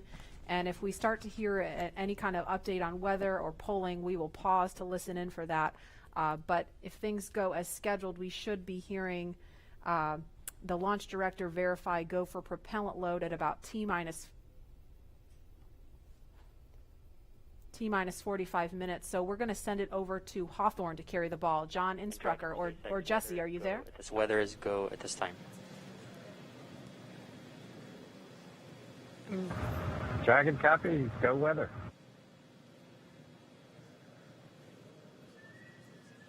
And there you heard that call out. So far, we have good weather. We are go for launch today. This is getting really exciting. I don't know about you, Dan, but my heart is beating pretty fast right now. Yeah, we've been waiting for those words since Wednesday. Oh, and yeah. we did hear a call to the crew, just in case you missed it, that they were only tracking one final weather constraint. It was the cumulus cloud rule. They were expecting it to clear up within 10 minutes, and it's cleared up now. So we are currently go on weather. Yes, and it's been pretty incredible to be so close to launch, and the road leading up to this point has been pretty incredible as well. It has been. It's been a partnership between NASA and SpaceX. We've been working together since SpaceX started flying cargo to the International Space Station, now getting ready to launch crew. And we've been really fortunate to work with not only a lot of international partners on the International Space Station, but a lot of And as really a great reminder, companies. here in the control room, we'll be closing doors here once we start with propellant load. Any last-minute bio breaks, please go ahead and accomplish those in the next few minutes. And the launch director just getting the teams ready. We'll be coming up on that propellant loading. Again, that starts at about 35 minutes prior to liftoff, so in about 12 minutes from now. There's going to be a go, no go coming up really soon. So let's go over to our man, John I, for the latest. John? It's T-minus 47 minutes, 24 seconds. We're continuing to count down. As you just heard, the launch director and launch team are preparing for the readiness for launch poll. Now, the launch director is currently checking with Dragon mission director and NASA launch manager for their readiness. And actually, it sounds like everybody is good there. The launch director will then ask the team, he'll tell them the poll is open, and the 13 members of the SpaceX launch team will be electrically polled for their go to load propellant, as well as continue all the way to launch. Now, we will hear that poll results and a briefing from the launch director at about T-minus 45 minutes. The good news right now is that the weather is go.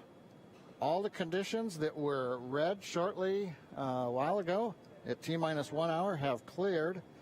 We're, as the weather forecaster said, cautiously optimistic. Currently, Countdown. the probability... Poll is complete. We're go for propellant load. Well, we got an early call out there. And launch control clear to retract the access arm on time. After that, arming access arm retract at T-minus 45 minutes. Got an early call from SpaceX launch director Mike Taylor that the poll is go. He also heard the direction T-minus 45 minutes to prepare for retract of the crew arm. As we hear more discussion, we'll stop and let you listen in. But right now, weather for liftoff, ground level winds are good, 10 to 15 miles an hour, well within limits. Upper altitude balloons show that conditions are acceptable. The red weather conditions have cleared up, the last one being cumulus clouds. And the probability of violation is set at 30% right now, so that's 70% chance of good weather. We're continuing to watch. There is about a less than 10% chance of lightning. We're also watching the abort corridor off of the Atlantic coast. In case, for example, at stage separation, Dragon had to abort into the ocean. The conditions there are acceptable. There has not been lightning lately. The weather, winds are good, light rain. It is go, but NASA is going to continue to watch those conditions. T-minus 45 minutes and counting. Reminder on hold and launch escape protocol. For non-urgent no-go conditions, brief the CE or LD, and they will approve aborting launch auto-sequence and proceed to launch abort. For urgent issues affecting the safety of the operation, operators shall call hold on the countdown net. Launch control will immediately abort the launch auto-sequence and proceed to the launch abort auto-sequence. Operators shall also advise launch director whether structural break or fire is imminent or occurring per Dragon manual escape flight rules. A reminder on fire alarm instructions. In the event of a fire alarm, key operators previously briefed will remain at their post while the alarm is evaluated. In the event that personal safety is threatened, evacuate to the south-facing emergency exit, which leads directly outside. At this time, weather is go for launch. You can see on the screen, we're inside T-minus 40, we're T-minus 44 minutes, 5 seconds. Crew access arm retracting away. SpaceX launch director is given the final brief to the crew. And we will be beginning propellant loading at T-minus 35 minutes. So right now on Falcon 9, ready to get into propellant loading. Dragon, crew, getting configured, set up. The arm is pulling away. The range is go for launch. They continue to monitor the air and the sea space. Everything looks good. And we finally have gotten green across the board on the weather conditions, but we can't take a deep breath quite yet. We're going to have to watch the weather all the way down to T0, both here at Kennedy Space Center and out in the Atlantic in the abort zones. Now, earlier we saw many of you following the launch from the United States on our hotspot map. Now that we're inside an hour, we're seeing large numbers of folks logging on, tuning in from coast to coast and around the world. So we'd like to know, is this your first time watching a launch live, not counting Wednesday? And if not, how many have you seen before? Tell us using the hashtag LaunchAmerica from your favorite social media platform. And with that, at T-minus 42 minutes, 50 seconds, conditions are go, and we are counting down for an on-time launch. Let's send it back over to Kennedy Space Center as the action begins to pick up on the pad. Dragon, SpaceX, you are go for Section 7, close visors, and arm launch escape system.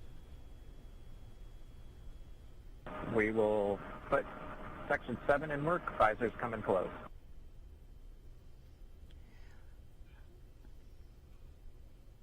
All right, the countdown clock is continuing to tick. My heart is continuing to beat 5 million beats a second. And we are getting so close. SpaceX Dragon in 7.2. Visors are closed. We're arming launch escape system. Copy. And as you just heard, the crew is arming the launch escape system. That is one of the absolute last big milestones prior to liftoff, other than nominal Falcon operations.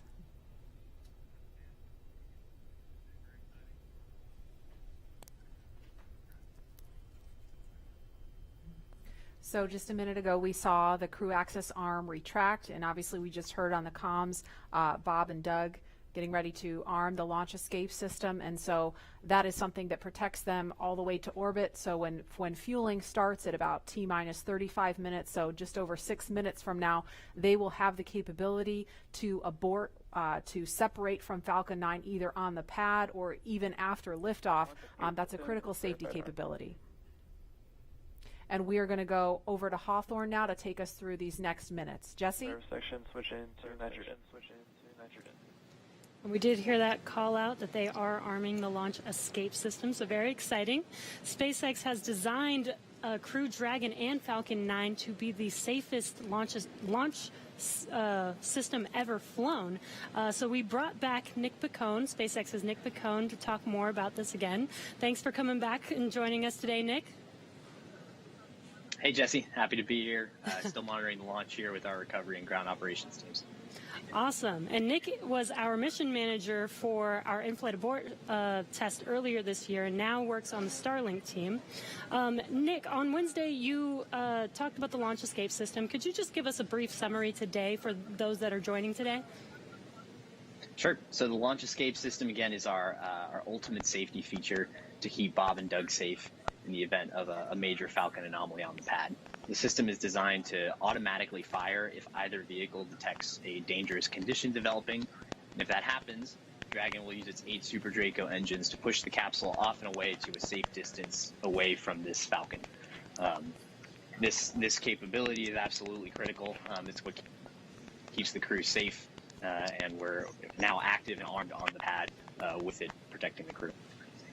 And as you mentioned, the launch escape system allows the Dragon to separate and get away from the vehicle. I believe it goes into the ocean. What happens after it lands safely in the ocean? Correct. So for most of our failure modes, the successful end state is Dragon deploying parachutes, splashing down safely in the ocean. But since a launch escape can happen while the vehicle's on the pad or anywhere in flight up through orbit, it could be splashing down right off the coast of Cape Canaveral. It it could be splashing down thousands of miles away in the North Atlantic. If that happens, to make sure we can get to Bob and Doug as quickly as possible, the Space Force's 45th Space Wing, Task Force 45, has pararescue teams staged and ready all around the world, ready to drop in and rescue Bob and Doug as soon as possible. And you mentioned that the launch escape system will keep them safe all the way up to orbit. What other options are there after Dragon is in orbit? Sure. So if for any reason we're unable to dock to the International Space Station, we have several pre-planned return trajectories, which will bring the capsule down to a splashdown point close to shore, where NASA and SpaceX recovery forces will be waiting to recover them. It'll look like an otherwise totally normal recovery operation, except for the early end of mission. This operation is something we're doing with one of two identical crew recovery ships. We do that because the landing sites, we want to maintain as much flexibility as possible. There could be changing weather conditions that bring down one site and leave the other one up. So we have those two identical ships, one in the Atlantic, one in the Gulf of Mexico. And our space operations team can redirect the spacecraft to go to whichever site is the safest option for the crew at that time. And with the vehicle, in almost any scenario, it sounds like the vehicle will land into the ocean. And it may look like a gentle landing into the ocean, but it's a pretty dynamic event happening. And you mentioned there are teams that are ready to go and rescue the vehicle and the astronauts on board. How do you prepare for something like that, especially with so many different scenarios that could happen?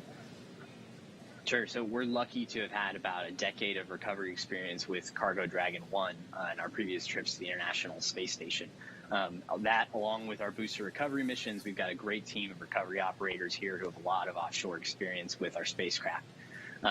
The system, though, that we took that experience, we built up a new crew recovery ship, two identical crew recovery ships, I should say, which have a lot of those lessons learned baked into the design of that ship and the operations. These new ships have complete medical facilities, an operational helipad, and redundant communications, power, and propulsion to make sure they're robust and ready for anything we encounter offshore. We've also done tons of training exercises with SpaceX team, the NASA team, and the rescue forces I mentioned earlier, practicing capsule recovery, emergency scenarios where we have to get the crew out of the capsule while they're still in the water, as well as those helicopter evacuations, taking off and landing from the pad many times so that we make sure the team is ready to do that. They're all staged and ready. They feel ready to support, and will be ready to call on us if anything goes wrong today. Awesome. It sounds like Bob and Doug are in some really good hands and will be safe no matter what occurs on the vehicle. So thank you, Nick, for joining us again, for walking us through all of those details. I hope you're just as excited as we are for a launch coming up here very, very shortly now. So we're going to send it over to KSC to Lauren.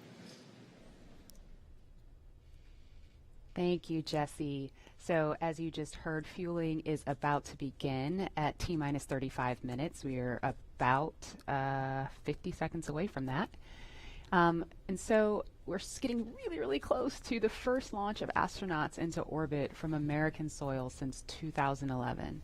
The launch escape system is armed, which, as you know, happens before fueling.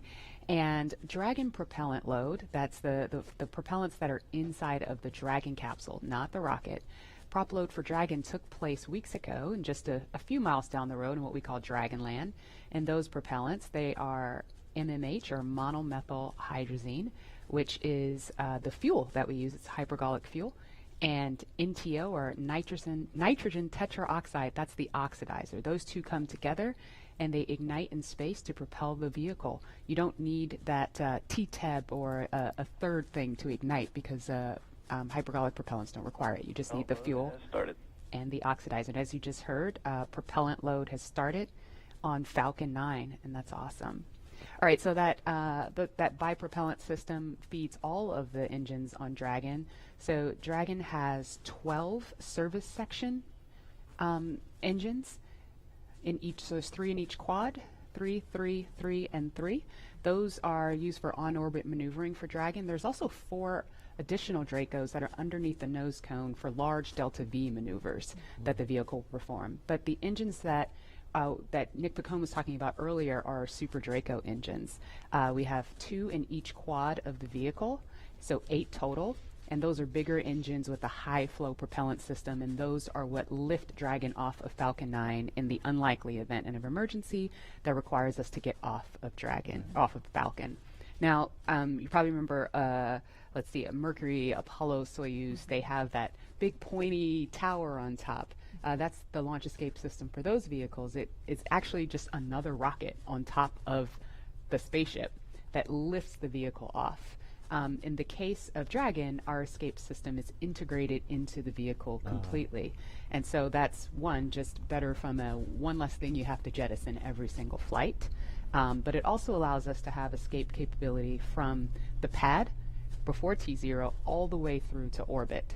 And so even if the very last minute, if we needed to get off of stage 2 while we're in space, we could actually escape to orbit. So yeah, that's the escape system for little baby Dragon here. Thanks, Lauren, and thanks for walking us through that, because I think it's really important that people understand that critical safety capability, and that's the whole point when we hear that launch escape system is armed. What that means is that in an instant they can separate from Falcon 9, shoot up into the air, and they can splash down safely in the Atlantic Ocean under Dragon's parachutes. And it was designed to do that. So now that fueling is underway, it's been going on for about 2 minutes now. So they have that safety capability ready to go on standby in an instant if they need it. And so we want to go over to Hawthorne now for an operational update from John Insprucker. John? Fuel and stage 2 fuel, all flow rates tracking nominally.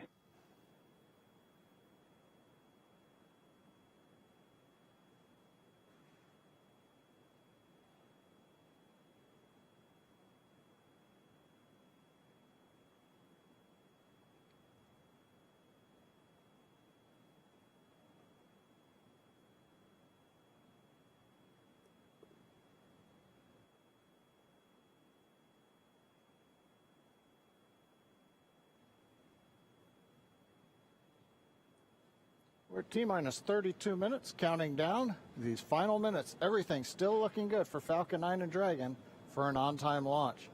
Falcon 9 did begin propellant load at T-minus 35 minutes at planned. Now on the Falcon 9, we use a fuel and oxidizer as the propellants that power it. The fuel is commonly known as RP1. That's rocket propellant grade 1 kerosene. The oxidizer is densified liquid oxygen, also called LOX. Densified means it is kept much colder than typical for launch vehicles. This allows for more oxidizer to be loaded into the first and second stages. Now with the fuel and oxidizer on hand, we need an ignition source to complete that fire triangle, as we call it. For this, Falcon 9 uses a fluid called T-tub. It ignites in the presence of oxygen and gives off a green-colored flame. Now it's hard to see on the first stage ignition due to the water that will be spraying on the pad, but you might just see the green flare as the second stage engine ignites following stage separation over 2.5 minutes into flight. Now currently first stage fuel tank is about 10% full. The first stage, as a reminder, as you look on the left side of your screens, the first stage is the long white cylinder at the bottom, topped off by the black cylinder. So over 2/3 of the rocket is that first stage. So the fuel tank is getting loaded. We're also loading the liquid oxygen into the first stage also. The second stage, which is the top 1/3 between the Dragon and the black cylinder, that's the white second stage, that is being loaded with fuel right now. That's about 8% loaded at this moment. Liquid oxygen loading is going to begin on second stage at T-minus 16 minutes 30 seconds. Liquid oxygen loading will continue on both stages all the way down to the last few minutes of the count. We're also loading helium into pressure vessels on the stages. That's used to pressurize tanks in flight as the propellant is pulled out by the strong Merlin turbopumps. On board the Dragon spacecraft, astronauts are monitoring systems while the propellant is loaded into Falcon 9. While we mentioned we had trained them with sounds that we had recorded on board. They've been through most of the propellant load, and they are now experiencing those sounds and vibrations. Stage 1, the grab range helium load continues started. to report no problems. They are go to support launch. Weather, the last of the red conditions cleared up about 15 minutes ago. Everything is marginal but acceptable on the weather. We'll continue to watch all the way through the countdown. Now, as a reminder, today we are now into an instantaneous launch window now that we've begun propellant loading. So at this point, if we hear a hold for any reason, we'll have to stand down and target our backup launch opportunity tomorrow, May 31st. Thanks, John. For Demo 2, Bob and Doug's flight to station will take about 19 hours, and their journey is fairly similar to the trip our Cargo Dragon makes back and forth to the International Space Station, but with two noticeable differences, and that's docking and splashdown. And as we await T-0 in just under 29 minutes from now, the ground operations teams are doing a series of system checks to make sure Dragon and Falcon 9 are both ready for liftoff. And we're continuing to get live views inside the capsule with Bob and Doug, and you're now also looking in firing room 4 down there at the Cape. Once we hit T0 and a successful launch occurs, we will watch Falcon 9 and Dragon make their ascent until the Falcon 9 first and second stage separates and sends Dragon on its way to the space station. And at this point, mission operators will prepare Dragon for on-orbit operations, where the vehicle will execute a series of burns that gradually raise its orbit to align more closely with the space station, as you can see in this animation. And just after putting Dragon into the same orbital plane as the station, the teams will get ready for Dragon's approach and docking maneuvers. The next Dragon will make its approach and actually dock with the space station. And this is a very different process from what we've seen with Dragon cargo deliveries in the past, which use a process called berthing. Berthing requires a spacecraft to approach the station and then stop so a crew member can maneuver the station's robotic arm to capture the spacecraft. Docking on this version of Dragon can be done autonomously with no crew on board the station. It's typically a faster process, both when arriving and leaving, but it does still require pinpoint accuracy to approach safely. Once captured, a spacecraft then gets attached to a common berthing mechanism, the same type of port that we use to connect each of the modules on the station together. It's a little bit slower of a process, but the hatches are significantly larger than the docking ports, which makes them perfect for bringing up those really big cargo items. Dragon will spend up to 120 days docked before preparing to return home. Following successful completion of Dragon's test objectives and cargo loading operations, the crew will close the cabin, perform final system checks, and configure the vehicle for undocking. Once the automated undocking sequence is complete, Dragon will complete 2 departure burns using its Draco engines, pushing it away from the space station. And next up on the trip, deorbit entry and landing, or splashdown, which is going to cover all the operations following that final departure maneuver. That's going to include events like the trunk separation, closing of the nose cone, a deorbit burn, and then eventually as they get into the atmosphere, the deployment of the drogue and the main parachutes, and all of that ends with splashdown right off the Florida coast. At that point, teams from SpaceX will move in with their recovery ship, grab the capsule out of the water, and work to get Bob and Doug out of Dragon after a successful mission in space. So we are 26 minutes away from launch. Fueling of Falcon 9 is continuing. Let's check in one more time down with the team at Kennedy. Murray? All right, thanks, Dan. We are so pumped right now because things have cleared up and it looks like we might actually do this today. If you're just joining us, we are now 25 minutes, 46 seconds and counting from the first launch of astronauts to the International Space Station from U.S. soil in 9 years. This will mark the beginning of a new era where more people will be able to fly to space than ever before. And we want to share with you the results of a poll we asked a little earlier. If you could go to the moon, now it's not where the astronauts are going today, they're going to the space station, but if you could go to the moon, would you rather visit the South Pole where no one has been before or the Apollo 11 landing site? And it was a pretty even split. We had 46% of you say you would go to the moon's South Pole, and 54% of you would go to the Apollo 11 landing site. I kind of side with the Apollo 11 landing site because I'm a history buff and I want to see where Neil Armstrong and Buzz Aldrin set foot. So I don't know. What do you guys think? Lauren, which place would you go? I'm with you on that one, and I would love to go see that flag there and those footsteps, those footprints there. Still be there, right? There's no wind up there. Should still be there. Leland, how about you? I think I'm with both of you because it's just like, the meatball, the classic. Yeah. Going to the classic spot, and that's where all of it started. That's where all that inspiration came, even though I was an antenna engineer not seeing it. But besides that, that's history. And hopefully maybe it wouldn't have to be one or the other. That's true. Exactly. Yeah. I mean, yeah, we're going to learn more from going where we've never been before. Exactly. And so we need to go to the South Pole too. Yeah. And we are thrilled to see all of you following along online. Thank you for answering our poll. And we're going to go over to Tahira, who's been monitoring all the action with less than 25 minutes to go. Tahira, I'm sure things are heating up online. Hey, Marie, I mean, you're completely right. Now that we have that go for launch, people are on the edge of their seat right now waiting on this historic moment to take flight. As you can see, photos are still coming in of just everyone around the country showing their excitement for this launch. And it's really been a touching thing to see how everyone's kept this excitement going from Wednesday's first attempt. So we just took a look at numbers, and we are now over 3 million people tuning in for this historic launch. And so for me personally, I just want to wish Bob and Doug the best of luck. This will be my own first time watching humans lift off to space from the United States, and it's just going to be a super emotional moment. For that, Marie, back to you at Kennedy for these last minutes before launch. All right, thanks, Tahira. And Leland, we got 23 minutes and some change to go. What do you think Bob and Doug are feeling right now? I think, they're very calm, cool, and collected as test pilots, but I think they're thinking about what are the steps that I have to take if a malfunction or something happens. And so the nominal stuff is all kind of automated, but if something happens where they have to intervene with those touch screens, that's what they're thinking. Mm-hmm. And we're just inside 23 minutes now. So on Wednesday, we were 5 minutes further in the countdown when we heard that call to scrub, and the weather was still very touch and go at this point on Wednesday. But today, it at least for right now, I don't want to jinx it. I'm afraid to even say it out loud, but it looks better today. Yeah, and it feels like I'm feeling it a lot more than I did on Wednesday. Right.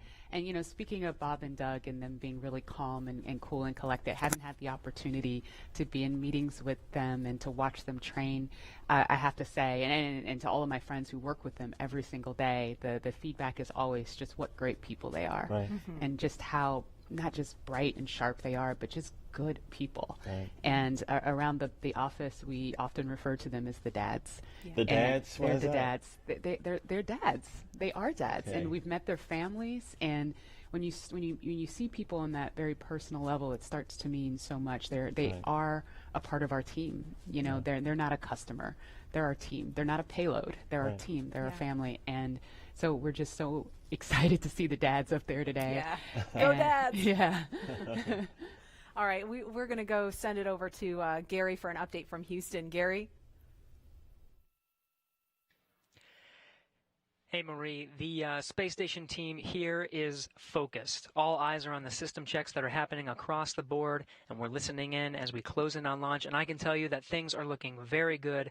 Chris Cassidy will be watching from the International Space Station, right now flying over the Pacific Ocean. It's heading to cross right over the launch pad. We might even get some good views from the station. Hope to be capturing those.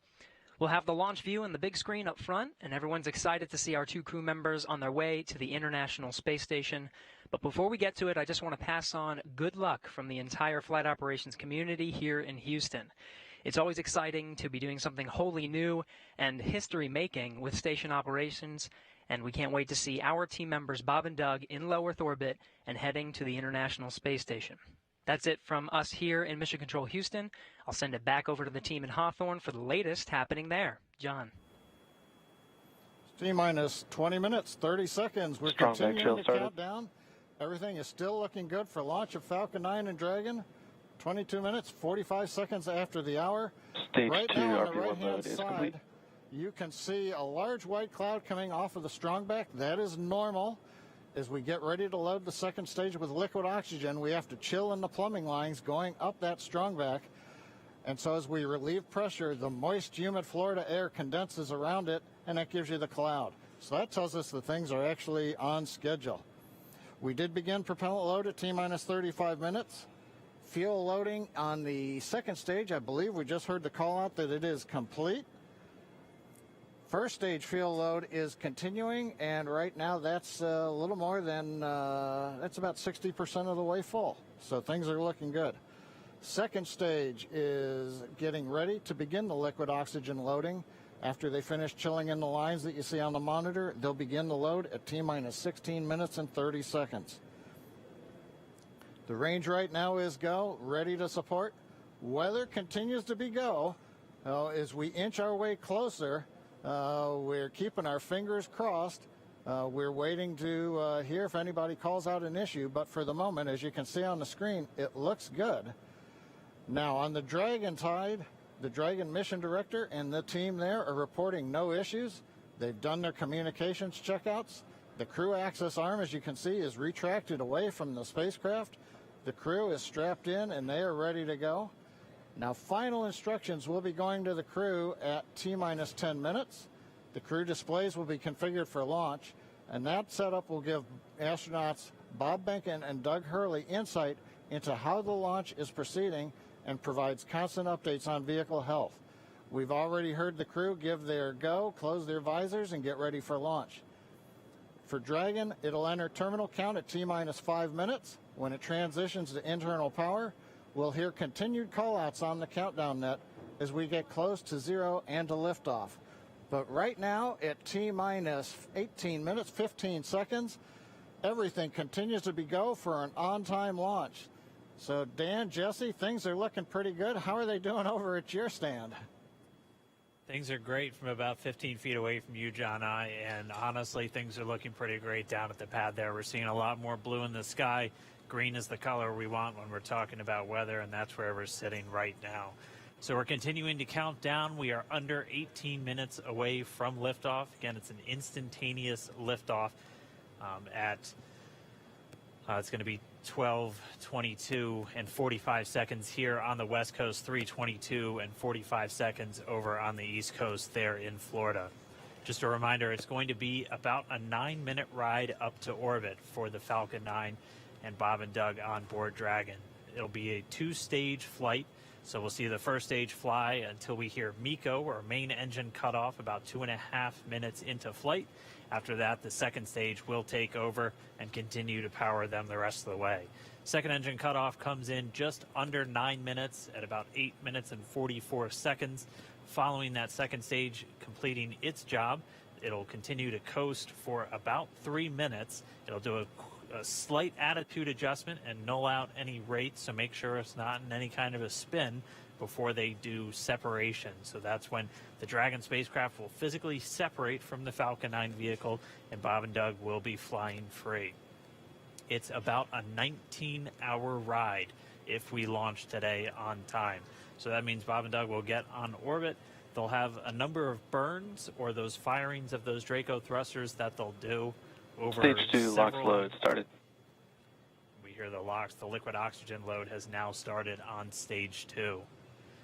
But again, they're going to be doing a series of burns on the way uphill towards the International Space Station 5, spread out over the first 16 hours or so of their flight until they get much closer, and it's time for that approach and docking. And we are expecting that with an on-time launch to happen today. That'll be coming tomorrow in the afternoon. All right, now that we're under 16 minutes away, we have a special guest joining us. I'm going to toss it over to Jesse. We are T-minus 15 minutes and 45 seconds from liftoff of our second demonstration mission today, and we have the honor of having SpaceX's President and COO, Gwen Shotwell, join us. Thanks, Gwen, for coming out and taking a few minutes to chat with us.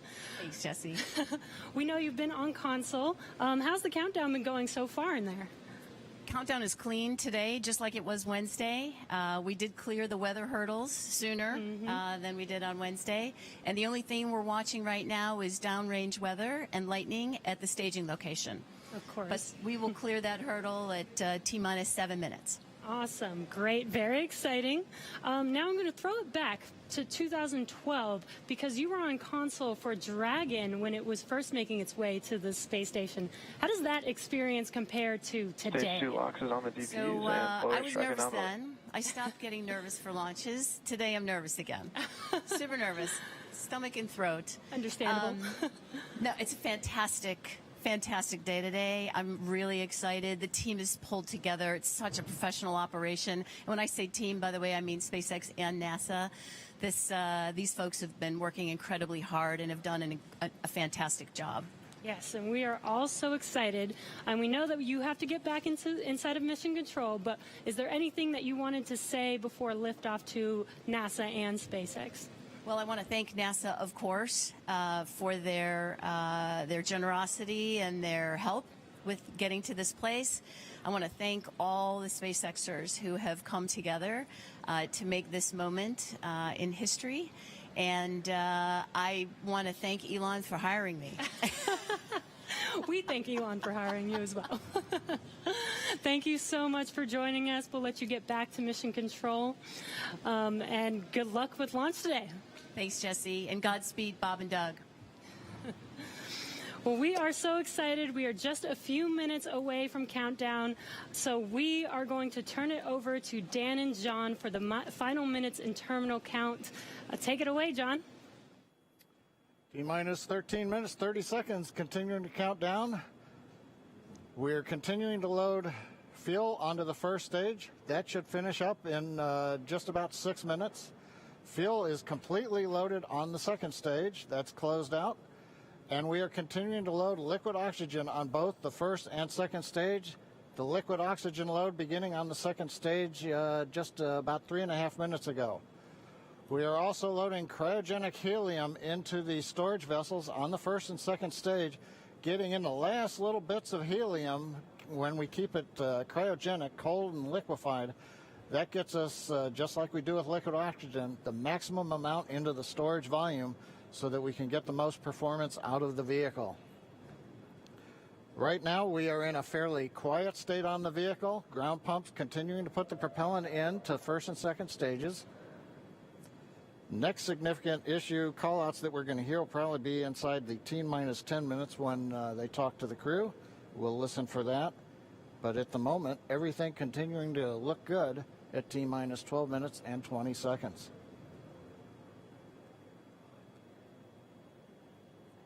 We're getting real close now, John. It's only a little over 12 minutes away. Just a reminder for everybody, it's about a 9-minute ride uphill.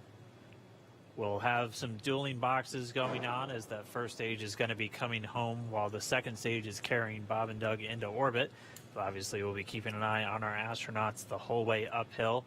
Some of the calls that you'll be hearing, as there will be what we call performance calls over the Dragon to ground the entire way uphill. And you'll just hear some of the SpaceX engineers calling out trajectories and booster performance. So we're always looking for that word nominal. I know that's one of John's favorite words. That's one of mine too. We want to hear nominal as much as possible up on the way uphill. You might also hear some number and letter combinations, and those correspond to the different abort zones that Bob and Doug are in during their flight uphill. There's 1A and 1B, which signify that they're on the first stage. Those carry them from there in the Cape all the way up to about the very top of North Carolina.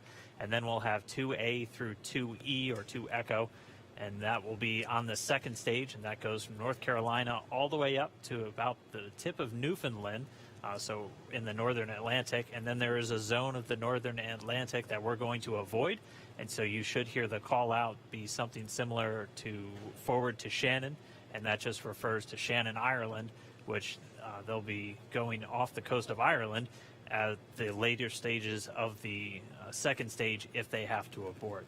So just prepping you now for some of those calls. You're hopefully going to hear that word nominal a whole lot on the way uphill. 10.5 minutes. Things are pretty quiet. As John I said, it'll pick up right at about 10 minutes. We'll wait for the crew just to confirm that their displays are in order. The crew is already strapped in and reported that they are go for launch. And we'll continue to watch the fuel gauges tick up on the Falcon 9 vehicle until fueling cuts off at just about 2 minutes prior to launch. Dragon and SpaceX confirmed displays are configured for launch. SpaceX Dragon displays are configured for launch. Copy. Bob, Doug, on behalf of the entire SpaceX team, it's been a huge honor to help you get ready for today's historic mission. Know that we're with you. Have an amazing flight and enjoy those views of our beautiful planet.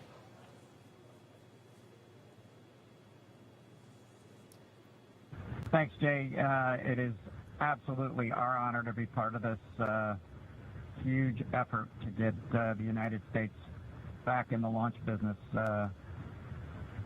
We'll talk to you from orbit. Thank you. Copy all. Thanks for those words. The SpaceX core, so again, that voice that's going to be talking to Bob and Doug throughout their mission from right here in Hawthorne, just offering a few quick words. The crew did confirm their crew displays are configured for launch. We are coming up on 9 minutes and counting. We've gotten through T-minus 10 minute with the crew discussions. Activity is now going to switch over to Falcon 9. Our next major event comes at T-minus 7 minutes. We begin what we call engine chill. Pre-valves will open. Those currently separate propellants on the first stage from getting down to the Merlin engines. We'll open the pre-valves. That allowed fuel liquid oxygen to flow to the top of the pumps. And more importantly, when we open the valves, that'll allow us to begin chilling the 9 Merlin 1D turbopumps on the first stage engine. It'll take a few minutes to get them cold enough to where they would then be ready to pass the large amounts of liquid oxygen through the pumps and into the main thrust chambers when we get to engine ignition at T-minus 2 seconds. We don't want to try to run highly chilled liquid oxygen through a warm pump. You would flash that into gas, and running gas through a high-speed pump is not a good thing. So right now, we are waiting for T-minus 7 minutes. That'll start the engine chill. Shortly after that, we will also get the fuel shutdown.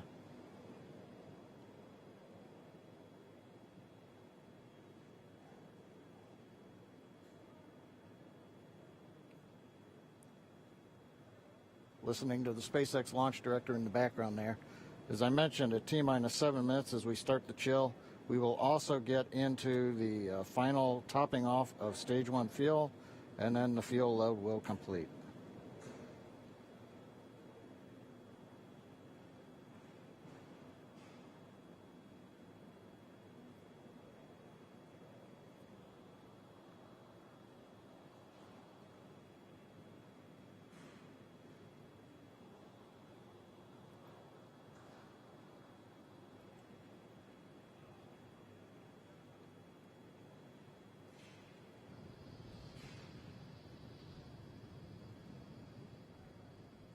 Stage 1 and Stage 2 engine chill has started.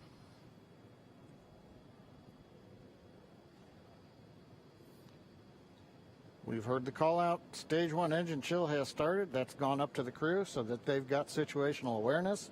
As I mentioned, the pre-valves are open. And now we are topping off first stage fuel, getting ready to finish the fuel load. Liquid oxygen load on first and second stage will continue until the last 3 to 2 minutes of the countdown.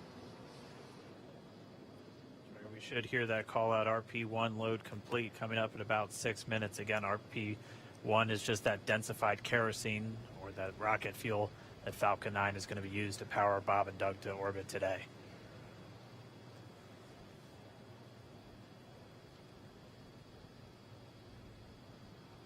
And Stage 1 fuel is closed out.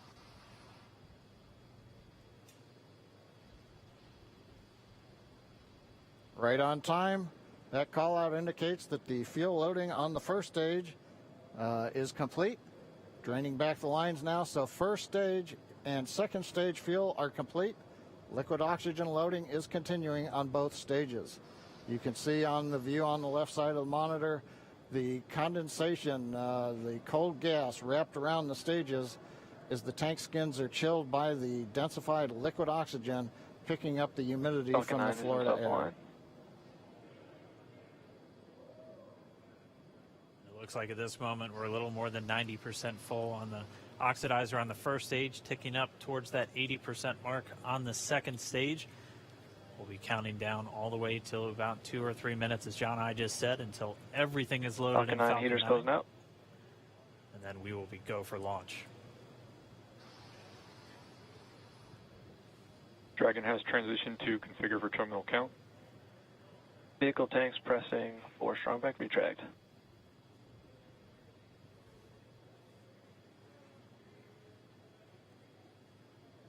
We're pressurizing the Falcon 9 tanks. We're going to open the clamp arm around the second stage and begin to retract the strongback. We'll move back about 2 degrees. That'll get us to the liftoff position. At liftoff, the strong back will then recline about 45 degrees away. Started. Stage 2, RP1 bleed. Launch director called out the strong back retract has started. On the left, you'll see it go back just a couple of degrees. Stage 1, RP1 bleed.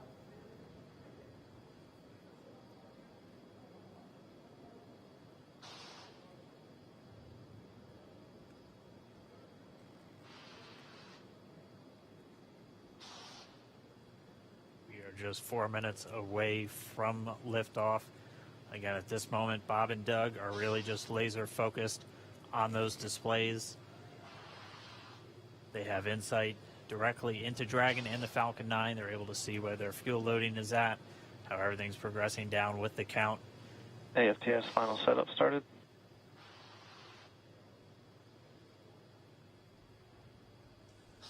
Three and a half minutes from launch. And the strong back is now reclining away from the Falcon 9.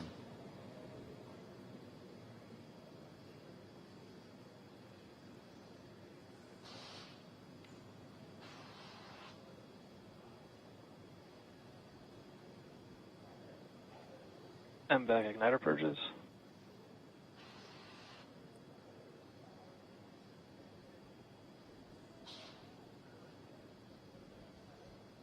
I'll go bleed. Dragon has transitioned to terminal count and is on internal power.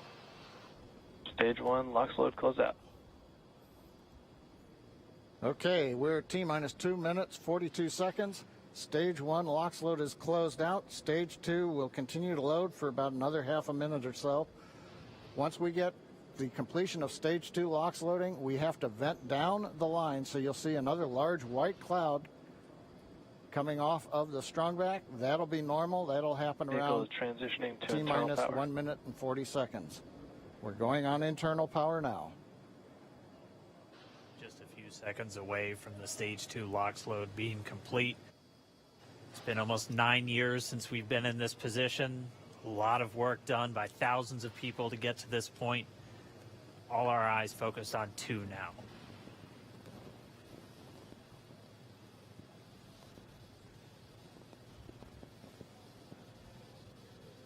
Stage 2 LOX load is closed out. Propellant fills are complete.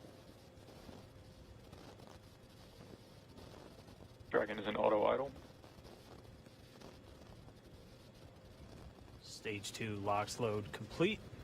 All fuel, all oxidizer on Falcon 9. 1 minute, 34 seconds to go till launch.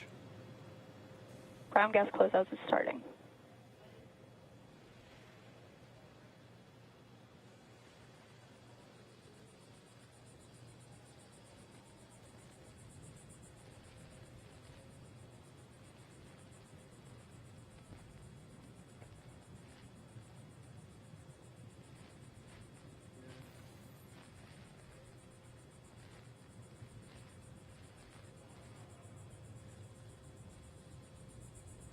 Falcon 9 is in startup. Dragon is in countdown. FTS is armed for launch.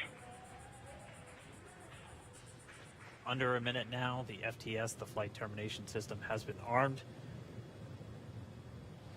Dragon, SpaceX, go for launch. SpaceX Dragon, we're go for launch. Let's light this candle.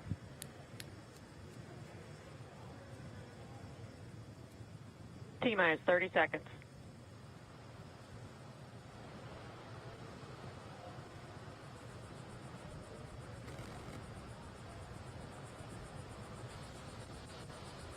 Stage 1 tanks pressing for flight. T-minus 15 seconds. 10, 9, 8, 7, 6, 5, 4, 3, 2, 1, 0. Ignition. Liftoff of the Falcon 9 and Crew Dragon. Go NASA, go SpaceX, Godspeed, Bob and Doug. America has launched.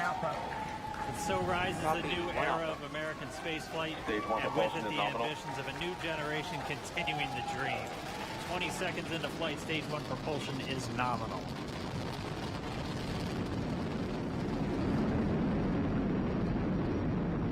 T plus 30 seconds into this historic mission.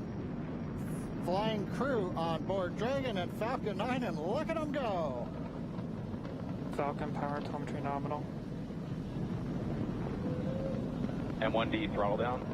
We're throttling down to get ready for the period of maximum dynamic pressure. We're in the throttle bucket. Reports say all systems are go. Vehicle is supersonic. We've exceeded Mach 1 on the Falcon 9. M1D throttle up. We're throttling back up to full power as we're through max Q. Copy, 1 Bravo. And we heard that 1 Bravo call out. That's just the second abort zone that they're in. They'll continue to be on this until the first stage has done its job and they switch over to the second. At this point, Bob and Doug pulling about 2.3 Gs, 2.3 times the Earth's gravity, already moving at over 1,500 miles per hour. We've heard the call out for MVAC engine chill. That's getting the MVAC engine ready to light. That'll come at about 2:44 into flight. Right now, everything continuing to look good. Next major event coming up is going to be the triple. We'll have main engine cutoff of the 9 first stage engines, stage separation, and then ignition of the second stage engine to continue to carry astronauts into orbit. Coming up in about 20 seconds. M1D throttle down.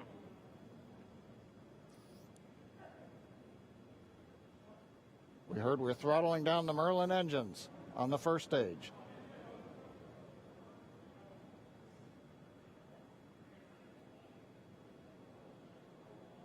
And we have Miko. Miko. 2 Alpha. Falcon stage separation confirmed. Copy, 2 Alpha. MVAC ignition.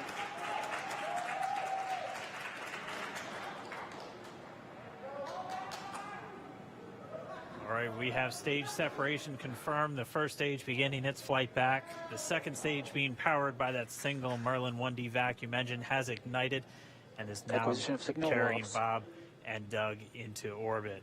So they're going to continue under the power of this second stage. Stage 2 propulsion is nominal. Which will cut off at SECO, or second engine cut off at about 8 minutes and 44 seconds into today's flight. So a little over 5 minutes to go still on this second stage. You heard the call out to Alpha, so they're now in the longest abort zone that carries them all the way from about North Carolina up the eastern seaboard almost to Canada. Things looking good though, getting good call outs, nominal propulsion on that second stage. Bob and Doug continuing to make their way into orbit.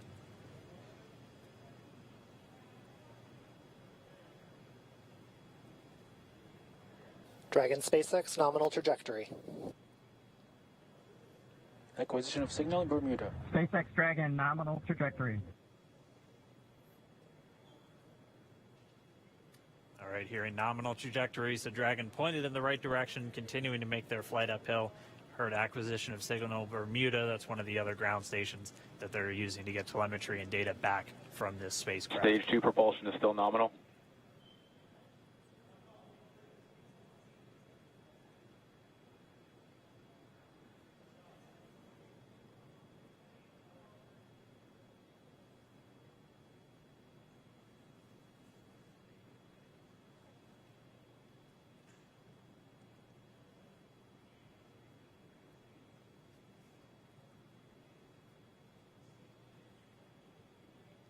A little over 4 minutes, 40 seconds into the flight. Bob and Doug flying at more than 5,600 miles Dragon per hour. SpaceX nominal trajectory. Already almost 200 miles downrange from the Kennedy Space Center. Nominal trajectory continuing.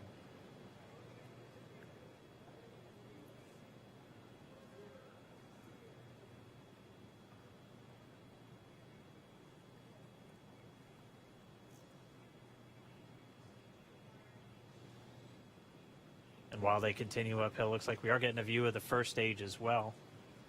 Yep, on your right screen, you can see that first stage with the grid fins deployed. It's making its way back to attempt to land on our drone ship, Of Course, I Still Love You today. And we're just about a couple minutes away from the entry burn, and that's where 3 of the 9 Merlin engines do ignite to help slow the vehicle down as it re-enters back into the Earth's atmosphere. And then after the entry burn will be the landing burn, which is just a single engine Dragon burn. SpaceX nominal trajectory. And you heard Nominal starting trajectory. chill for entry burn. there's that call out. They are still on a nominal trajectory on Dragon, still on second stage, and that's that MVAC engine on second stage on your left screen.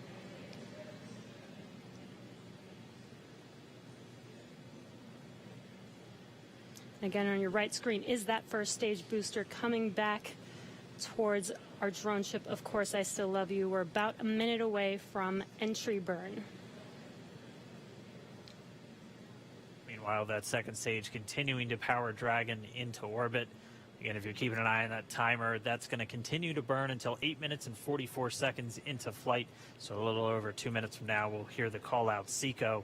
It'll then be a little Stage 2 propulsion is still good. A little over 3 minutes until Dragon physically separates from the second stage of the Falcon 9 after the upper Dragon stage gets a SpaceX chance. nominal trajectory. Dragon copies, nominal trajectory. Continuing to check in with Bob and Doug as they are on a nominal trajectory. Just about 10 seconds away from that first stage, starting that entry burn on your right screen. We should be able to see that view live. Stage 1 entry burn startup.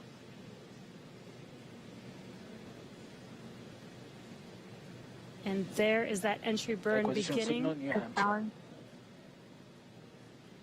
This burn lasts about 36 seconds long. Stage 2 FTS is saved.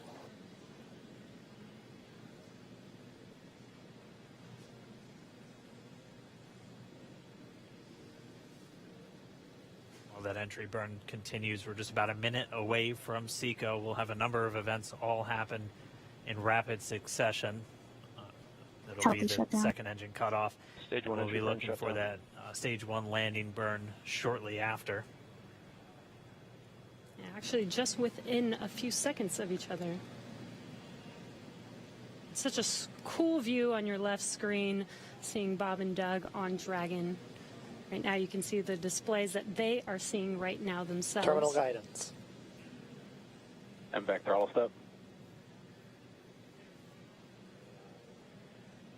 We are coming up 25 seconds or so away from SECO, or second engine cutoff. This is also the point where Bob and Doug are experiencing their highest G-force. We're seeing the counter tick up to right about 1.8. Copy, Shannon. You heard Shannon, so that just means they're in their final abort zones. If they were to abort at this point, it would either be an abort to orbit or to land off the coast of Ireland. Standing by for second Stage 1 landing cutoff startup. confirmation. MVAC throttle step. MVAC shutdown. Stage 1 landing winner. Confirmation of SECO's second engine cutoff. Now we are waiting for our first stage to make its way to our drone ship, Of Course, I Still Love You. Dragon SpaceX nominal orbital insertion. Launch escape confirmation, nominal Dragon orbital copies, insertion. nominal orbital insertion. And what you're seeing on your screen is a live view of our drone ship, where our first stage will be coming down. Looks like we lost that live view, but we'll wait for confirmation of that landing shortly here. Falcon 9 first stage is successfully landed. And there you can see on your screen, Falcon 9 has landed. This is the first Falcon 9 to carry humans to orbit, so very exciting for us. And as you can see on your right screen, Bob and Doug are still making their way to their targeted orbit. M1D to recovery 1. So exciting today. M1D.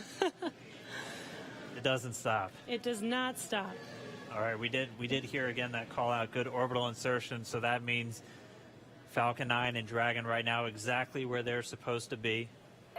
M1D to FRC on recovery 1. And it's right at about 12 minutes This is FRC. when Can Dragon you will switch over to separate. ECF9? Looks like we saw a zero-G indicator floating around there. I know Bob and Doug owe us a little bit about what exactly that is that they brought up with them.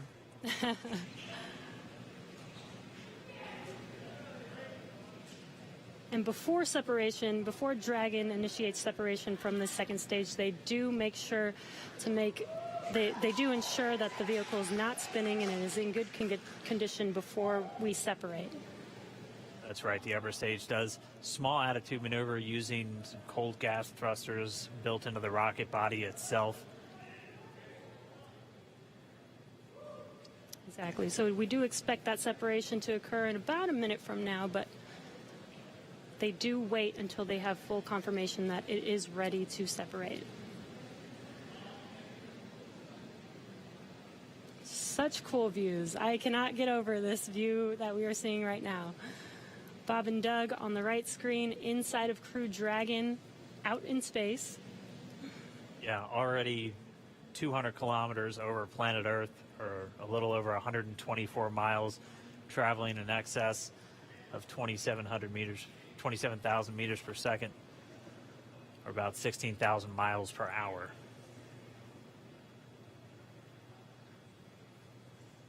Again, we're just standing by. That separation event should be coming up shortly. Then they'll begin a series of checks on the Draco thrusters that are going to be used to maneuver and then power Dragon on its flight to the International Space Station. Standing by for separation. Expected loss of signal, wallows. It sounds like we had an expected LOS loss of signal with one of the ground stations. Waiting for confirmation now of that setup. Dragon separation confirmed. Dragon separation confirmed. There is a great view right in front of you of Dragon separating. Separation confirmed. And there's that call out.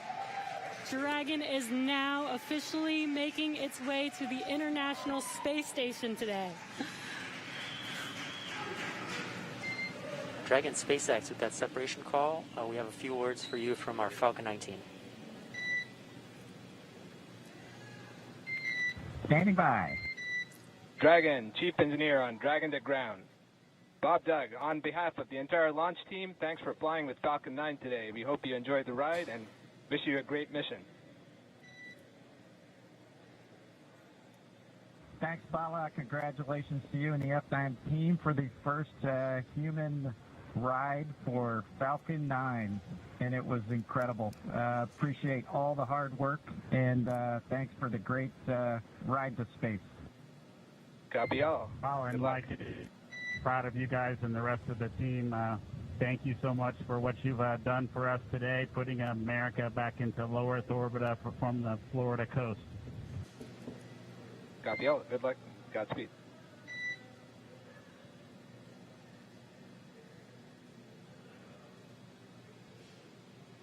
All right, so Bob and Doug are in And Dragon space. SpaceX, we confirm nominal E-class activation and service section Draco checkouts. Nose cone deploys in progress. Copy all. We're monitoring. The Corps here in Hawthorne giving the crew a heads up that we have confirmation the nose cone is deploying. So again, that nose cone is going to open up a little bit more than 90 degrees, goes up to about, I think, 105 degrees, and that's going to expose the actual docking ring and the hatch that they're going to be going through once they attach to the International Space Station. And also 4 of those Draco thrusters, we call them the forward bulkhead thrusters, they're going to be used for these major phase burns or firings of those thrusters to actually raise their orbit gradually over the coming hours.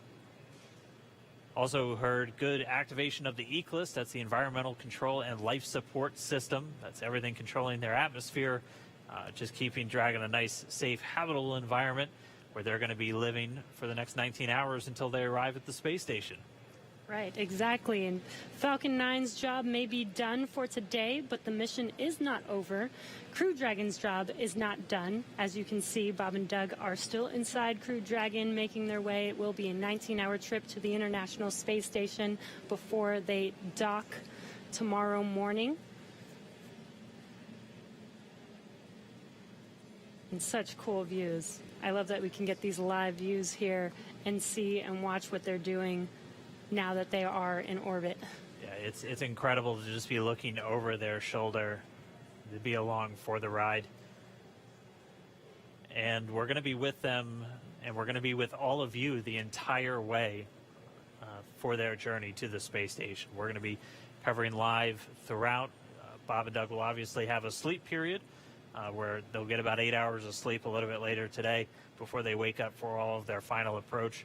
One of the major things we are looking forward to in the next couple of hours is going to be their first turn at the controls.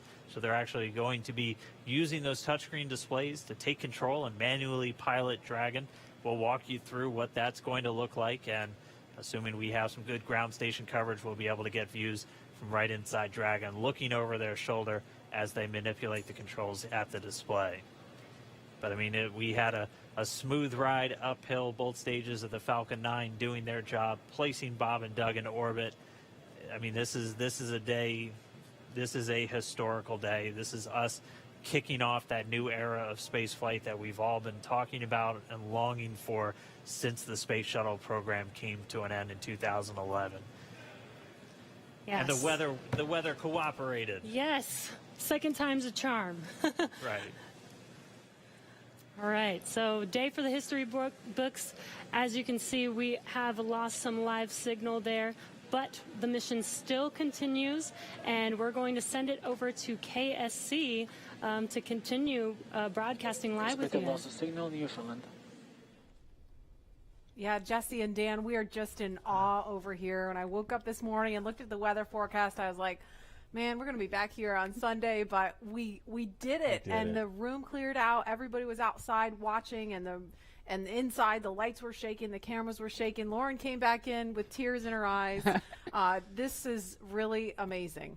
I can't believe it. I saw it with my own eyes. This is, I'm a little bit speechless. Just so grateful that we got them up there, and there's a lot more to go. But I'm so happy they're safe right now. I'm just so happy. Yeah. Leland, you were talking about it. It's amazing what we can do when we work together. Yes, American astronauts on an American rocket from American soil, showing you what Americans can do when we come together as a team and blast Doug and Bob off to the cosmos. This is what it's all about, and their families and everyone is working together to take them up to space safely. So I don't know what to say. That rocket fuel is still in my veins, and I want to go get on the rocket. Well, it's too late now. Maybe the next one. I know. But we want to go over to Daryl at OSB2. He's there with the administrator, who hopefully has more words than we do, because we're still kind of speechless. Daryl? Pretty incredible here, Marie, at the Operations Support Building, where a chorus of applause has been happening from the beginning of launch and throughout the various stages. Some very special guests were here to watch it. That includes President Donald Trump, Vice President Mike Pence, and NASA Administrator Jim Bridenstine, who joins me now. And you were with the President and the Vice President. America's back, launching human astronauts again. Tell me how you feel about that, and tell me about the President watching launch and what happened there. So this has been a long time coming. It's been 9 years since we've launched American astronauts on American rockets from American soil, and now it's done. We have done it. It's been way too long. I want to give a lot of credit to Charlie Bolden. He was my predecessor as the NASA administrator. He fought hard for this program at a time when it didn't get any support in Congress. We now have an administration that is fully supportive of our spaceflight initiatives, not just on the exploration, discovery, going to the moon, onto Mars, but also from a Space Force perspective. Our budgets are going up, things are strong, and today was just just an amazing day.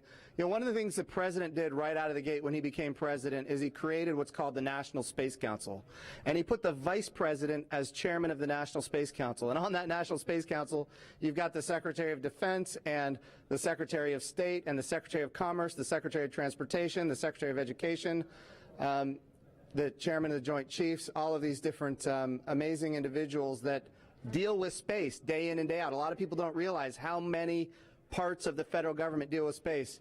And the Vice President invited those members of the National Space Council here as well. So we just had, and then we had members of Congress, bipartisan members of Congress, Republicans and Democrats, who have been involved in supporting this program, you know, for a long time now. So I'll just tell you, I'm breathing a sigh of relief. But I will also tell you, I am not going to celebrate until Bob and Doug are home safely. Tomorrow, they're going to dock to the International Space Station. Tonight, I'm heading to Houston to be at the Johnson Space Center when that happens. So it's a bit of a relief. The nose cone is now open.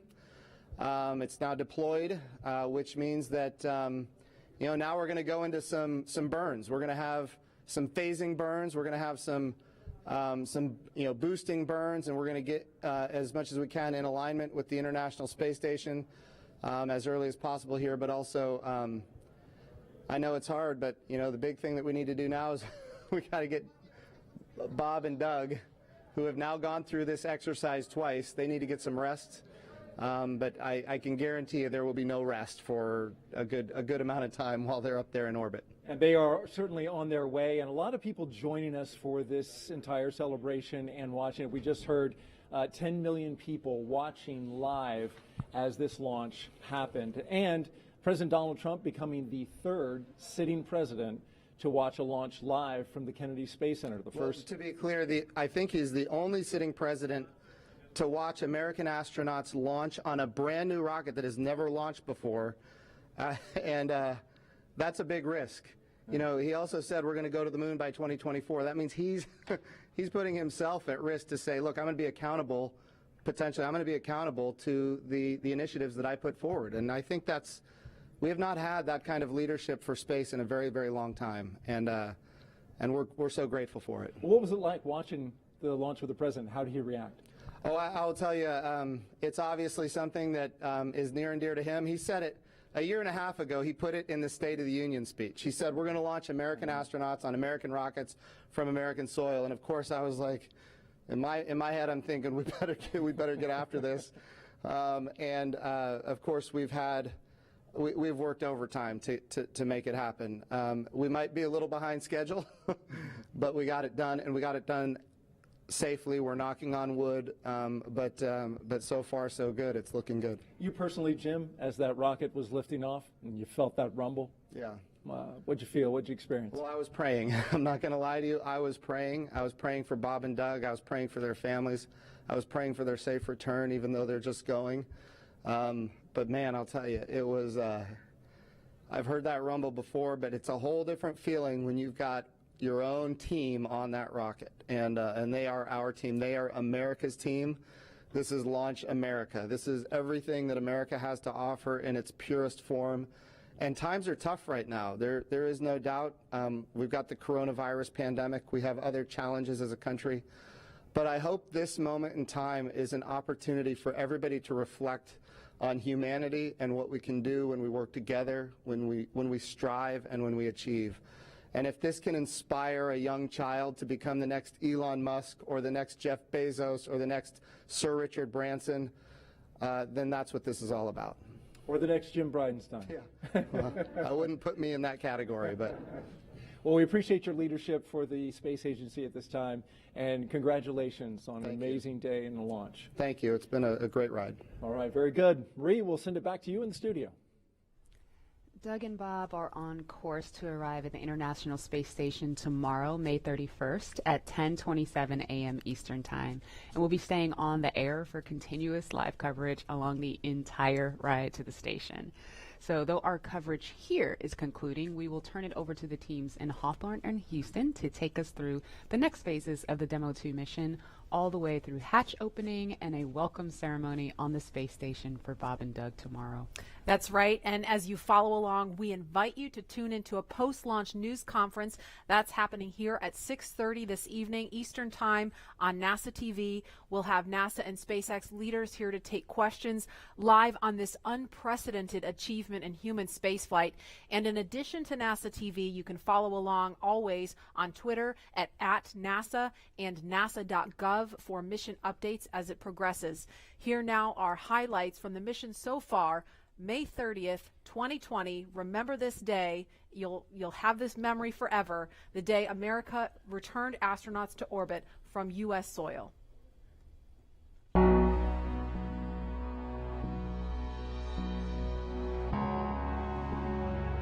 Wow, we're making history again.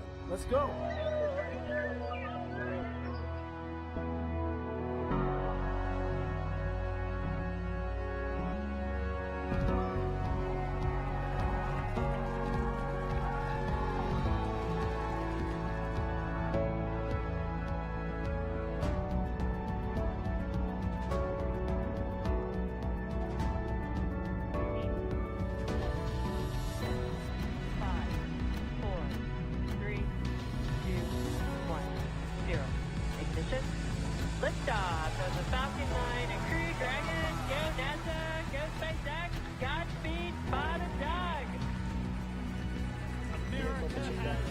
So rises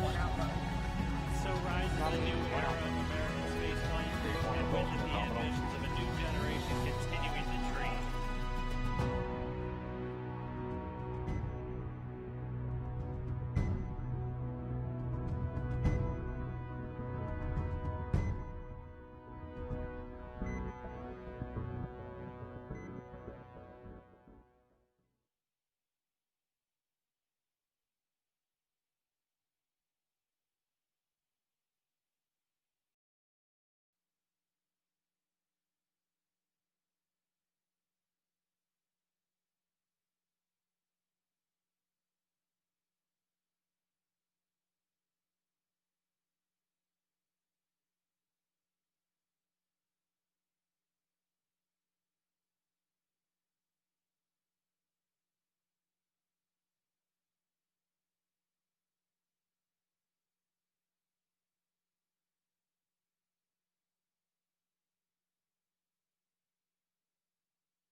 All right, well, we do want to thank Marie, the entire KSC team, for that great launch. Marie, Lauren, Leland, it was great being with you guys the whole time.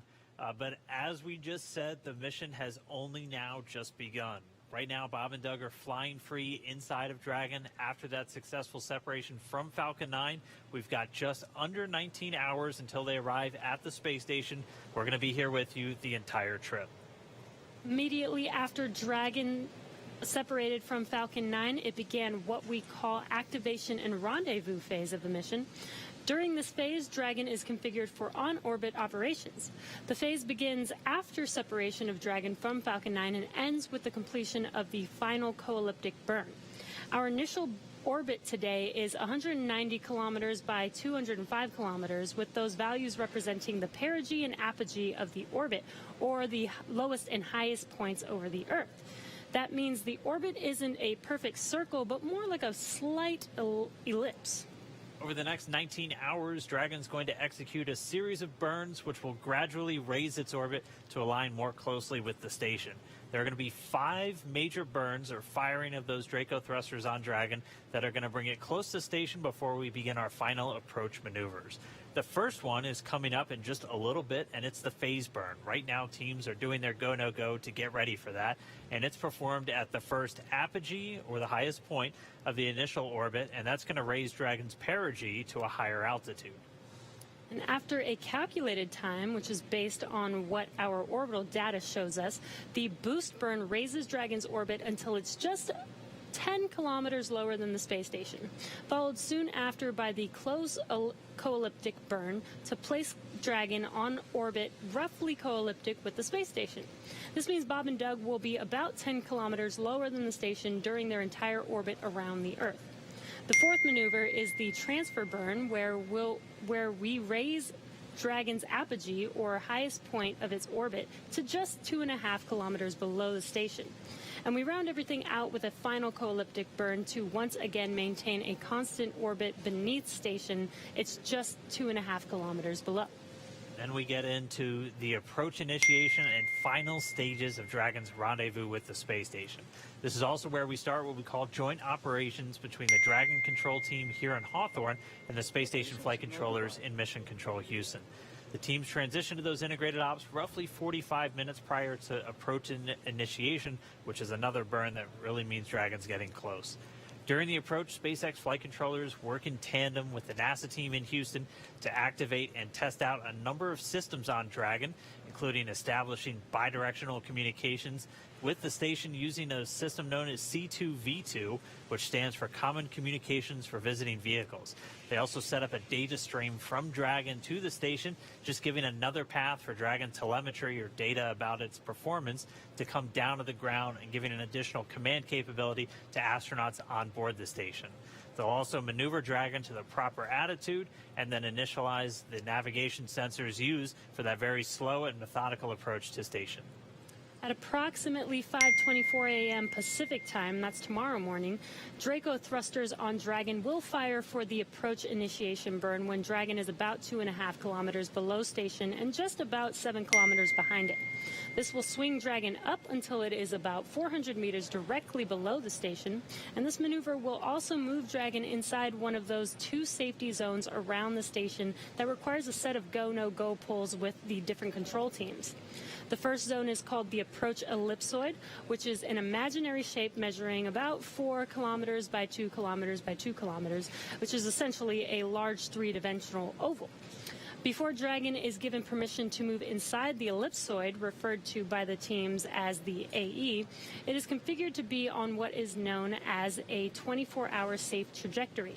This means that if Dragon lost all control... Dragon, SpaceX for update. If Dragon lost all control to its thrusters, it would be at least 24 hours before its trajectory would move inside the approach ellipsoid. Okay, for suit docking, we're still waiting for cabin to be below 25C and trending down.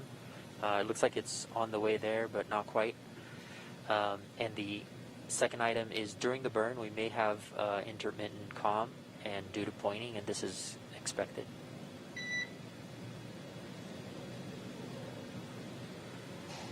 We're just listening. Okay, copy the cabin temp and suit docking and intermittent comm during the burn. Good readback, and we are go for the phase burn. Looks like it's in about 12 minutes. Dragon, go for the phase burn. We're just getting a couple of quick updates. They're still wearing those suits that they've been in since we saw them suit up in the O&C building several hours ago. Once temperature just comes down inside the cabin a little bit, they'll get to go to doff or just take their suits off. And you just heard we're less than 12 minutes now from that first burn called the phase burn. Getting back to where we're going to be tomorrow, though, once Dragon arrives at just 400 meters below the station, it's going to be what's known as waypoint 0. And that's the first checkpoint during our approach. The vehicle can hold at 400 meters or it can continue on if all the systems check out, and then it'll begin the approach to waypoint 1. By this point, the teams will do a go, no-go for Dragon to move inside the keep-out sphere. It's another one of those zones around the station, and it's an imaginary sphere with a radius of about 200 meters. It's just another chance to confirm all the guidance, navigation, and control systems are working correctly on Dragon before we move it in really close to station. And it carries a similar requirement to the AE that Jesse talked about, where if Dragon lost all control of its thrusters, it would not go inside of that sphere for at least 4 orbits or about 6 hours instead of the 24 hours for the approach ellipsoid. Dragon's move from waypoint 0 to waypoint 1 will swing it up and out in front of the station, pausing at a distance of approximately 220 meters. At this point, it will be on what we call the docking axis, which essentially means it is directly in front of the docking port. Bob and Doug are headed to the forwardmost port of the International Space Station, the Node 2 forward port. That is where Dragon docked last year on the Demo 1 mission and where one of the 2 international docking adapters is located.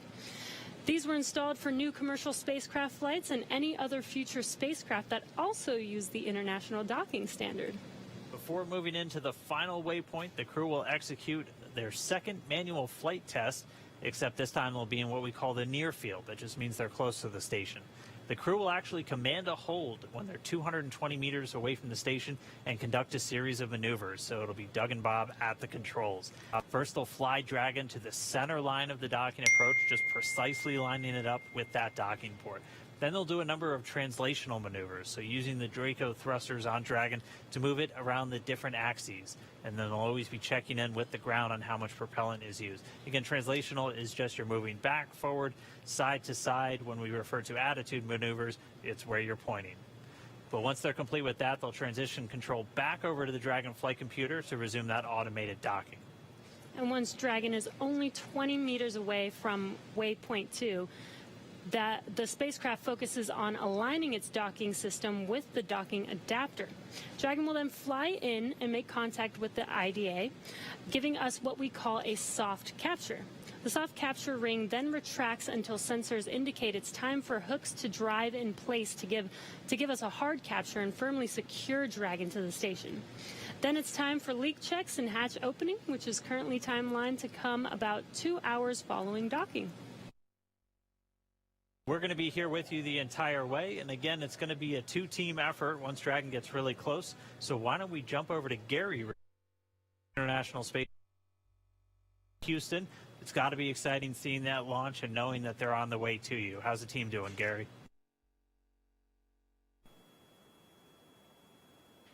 Dan, there is allotment from the room.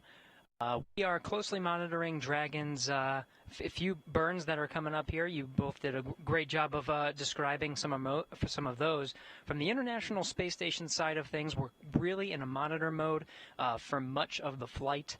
Once it gets closer to some of the docking portion of the flight that you were going through, that's when we'll start really kicking into gear for joint operations. Just when the Dragon is just about 80 kilometers away, we'll start doing our checkouts of a system called C2V2. That's the communication system. Dragon, through the most of its flight, will be talking or communicating with the TDRS satellites, geosynchronous satellites around the Earth. Right about the 80-kilometer part, we'll be turning on the C2V2. That is the common communication for visiting vehicles and establishes a link between the International Space Station and Dragon. It'll be turned on for some S-band connections and testing some of the radio signals as Dragon makes its approach. Really, though, we'll be monitoring the approach through some of those final burns. Once it's in front of the International Space Station, the space station has a few things that it needs to do from the attitude control side of things to really prepare the station for docking, switching some of the thrusters over to the Russian side and really relying on those control moment gyros and the angular momentum there to keep the International Space Station nice and steady. Once it makes its approach, it'll really be up to Bob and Doug to perform those final maneuvers and into docking. Chris Cassidy, though, will be monitoring from the inside. He's got a tool called the RPOP, and he'll be monitoring the approach from the inside of the International Space Station. Chris Cassidy, through the past couple days, has been preparing the International Space Station for Bob and Doug, getting some of the beds that they'll be sleeping in on the International Space Station ready, really preparing some of the tools that he'll use for the monitoring, and then when Doug and Bob are nice and close to the International Space Station, opening up the hatch and getting some air right between the hatch where Bob and Doug will enter the International Space Station. Everything's still looking good from the space station side of things. We should be exiting a loss of communication now and going back and getting some views from stations. Still having great views from Bob and Doug incrementally. We'll be following right along through the duration of this flight until it docks just 19 hours from now. That's it from us in here in Mission Control Houston. Dan, I'll send it back to you over in Hawthorne. All right. Thank you, Gary. Now joining me here in Hawthorne, though, we'll get her a second to get mic'd up and everything, but SpaceX's Kate Tice who was with us for Demo 1. We got to do the splashdown together. Yeah. Now we're going to do kind of that initial flight on orbit with Bob and Doug. So, Kate, thanks for jumping in. Yeah, absolutely. Hi, everyone. I'm Kate Tice. I'm a senior engineer here at SpaceX. Really excited to be joining you for the Demo 2 webcast here with Dan, like he said, in front of mission headquarters here in Hawthorne. So, like he was saying before, Dragon is going to be performing a couple of different things going on in the next few hours. We're going to have 5 major burns, but at the moment, we are coming up to the first burn, which is the phase burn. And that's going to be, again, the first firing of those thrusters, those Draco thrusters. It'll be using both the forward bulkhead, so the ones that were uncovered by that nose cone, and also the ones around the service section or around kind of the bottom portion. And we've been looking at our timeline, and it's expected to last about 492 seconds is what they have it in there. So it's going to be a fairly long firing. And again, these are done just to gradually raise up the orbit. So essentially what we're doing is we're waiting until we're at the highest point of our orbit over the Earth. We're firing the thrusters, and that raises up the lowest point of our orbit. And then we just circle everything out with what we call a co-elliptic burn once we get back to that other side of the orbit. So they're going to just gradually do that over the coming hours until they're at the International Space Station. And then it's time for docking. Yeah. So, like Dan said, we have a total of 12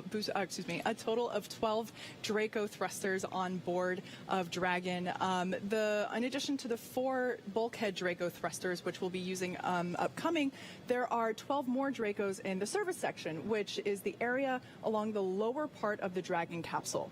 These will be used in every burn and are primarily there to help maintain Dragon's attitude, which is especially important when doing the finely tuned approach into docking. Now, they can also be used for smaller translational maneuvers, but right now we're approaching the phase burn, and that should be about 3 minutes. Yep. So we're just going to continue to stand by, wait for that phase burn. That'll be the first major on-orbit event since they've done all of their checkouts and the nose cone is open.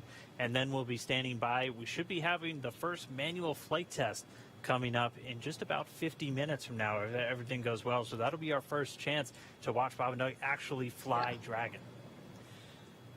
And so, I mean, that's going to be really cool. Again, it's designed to fly itself the entire time, but it's the crew has the ability to step in should they need it, and they'll actually be stepping in and taking control. So they'll be flying a brand new spacecraft for the very first time. Yeah, something that I like to remind my friends and family, as we've been leading up to this launch for the last several days, this is a demonstration mission. And so like that far field manual flight test that we'll have coming up a little bit later, Bob and Doug, they're test pilots. This kind of mission is what they live for. If I remember correctly, it was 1981, Shuttle Columbia was the last time that we tested a completely new vehicle. So it's been a long time since anybody has had the opportunity to do a test flight like Bob and Doug are doing today and will be continuing to do for the next 19 hours. So that opportunity for them Dragon SpaceX for suit doffing plan. That opportunity for them to take control of the Dragon capsule if, for some reason that they need to, that is one of the test objectives. Yeah, right now, cabin environments are stable. Our plan is to give you the go for suit doffing after the phase burn. And we are seeing Draco Orbit 2, Draco 4 is a little bit a low temperature out of family. We're not tracking any immediate concerns, but just wanted to make you aware that we are looking into that.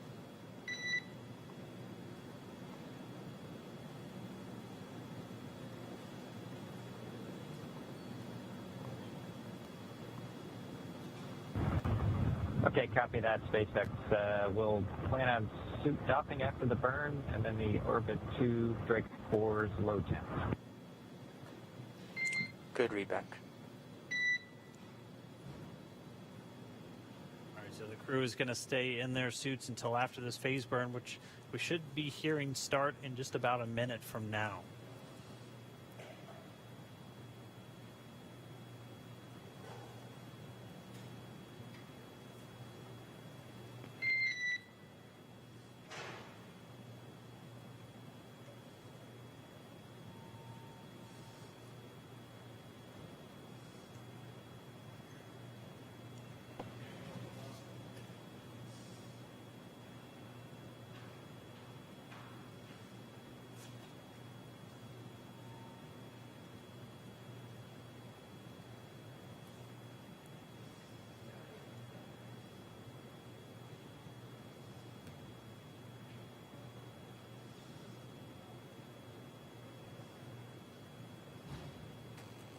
We should be just 10 GNC seconds confirms away good from deorbit this burn. burn.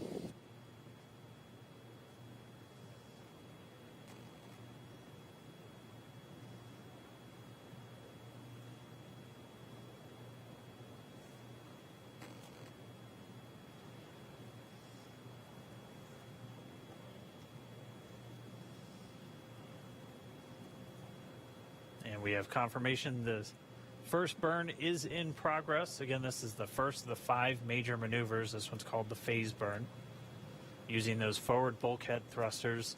So just those 4 Dracos at the very top underneath the nose cone to do these what we call delta V maneuvers. So just big changes in velocity that we're going to do to gradually raise this orbit up over the coming hours. Mm-hmm. So we're watching some of the screens. We're able to see the burn is in progress.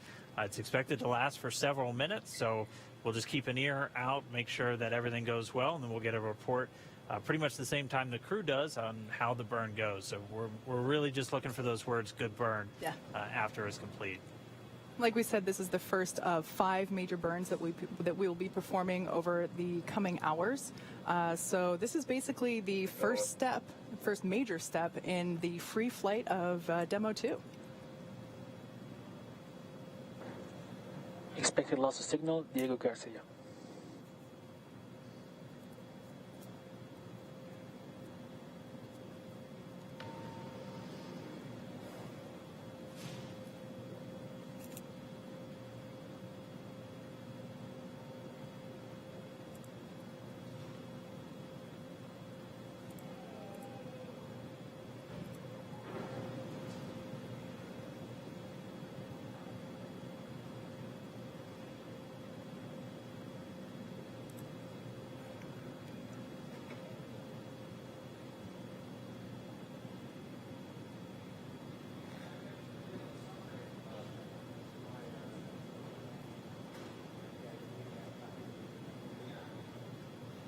We're about 2 minutes into our phase burn. Everything looking good so far.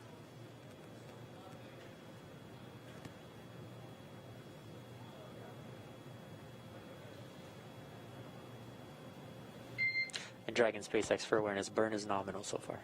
All right, we have confirmation that burn is nominal thus far.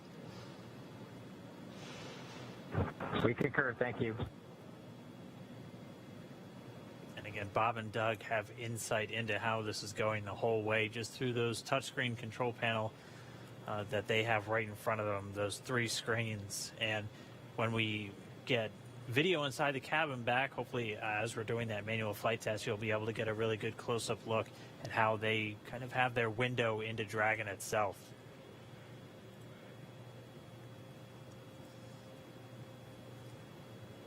We are coming up on 3 minutes into our first major burn for their on-orbit path to the station.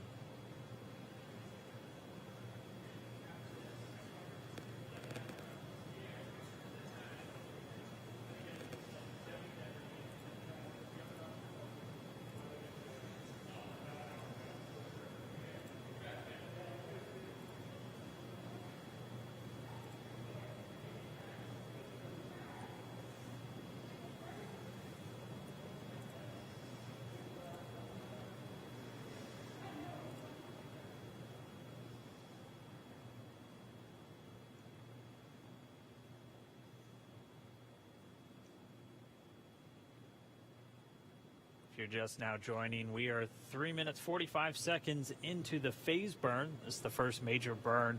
You're getting a look inside of the SpaceX Mission Control Center here in Hawthorne. This is the team that's going to be responsible for looking over Dragon and Bob and Doug on their flight up to the International Space Station.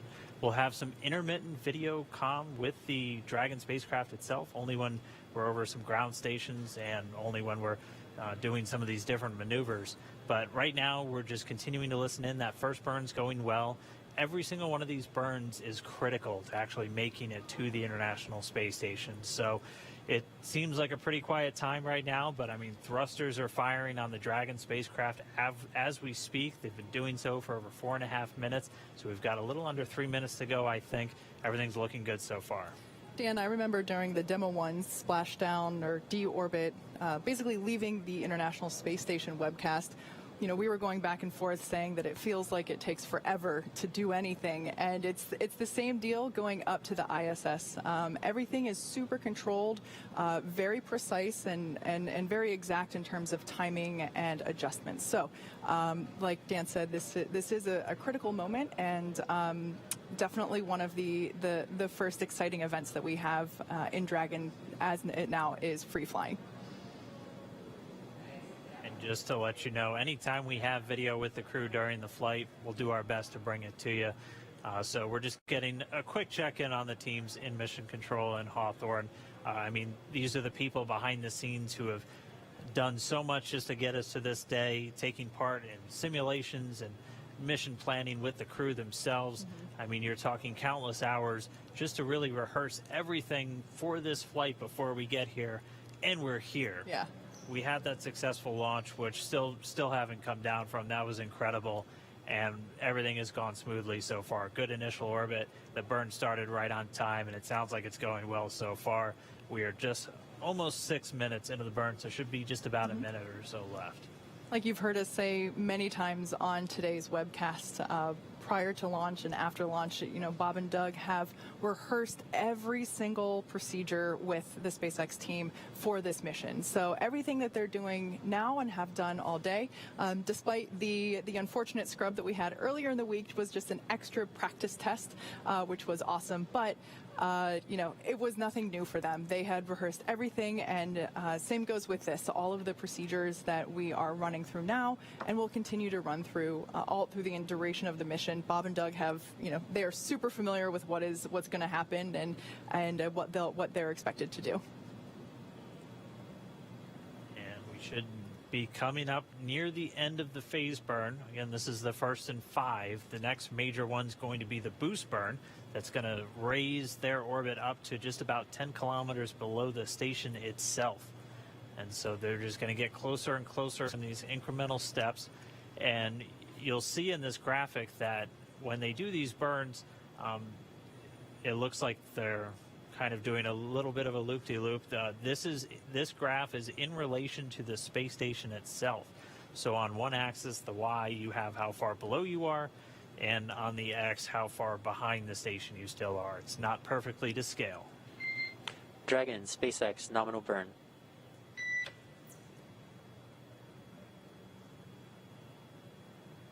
Nominal burn.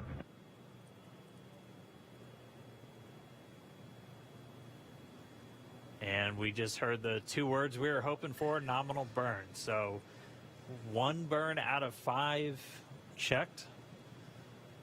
And so that was the first one. The next one coming up is going to be the boost burn in about an hour and 24 minutes. Before they get to that, though, we are going to be looking forward to that manual flight test where they're going to be taking the reins and they're going to be taking control of Dragon itself. Yeah, so in preparation for that moment, I highly encourage you all to check out the simulation that we have on SpaceX.com. It's actually an awesome opportunity for you to test your own skills at steering. Hey, Dragon, SpaceX, we are disabling cameras, and you are go for suit doffing and on-orbit cabin configuration. Note that camera caps, which will be tethered, can be found in location 8, and cameras are currently configured.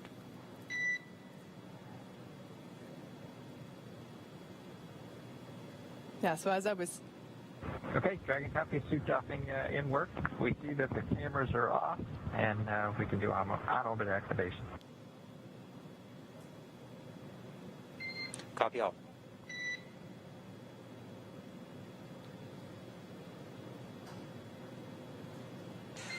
And Dragon, also at your convenience, if you can confirm the gas detectors are off, location 14.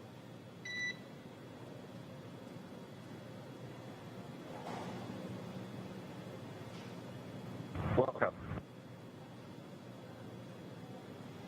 Okay, so what's going on at this point is Bob and Doug now have the opportunity to take their suits off.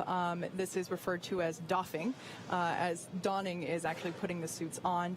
They'll actually be able to remove those suits at this time, get a little bit more comfortable in the cabin, and they'll be putting those suits back on when they get closer to the International Space Station. And like I was saying before, I highly encourage you all to check out the simulation that we have online where you can test out your skills at steering Dragon and docking it to the International Space Station. That website is iss.sim.spacex.com. And like I said, you can test your own skills at flying Dragon. And Dragon SpaceX, one additional note, no need to reply, but the next burn will be the boost burn. And that's in about 1 hour and 23 minutes per your timeline. All right. Thank you. Yeah, definitely give the Crew Dragon docking demonstration a try. It's a lot of fun. It gives you a pretty good appreciation of just how difficult it is to fly and maneuver in space when you're not just thinking about going forward and backward. You have every axis imaginable that you have to worry about. Took me a couple of tries. I know those first couple I got impatient and flew in way too quickly, and then one time started to spin pretty wildly out of control. So it's probably a good thing I'm down here and they're up there, but it's a lot of fun to check out. Yeah, I was also really surprised at how many levels of control there are and how difficult it is to actually get them all to work in sync at the right speeds. Of everyone that I've spoken to that has tried it out first, it's unanimous. Everyone went too fast the first couple tries. I was the same. Although by my third or fourth try, I'm happy to say that my decades of Star Fox 64 training finally paid off. And I did. I managed to dock to the station after practicing a few times. SpaceX Dragon. Check. And Dragon, you were a little broken, but I did copy you.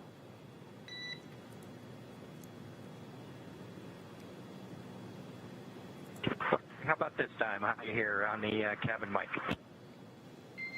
Loud and clear on the cabin mic. Copy that. We have you the same.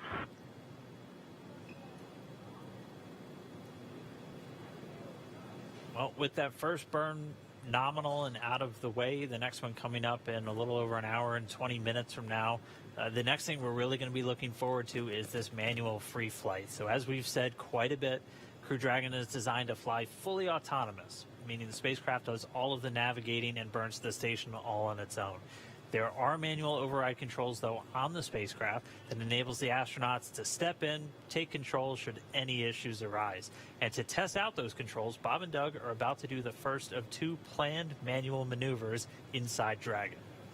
So they'll be using the touchscreen controls that we've seen at various points in the webcast, the crew display panel, and they'll practice putting Dragon in what's known as LVLH attitude. LVLH, or local vertical, local horizontal configuration, means that they'll use Earth itself as a guide and reorient Dragon with the nose cone pointing forward and the bottom of Dragon, and at the bottom of Dragon, at least from where Bob and Doug are sitting, the Earth will be directly below them. So think of it as they'll basically be putting Dragon in the same orientation as an airplane flying over Earth.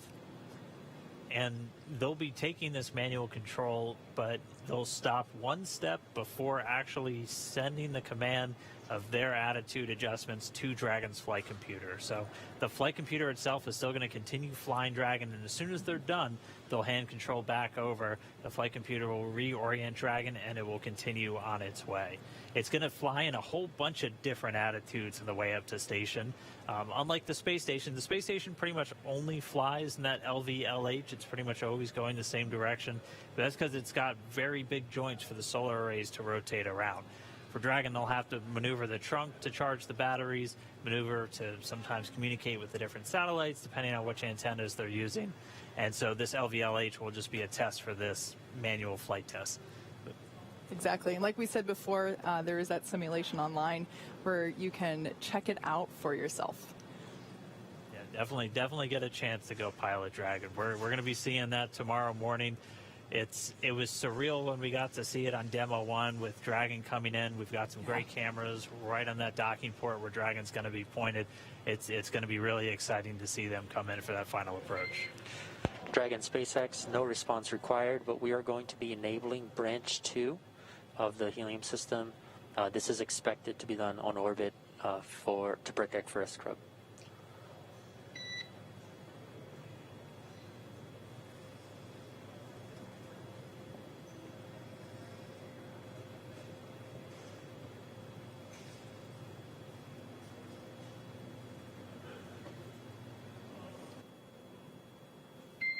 And Dragon SpaceX, this is just clarification. This will get us back into the expected on-orbit config.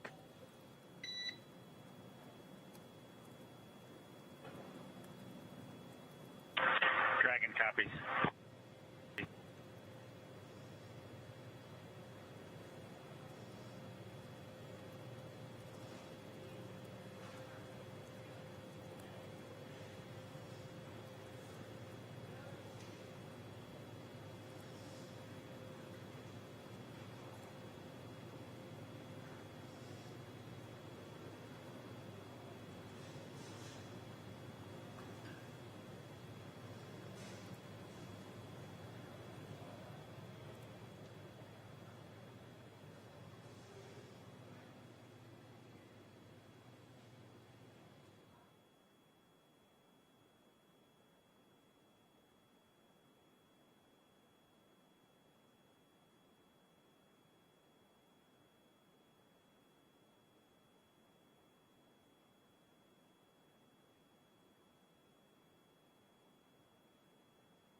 Dragon SpaceX prop reconfiguration is complete and expected.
and if you're just now tuning in, you missed the launch, so you might want to head online and make sure you go back and check that out. But Bob Behnken and Doug Hurley, our two NASA astronauts, are flying through outer space right now after that successful launch just a little while ago. We're going to be bringing you this ground track that you're looking at. You're going to be able to see exactly where Dragon is over planet Earth, and you're going to see a number of different lines, so usually 3 at a time. And so what that is showing is each of those orbits around planet Earth for the Dragon spacecraft. And it looks like it's wavy, but that's because you're taking a globe and then stretching it out flat. And so that's why it looks like, so it is a straight line if you were actually looking at it around the globe. So with that on-time launch, they've already traveled well away from the Kennedy Space Center. They're already downrange, way in excess of 600 miles. But they're going to continue to fly around the planet Earth. They're going to continue to raise their orbit over the next 19 hours. They were successful in doing so with their first burn, the phase burn. That was done. And SpaceX Dragon for suit doffing. We started a timer for the drying of both suits about 4.5 minutes ago, if you guys want to back us up. Copy. Timer started for suit drying 4.5 minutes ago. We'll back you up.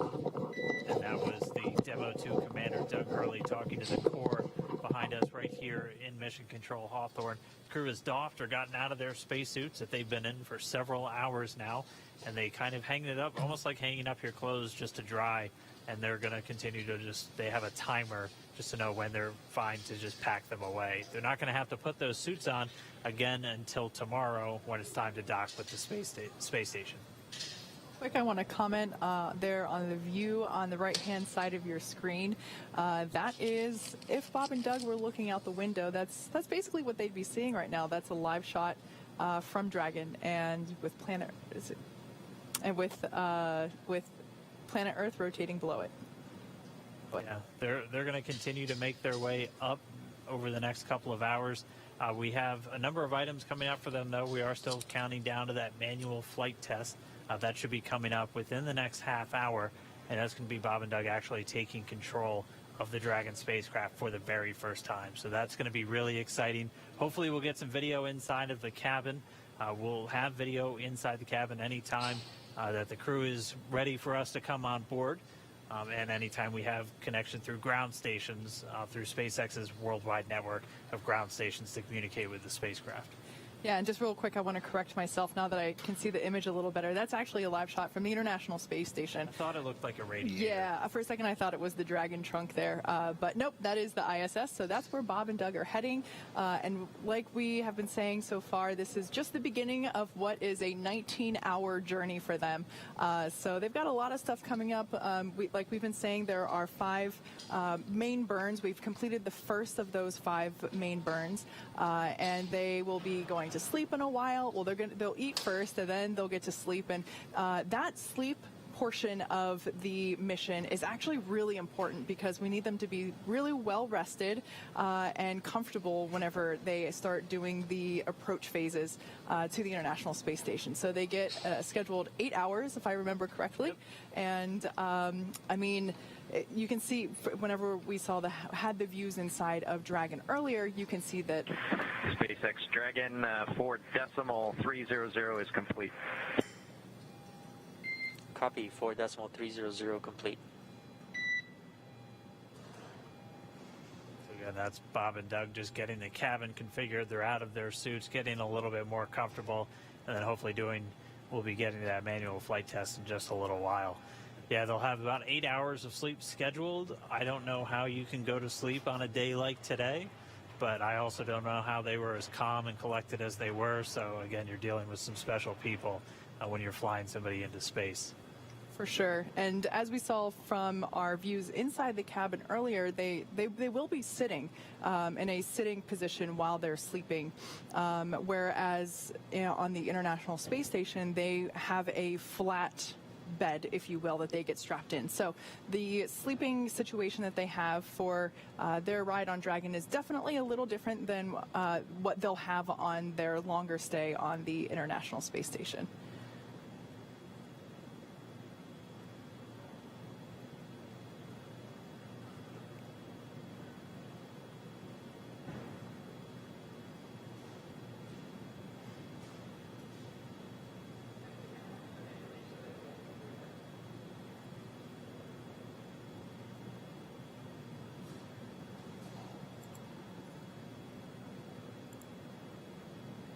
just to walk you through quickly, we're looking live right now from Bob and Doug's destination, the International Space Station. They are scheduled to dock tomorrow, with that initial docking coming at 7:29 a.m. Pacific time. So over here on the West Coast, it'll be 10:29 a.m. over on the East Coast. It's about a 19-hour ride. It'll be 19 hours and 7 minutes if they dock directly on time from launch all the way to that docking. It'll take 5 successful burns to get them in close proximity to the International Space Station, followed by a number of smaller maneuvers during that rendezvous and that final approach sequence. But it's going to be a pretty lengthy trip for them to get there. And again, starting off from Kennedy Space Center just a few less than an hour ago, I think at this point. Time is starting to all flow together, but already moving in excess of 17,000 miles an hour as they continue to raise their orbit and chase down the space station.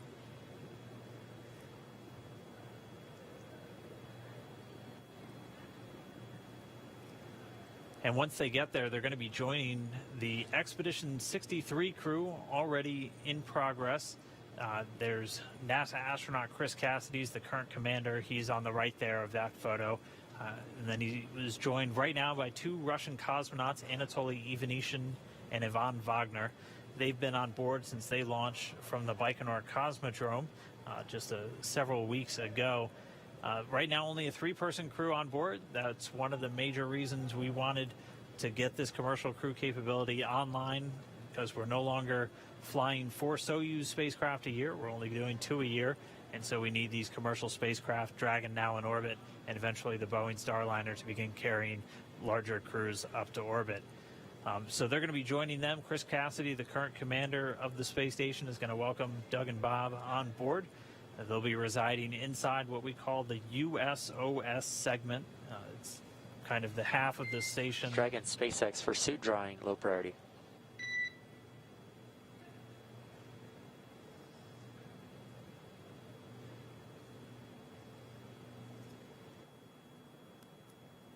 Go ahead. Yeah, we just wanted confirmation that you are drawing suit 1 or suit 2 and seat 1. Just because we're not seeing telemetry from umbilical.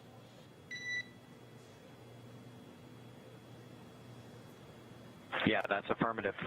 Suit, my suit from seat 2 is in seat 1, and it's hooked up, and we've verified airflow. Copy. Thanks. And at this point, the crew is out of their suits and they're drying them, so they're actually reconnecting them to the umbilicals of the seats that they're not using. You heard them refer to seats 2 and 1. If you were looking inside the Dragon capsule, it goes seats 1 through 4 from right to left, so it's a little backwards. Doug Hurley is in seat number 2, that's the commander's seat. Bob Behnken, seat 3, that's the pilot's seat for this flight. And obviously, nobody in seats 1 and 4 on this way uphill, but they are getting their suits connected to the umbilicals, which can provide communications when the astronauts are actually in the suit, but you can actually flow air into the suit through that umbilical, and they're just using that to dry it out now that the crew's not wearing them and they're comfortable on orbit. Yeah, I can imagine that despite that airflow going through the suits throughout the entire time of leading up to launch and launch itself, I can imagine it's still, you know, with the adrenaline and their hearts pumping, I imagine it might have gotten a little sweaty in there anyway. Yeah, doing a little bit kind of like hanging your laundry in space almost, but they're going to be out of these suits for the next several hours. They'll be able to get a little bit more comfortable in the Dragon capsule. They will be wearing them again when it's time to dock, though. We typically have astronauts suit up anytime they're in a dynamic operation, so that's obviously a launch, anytime you're docking or undocking from a spacecraft, and then definitely on that re-entry and landing. Yeah, so as you've heard us say before about these suits, they are custom made for Bob and Doug, so there's really no chance that they might be able to put the other ones on, like their name is stitched on it for obvious reasons, but these suits are highly intelligent and highly functional, so even though they naturally will be more comfortable out of the suit, they have said that the suits themselves are pretty nice to sit in, and you know, as you can see from today's events and the launch attempt that we had before, they do spend quite a bit of time in those suits. So yeah, they are custom made for each individual astronaut, made here on site in Hawthorne, California. And same building that we build the rocket, and same building that we build the spacecraft. So pretty cool to see of that piece of hardware itself now in action, finally in Dragon. Yeah, and I mean, we've talked about how the suit is almost like a mini spacecraft itself, and we always say that when we talk about when crew members go out for spacewalks, because that suit is kind of self-contained to have all of the breathing air, things like that, just in case they need it.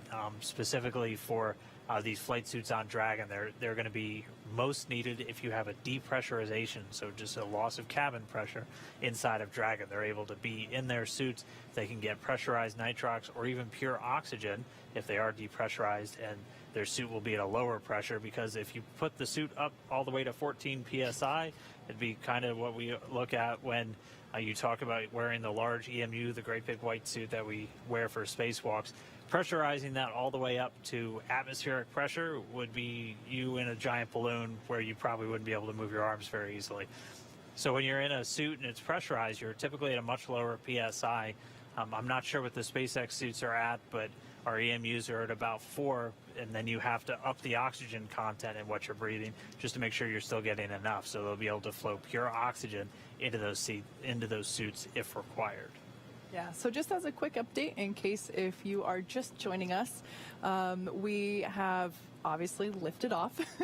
Bob and Doug are now on their way to the International Space Station, probably about an hour and a half into what will be a 19-hour journey in chasing down the space station. And we are approaching what is known as the Far Field Manual Flight Test. And this is basically the opportunity that they'll have to take back control of the Dragon capsule and just perform the ability to pilot it manually. Dragon is a fully autonomous spacecraft, meaning that it drives itself. It is highly intelligent. The flight computer makes all the calls using all the inputs from the sensors and the data that it receives. And so realistically, this is meant to be a fairly hands-off flight to the International Space Station, but in the event that for some reason Bob and Doug need to, or whichever astronaut is on board Crew Dragon might need to take manual control, the Far Field Manual Flight Test, which we have coming up in just a few minutes actually, is what we will be doing to basically complete the test objective for this mission, saying, yeah, that is absolutely possible to do. Yeah, it's right there in the name. It's a demonstration mission 2, which on demonstration mission 1 we didn't have crew members, but did a lot of tests of Dragon's maneuverability, even testing an abort when we were on that final approach and docking. And so Bob and Doug are really just on board to really put it through the ringer, to put all the systems through and check them out that would require a crew being on board, because this will be that final test before NASA looks to certify SpaceX to begin those regular crewed flights to the space station. So we're talking about those 6-month to year-long missions with crew members living and working in space. And we're looking at doing that later this year, as soon as we're wrapped up with Demo 2, as soon as a month after Bob and Doug return. Be looking for that next crew to go up. 3 NASA astronauts and 1 from our partner agency, JAXA, the Japanese Aerospace Exploration Agency. So things aren't slowing down. We're just at the very start of this mission. It's hard to think that we're already thinking forward to the next one this quickly, but that's just the nature of the business right now. Things Absolutely. are definitely picking up in space. Yeah, as SpaceX engineer myself, part of my job is to help NASA come in and certify the hardware that we're building. So I have been inside of the capsule that's now in space. I've been inside the capsule that, as Jessica Jensen mentioned earlier in the webcast, earlier this week was just in the Dragon clean room, which is down the hallway from us here, which is now in a different building for it to complete high pressure testing.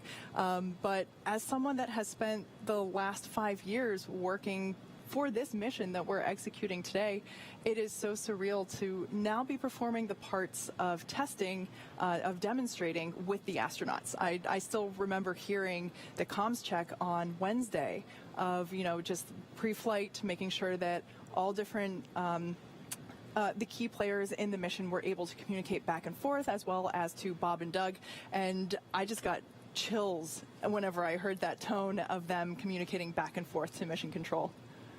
Yeah, well, it was great to see them get off the ground today, and hopefully we see them in just about 10 minutes or so doing this flight test. So we're going to continue to follow along. Again, we're here for the duration. Dragon, SpaceX for timeline. Hopefully we get a call on how quickly we get that test right here.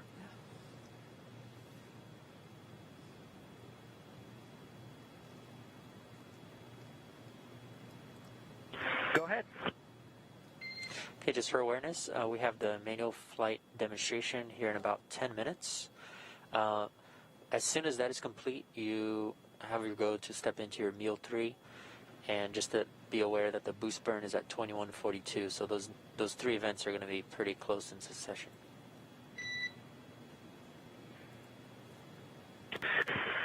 Thanks for the update. Yeah, we were looking at that. I think we're just about changed, so we'll give you a go to come back on board here in about maybe 5 minutes or so. Copy that. We'll be standing by. And also, at your discretion, you can also de-stow the floater camera. And this is just prior to 2238.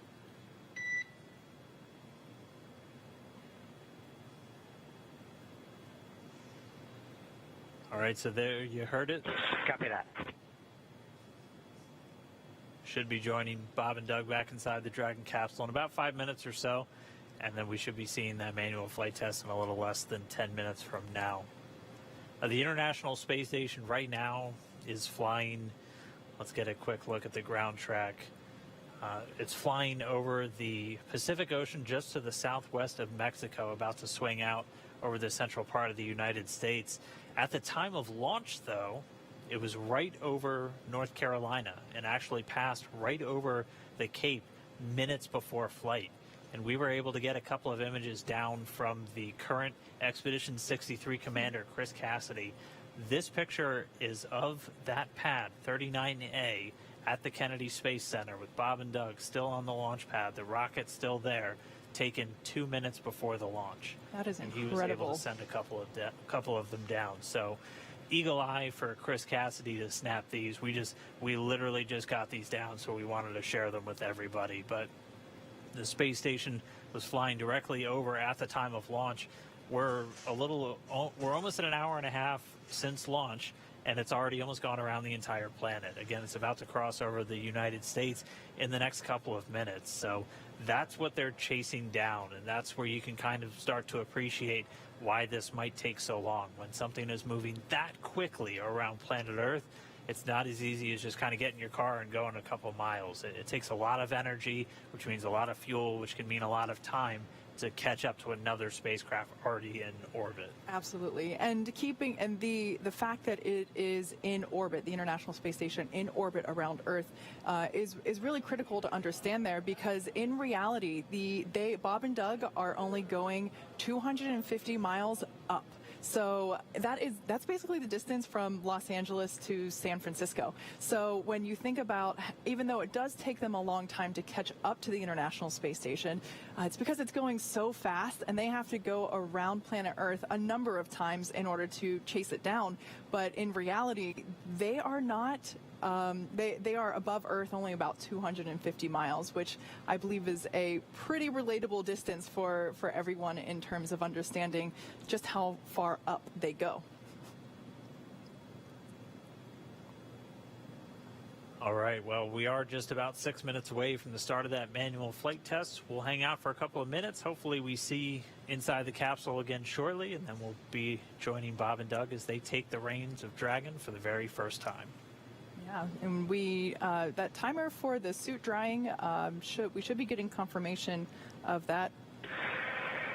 SpaceX Dragon for suit drying. There we go. Dragon, go ahead.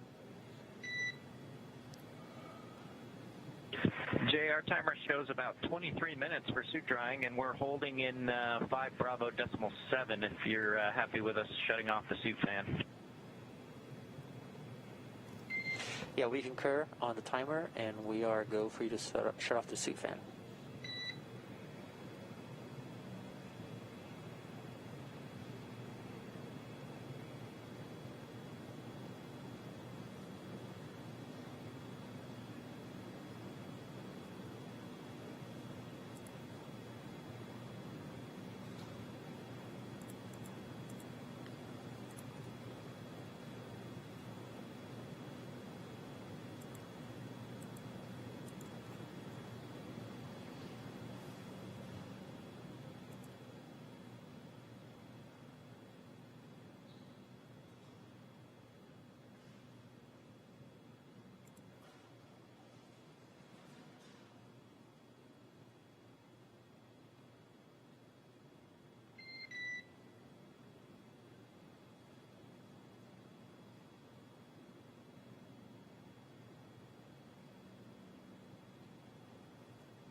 should be just about 5 minutes or so from that manual flight test. Again, we're just standing by and hopefully getting those views back inside Dragon with Bob and Doug shortly.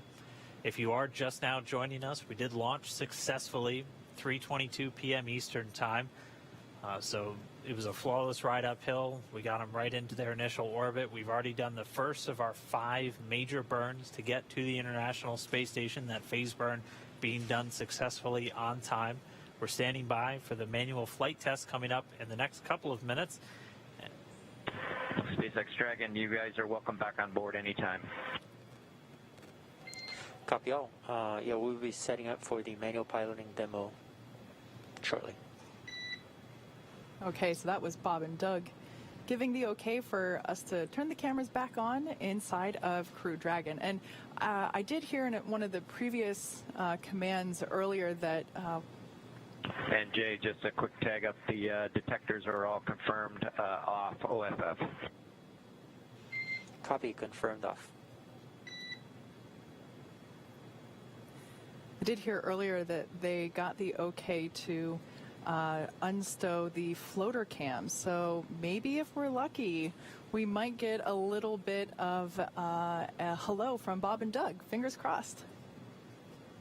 It's going to be incredible to see this flight test, though, because, I mean, imagine if you were sitting in the cockpit of like an F-18 the first time somebody flew it or something. I mean, these are test pilots test piloting a spacecraft, and we're going to be looking right over their shoulder, and it's an incredible feel. Like, I'm really excited to see this and to just really be with them their whole flight up to space. They'll have this, and then we'll have another burn coming up in a little less than 50 minutes from now.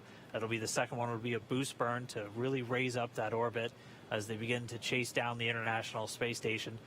Then for the rest of the day, the crew doesn't have a whole lot. They'll have their evening meal, which we'll go through in a little while, and then it'll be time for bed. They'll have about 8 hours scheduled for sleep, and then they'll be able to wake up tomorrow and do that final approach and docking to the International Space Station. So it's already been a long day for them. They've only got a few more things, and then they'll be able to kind of kick back and enjoy outer space for a little bit. Yeah. And like we said before, this far-field manual flight test that's coming up is the opportunity for them to is the opportunity for Bob and Doug to take manual control of the Dragon spacecraft, just to demonstrate that it is possible to do so in the event that they need to steer it themselves. This is a demonstration mission, so this far-field manual flight test is actually one of our big test objectives for this mission. So that'll be really exciting to see. But touching on the point that Dan said, which, by the way, that test should be coming up in a... And Dragon SpaceX, for awareness, we're back on board. Dragon copies. Welcome aboard. All right, so that was the confirmation that we should be getting camera views inside the cabin once again. And there we got them. So we can see they're looking at their touch screens, preparing for this manual test that will be coming up in about 30 seconds.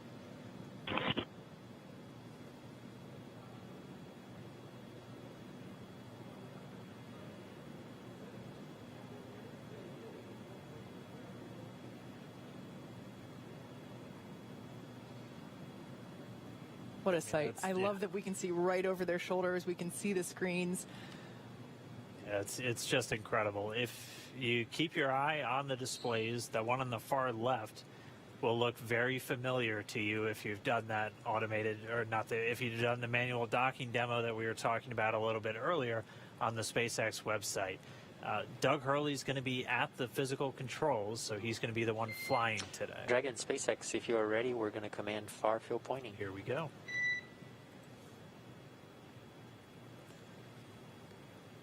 We are ready. Copy. I'll give you the go after the transition is verified. So again, they're going to put Dragon into a far field pointing. So they're going to put it into a special configuration just to let the flight computer know that, hey, this manual flight test is happening, and then the flight computer won't be trying to fight it or adjust the attitude at any point during this. And again, all of the inputs that Doug is going to make as he's doing the manual flying, they're not going to send those final commands to the flight computer. So when they're done, the flight computer takes back control of the spacecraft, continues flying on its way to the station. Yeah, so I would imagine that right now they must be really excited to conduct this test.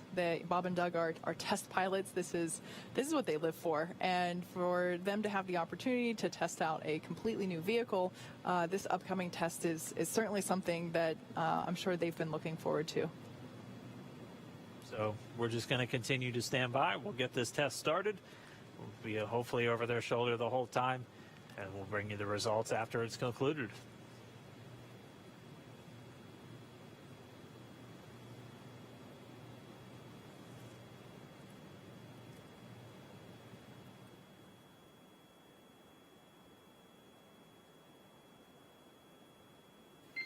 Okay, Dragon SpaceX, we'll see you in far field pointing.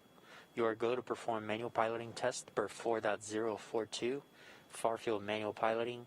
The test must be completed by 21:26.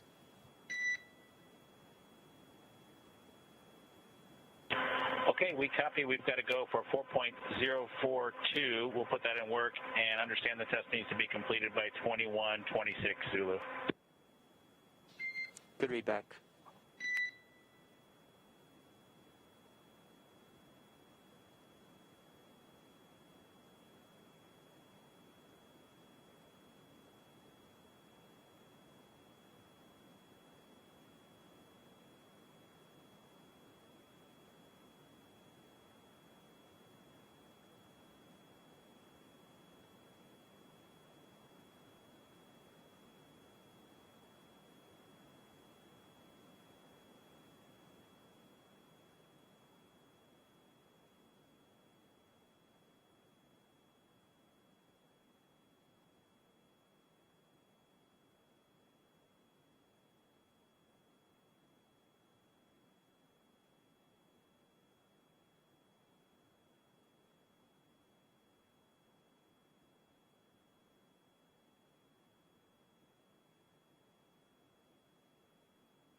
This is Mission Control Houston. For those of you watching, Bob and Doug are inside the Crew Dragon vehicle performing the manual flight test. You can maybe see a little bit on the front screens here from the inside cabin. Bob and Doug manually piloting the Crew Dragon. They're in something called local vertical.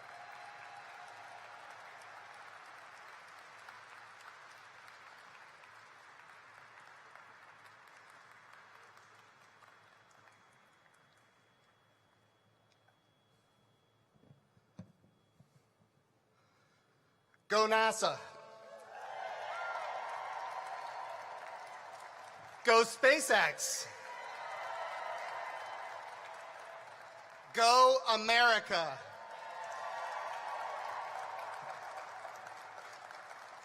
It was just a year and a half ago that the President of the United States put in his State of the Union address, he said, "We are going to launch American astronauts on American rockets from American soil." And he looked at me and he said, "You're going to make that happen." And here we are a year and a half later, and with the help of Elon Musk and the SpaceX team, we have delivered.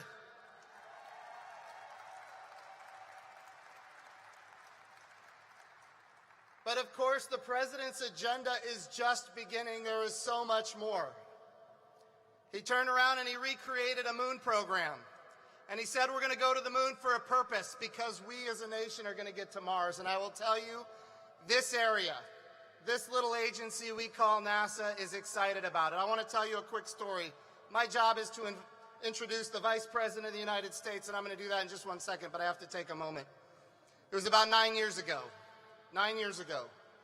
that the space shuttle Atlantis landed right here for the last space shuttle mission in the history of the United States.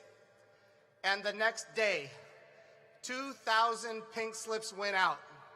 And over the course of the next 2 years, this area went from 15,000 jobs down to 7,500 jobs. Devastation for the Kennedy Space Center and really a lot of very disgruntled NASA employees. But I'll tell you this, the vision now is as bright as it's ever been. We are one step by one step accomplishing what we need to do as a nation to lead again in space, and it's not just rhetoric. The President is backing it up with his budget requests, and we're getting bipartisan support in both the House and the Senate for this very aggressive space agenda that includes NASA, but it also includes the brand new Space Force, which is a great partner of ours right here at the Cape.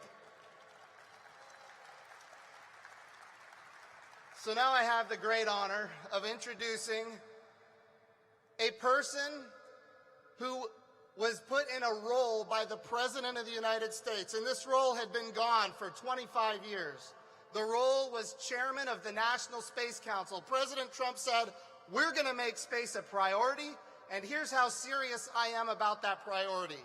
We're going to put the Vice President of the United States of America as the chairman of the National Space Council, and we're going to put on that council the Secretary of Defense and the Secretary of State and the Secretary of Commerce and the Secretary of Transportation and the Director of National Intelligence and so many others. And here's what we have done. As a nation, America is again leading in space, and we are proud. This little agency, yes, please, America is leading again in space. And I can tell you that when the Vice President got that role of chairman of the National Space Council, he took to it like a duck takes to water. We've had meeting after meeting about how to make America preeminent in space, and of course I have entertained phone call after phone call about this mission that we accomplished here today. The Vice President is a very, very real space enthusiast. He, of course, has been very supportive of what is now the largest budget in NASA's history in nominal dollars. And of course, right here at the Kennedy Space Center, we are seeing the benefits of that today. We have, for the first time since 1972, we have a human landing system funded to go back to the surface of the moon. And now we have contracts for that human landing system. And of course, one of those partners is SpaceX. Thank you for partnering with us yet again. So it is my pleasure and my honor to introduce to you the chairman of the National Space Council, the Vice President of the United States, Mike Pence.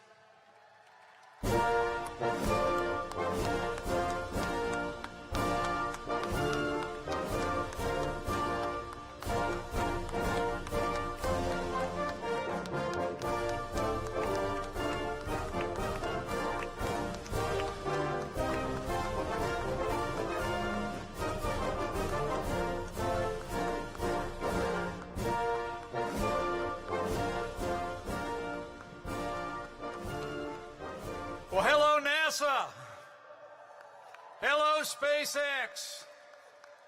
And hello, America's future in space.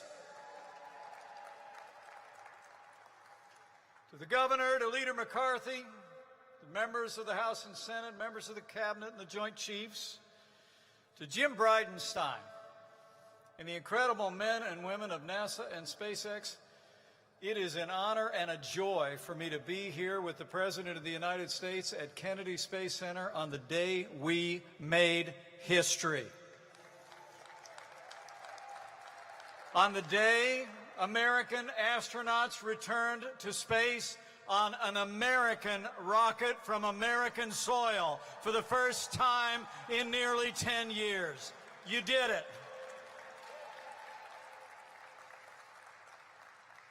You know, for too long, the American space program was neglected and ignored. Those days are over. Under President Donald Trump, NASA is back, and America is leading in space once again.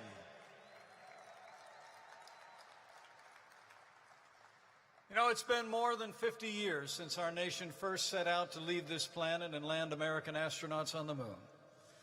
And today, under this president, we begin a new mission to return to the moon and ultimately land American astronauts on the face of Mars.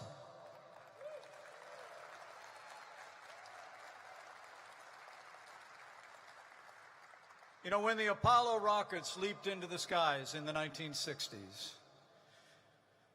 they rose above the tumult and the clamor of their times. They were a symbol of national strength and unity. And today, as states across the nation take their first steps to reopen and recover from an unprecedented pandemic, and as our nation reels from the tragic death of George Floyd and violent protests of the past few days, I believe with all my heart that millions of Americans today will find the same inspiration and unity of purpose that we found in those days in the 1960s.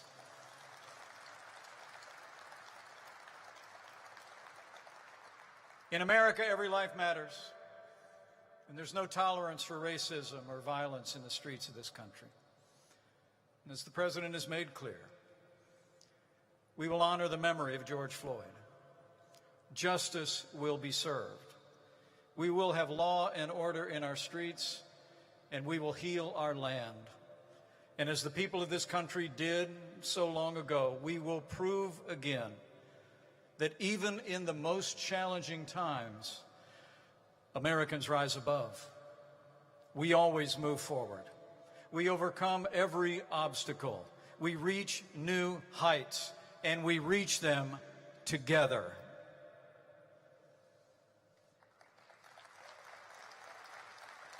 It's true.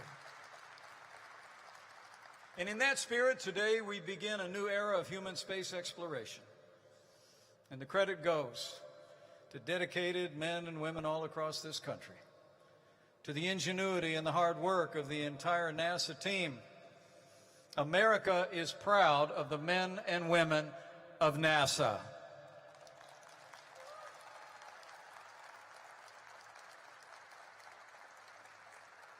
But for the first time in our history, our astronauts have taken to the skies on a commercial rocket built by America's private sector. So join me in a vigorous round of applause for Elon Musk and the dedicated men and women of SpaceX. Job well done.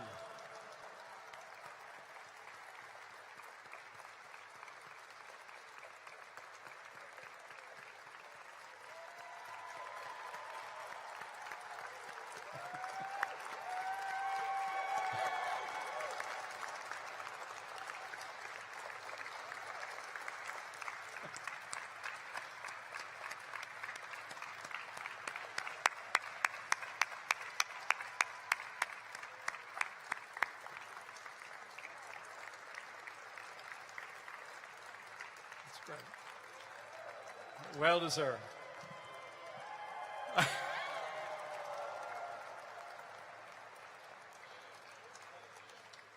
Thanks, Elon. And of course, none of this would have been possible without the personal courage and the unflinching skill of two American astronauts. One of them is an active duty colonel in the Air Force. He, like his crewmate, was accepted in the NASA Astronaut Corps in 2000. He served on several shuttle missions. The other was the first Marine pilot to fly the Super Hornet. And he's logged hours in more than 25 aircraft. In fact, his second flight was the very last mission of the space shuttle from American soil in 2011. So would you join me in giving a vigorous round of applause to Commander Bob Behnken and Commander Doug Hurley. We are proud of our American astronauts.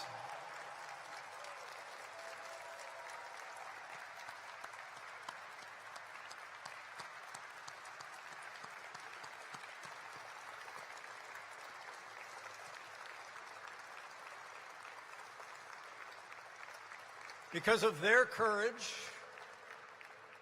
and your hard work, America is leading in space again. Today is the culmination of 3.5 years of renewed leadership in space. It's a tribute to our astronauts. It's a tribute to the ingenuity of the men and women of SpaceX and NASA. But I'm here to tell you it's also a tribute to the vision and leadership of a president who, from the very first days of this administration, was determined to revive NASA and American leadership in human space exploration. Today is a tribute to the leadership of President Donald Trump.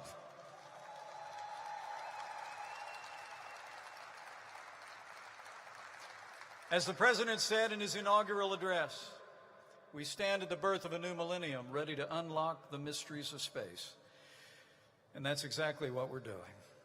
The President revived the National Space Council after it lay dormant for 25 years. He brought together the best minds in and out of government to revive the American space enterprise. We reformed the National Space Traffic Management System. We streamlined regulations for the commercial use of space. And in 2017, President Trump made it the policy of the United States to return to the moon by 2024 and ensure that the next man and the first woman to set foot on the moon would be American astronauts. And we're on our way. And at the President's direction, we won't just go back to the moon. Mission Artemis is going to take us to the moon, and then America will take the next giant leap, and we're going to land American astronauts on Mars. So we're leading again for our prosperity, for our explorer's spirit, but we're also leading for the security of the American people. As nations around the world increase their investment in space, this president also took the decisive step to ensure that America remains as dominant in space as we are in land and air and sea, when he created the first new branch of our armed forces in more than 70 years, the United States Space Force. So the American people can be confident after today's history-making launch that we're just getting started.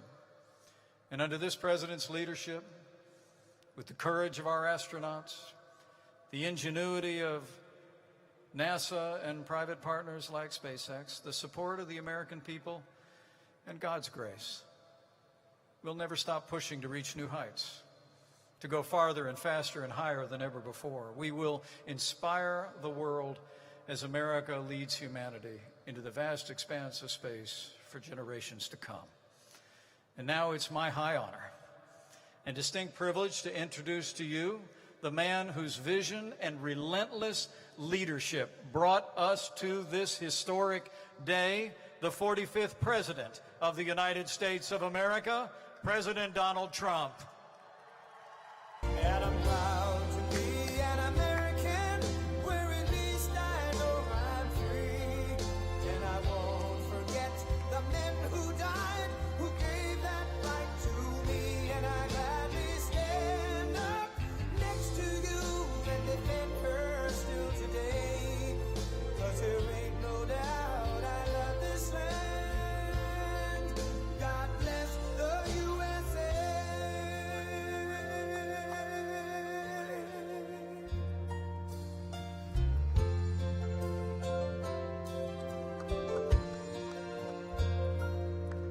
From the lakes of Minnesota to the hills of Tennessee, across the plains of Texas, from sea to shining sea, from Detroit down to Houston and New York to LA, where there's pride in every American heart, and it's time we stand and say that I'm proud to be an American. Well, thank you very much. Please, please. Big day is a big day. And I want to thank our great Vice President for your fearless and tireless commitment to fulfilling America's destiny in space. Thank you very much, Mike. Great job. Great job. We're also grateful to Mike's wonderful wife, Karen, for being here and for all she does for our country. Thank you. Thank you, Karen. Before going further on this exciting day for all America in space, I want to say a few words about the situation in Minnesota. The death of George Floyd on the streets of Minneapolis was a grave tragedy. It should never have happened. It has filled Americans all over the country with horror, anger, and grief. Yesterday, I spoke to George's family and expressed the sorrow of our entire nation for their loss.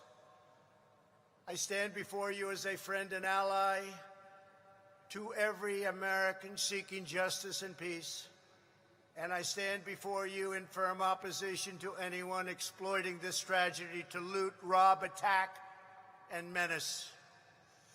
Healing, not hatred, justice, not chaos, are the mission at hand.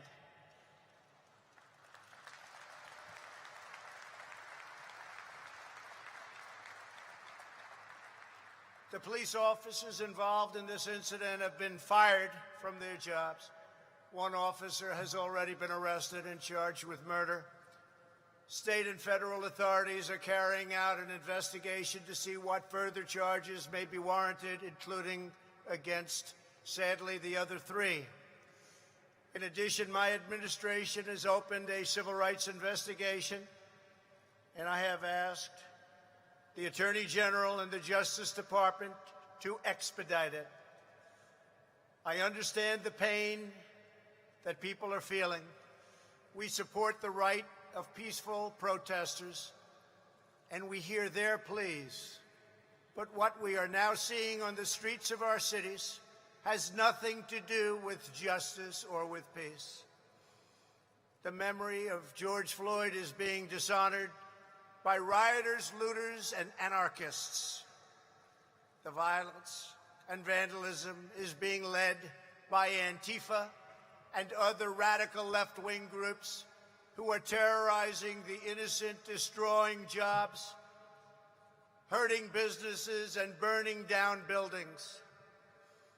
The main victims of this horrible, horrible situations are the citizens who live in these once lovely communities. The mobs are devastating the life's work of good people and destroying their dreams. Right now, America needs creation, not destruction. Cooperation, not contempt. Security, not anarchy, and there will be no anarchy. Civilization must be cherished, defended, and protected. The voices of law-abiding citizens must be heard, and heard very loudly. We cannot and must not allow a small group of criminals and vandals to wreck our cities and lay waste to our communities. We must defend the rights of every citizen to live without violence, prejudice, or fear. We support the overwhelming majority of police officers who are incredible in every way and devoted public servants. They keep our cities safe, protect our communities from gangs and drugs, and risk their own lives for us every day. No one is more upset than fellow law enforcement officers by the small handful who fail to abide by their oath to serve and protect. My administration will stop mob violence, and will stop it cold. It does not serve the interest of justice or any citizen of any race, color, or creed for the government to give into anarchy, abandon police precincts, or allow communities to be burned to the ground. Won't happen. Those making excuses or justifications for violence are not helping the downtrodden, but delivering new anguish and new pain. From day one of my administration, we have made it a top priority to build up distressed communities and revitalize our crumbling inner cities. We fought hard with Senator Tim Scott and many others to create opportunity zones, helping to draw a surge of new investment to the places in our country that need it most. We must all work together as a society to expand opportunity and to create a future of greater dignity and promise for all of our people. We must forge a partnership with community leaders, local law enforcement, and the faith community to restore hope. Radical left criminals, thugs, and others, all throughout our country and throughout the world, will not be allowed to set communities ablaze. We won't let it happen. It harms those who have the least, and we will be protecting those who have the least. The leadership of the National Guard and the Department of Justice are now in close communication with state and city officials in Minnesota, and we're coordinating our efforts with local law enforcement all across our nation. In America, justice is never achieved at the hands of an angry mob. I will not allow angry mobs to dominate. Won't happen. It is essential that we protect the crown jewel of American democracy, the rule of law, and our independent system of justice. Every citizen in every community has the right to be safe in their workplace, safe in their homes, and safe in our city streets. This is the sacred right of all Americans that I am totally determined to defend and will defend. My administration will always stand against violence, mayhem, and disorder. We will stand with the family of George Floyd, with the peaceful protesters, and with every law-abiding citizen who wants decency, civility, safety, and security.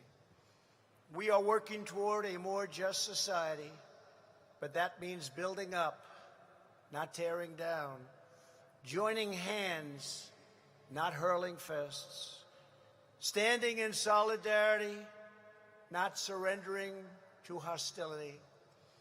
Moments ago, as we witnessed the launch of two great American astronauts into space, we were filled with the sense of pride and unity that brings us together as Americans. That same spirit which powered our astronauts to the moon has also helped lift our country to ever greater heights of justice and opportunity throughout our history. So today, as we mark a renewed commitment to America's future in space, a tremendous commitment it is, let us also commit to a brighter future for all of our citizens right here on Earth. When Americans are united, there is nothing we cannot do. From day one of my administration, we put America first.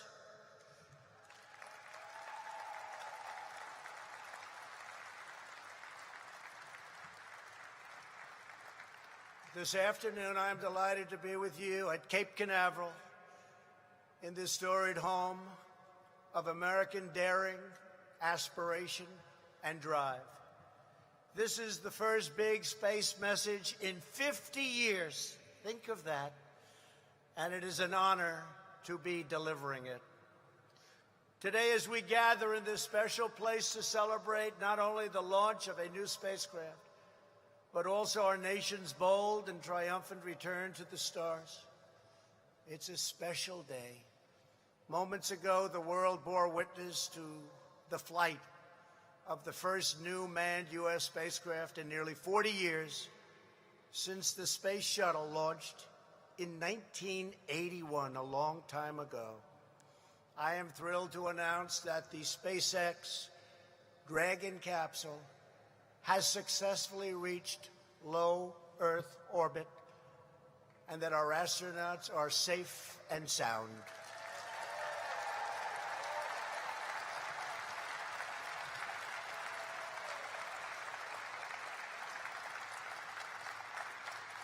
With this launch, the decades of lost years and little action are officially over. A new age of American ambition has now begun. Past leaders put the United States at the mercy of foreign nations to send our astronauts into orbit. Not anymore.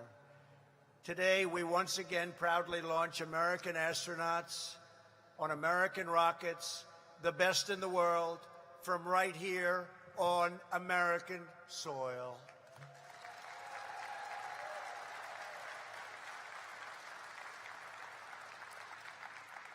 Those of us who saw the spectacular and unforgettable liftoff this afternoon watched more than an act of history. We watched an act of heroism. Every time our astronauts climb aboard a rocket, which is many, many stories of only engine and fuel, and vault across the sky, they display breathtaking valor. What Colonel Douglas Hurley and Colonel Robert Behnken did this afternoon was pure American genius and courage. They joined the ranks of just 7 prior American astronauts who have made the perilous maiden voyage to test a new class of spacecraft. The names of Hurley and Behnken will stand in the history books alongside those of legends like Alan Shepard, Gus Grissom, John Young. Now these brave and selfless astronauts will continue their mission to advance the cause of human knowledge as they proceed to the International Space Station before returning to Earth. We wish them Godspeed on their journey, and as one proud nation, we salute their fearless service. Thank you, thank you, thank you.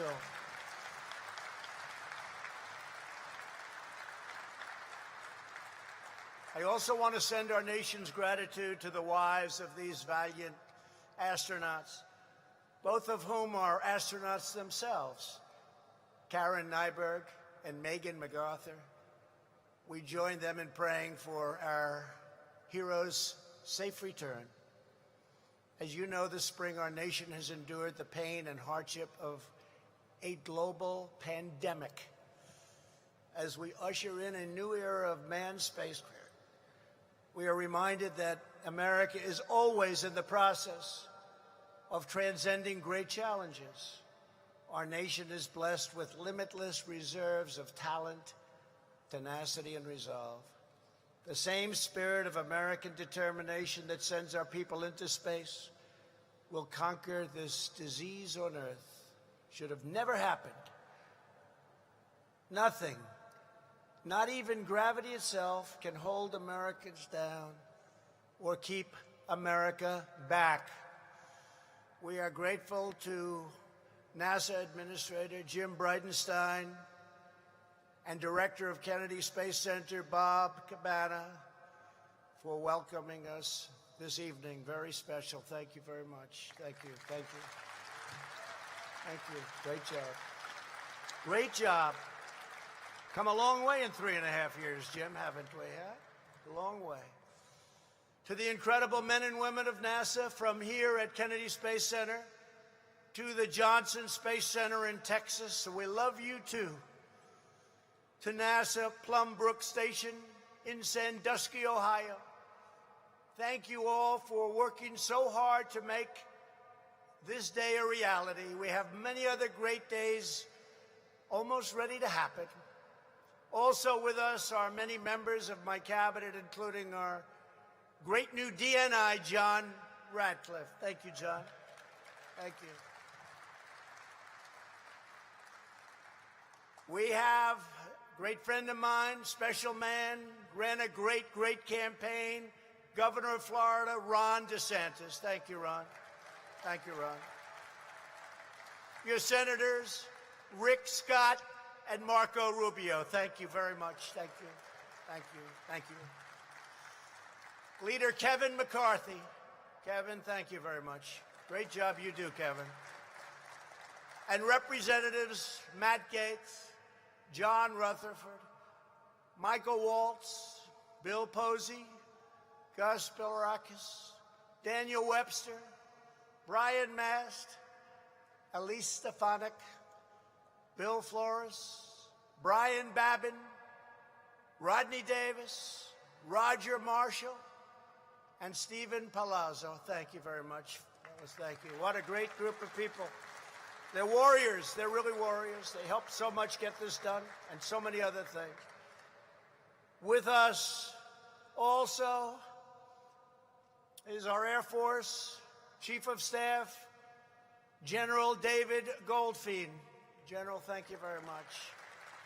Thank you. Thank you, General. Thank you.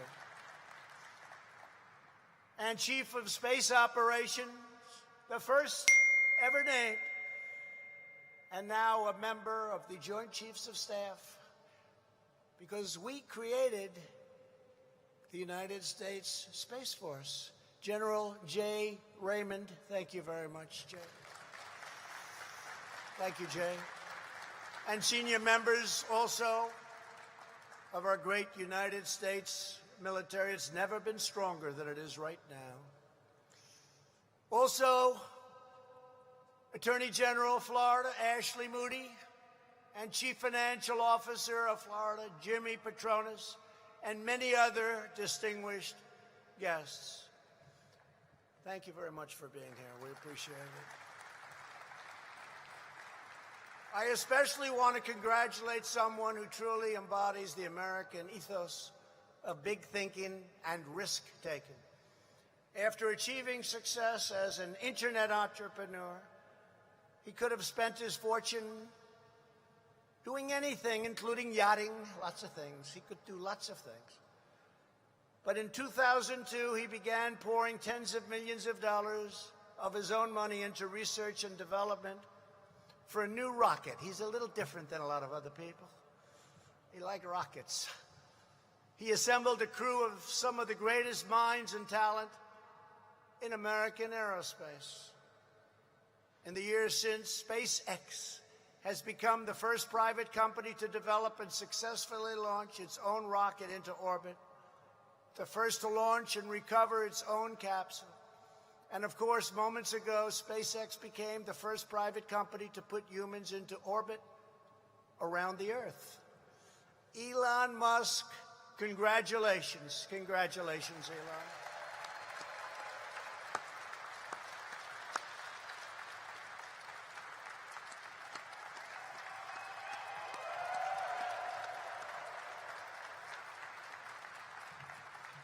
Thanks, Elon. For Elon and 8,000 SpaceX employees, today is the fulfillment of a dream almost 2 decades in the making. For years on end, they have worked hand in hand with NASA, sculpting aluminum, tightening valves, tuning nozzles, testing parachutes, and filling massive tanks with thousands and thousands of pounds of kerosene and liquid oxygen. Today, the groundbreaking partnership between NASA and SpaceX has given our nation the gift of an unmatched power, a state-of-the-art spaceship to put our astronauts into orbit at a fraction of the cost of the space shuttle, and it's much better. From now on, the United States will leverage the fast-growing capabilities of our commercial sector and the finest pieces of real estate on Earth, which you need very badly, to send U.S. astronauts into space. Under NASA's Commercial Crew Program, we will use rockets and spacecraft designed, built, owned, and launched by private American companies at a fixed price for the American taxpayer. Today's launch makes clear the commercial space industry is the future.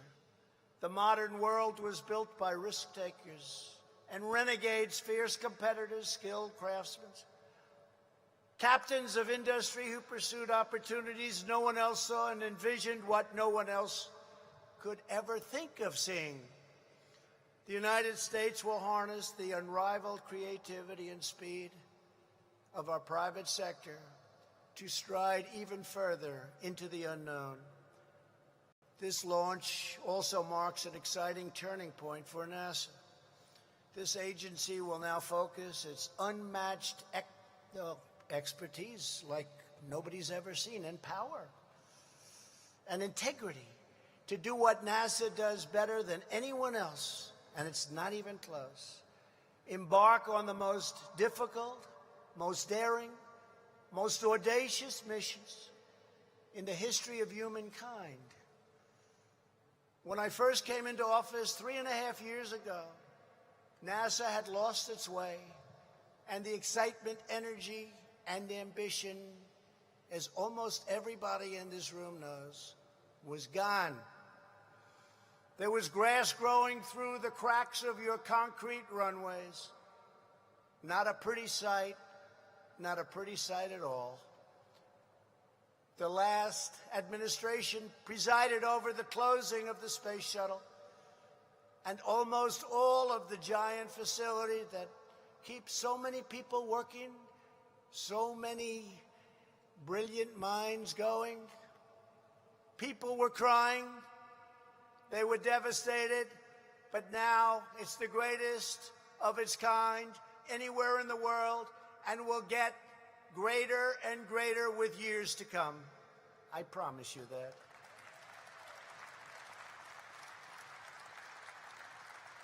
We have created the envy of the world and will soon be landing on Mars, and will soon have the greatest weapons ever imagined in history. I've already seen designs, and even I can't believe it. The United States has regained our place of prestige as the world leader. As has often been stated, you can't be number one on Earth if you are number two in space.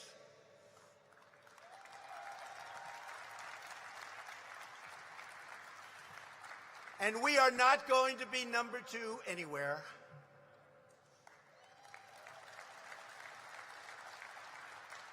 Nowhere is this more true than with our military, which we have completely rebuilt. Under my administration, we have invested $2.5 trillion in new planes, ships, submarines, tanks, missiles, rockets, anything you can think of. And last year I signed the law creating the sixth branch of that already very famous United States Armed Forces, the Space Force.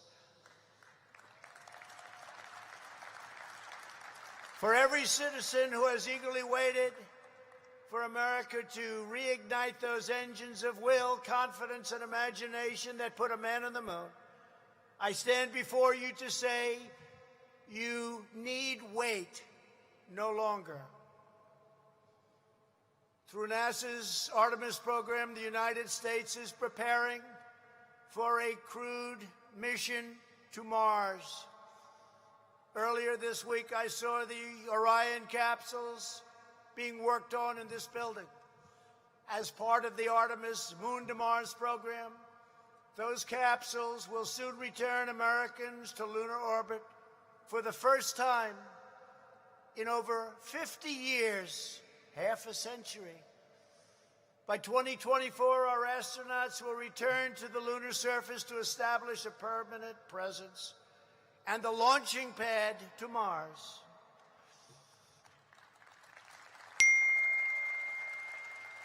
And the first woman on the moon will be an American woman, and the first nation to land on Mars will be the United States of America.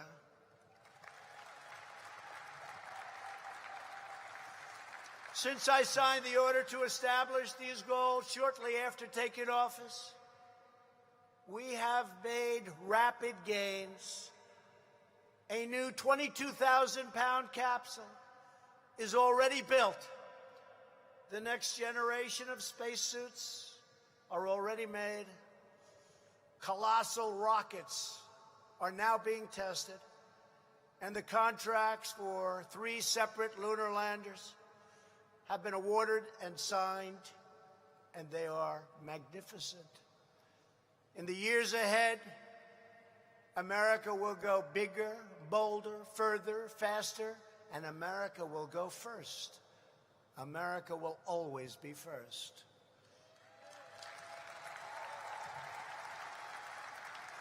To be certain, we will meet the adversity and hardship along the way. There may even be tragedy, because that is the danger of space. There's nothing we can do about that. The power that we're talking about is unrivaled. There's nothing we can do about problems, but we'll have very few of them. We will confront all of those challenges, knowing that the quest for understanding is the oldest and deepest hope in our souls. The innate human desire to explore and innovate is what propels the engines of progress and the march of civilization. We will preserve and persevere, and we will ensure a future of American dominance in space. To that end, over the last 3 years, I reestablished the National Space Council. I issued a directive cutting red tape for innovative space companies such as SpaceX.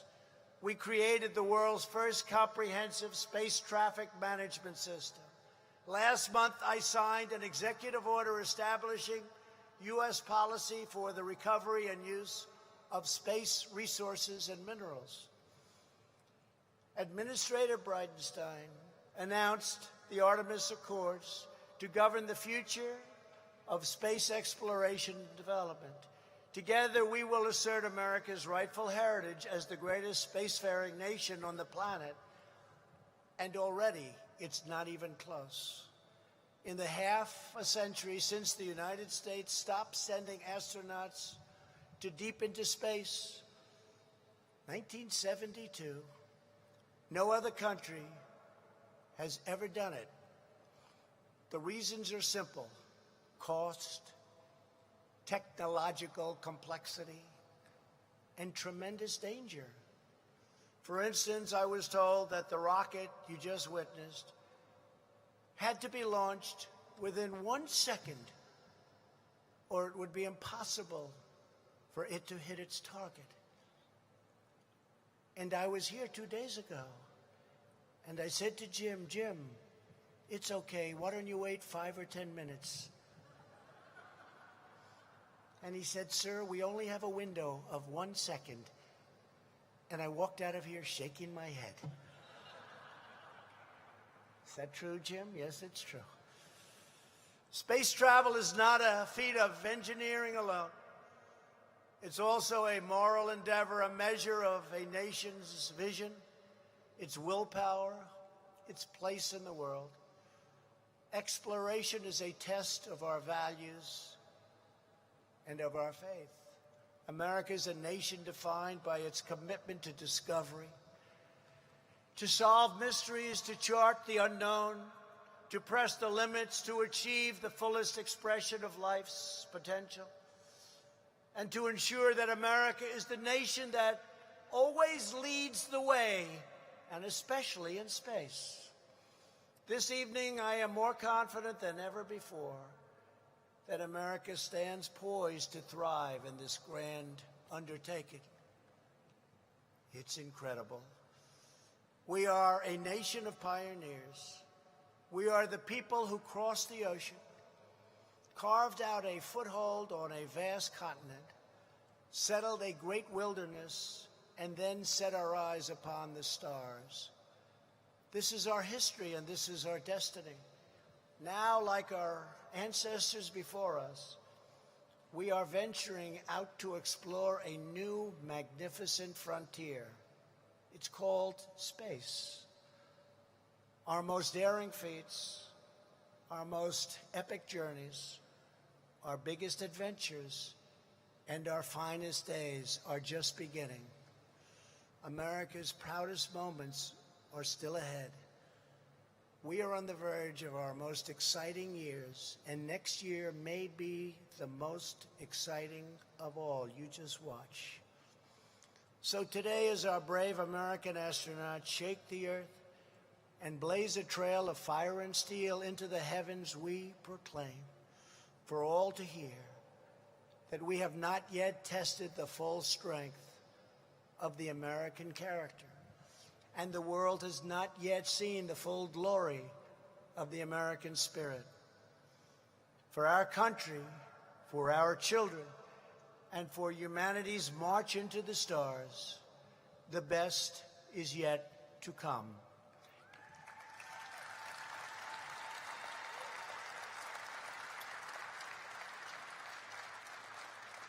It was a great honor for me to deliver this speech.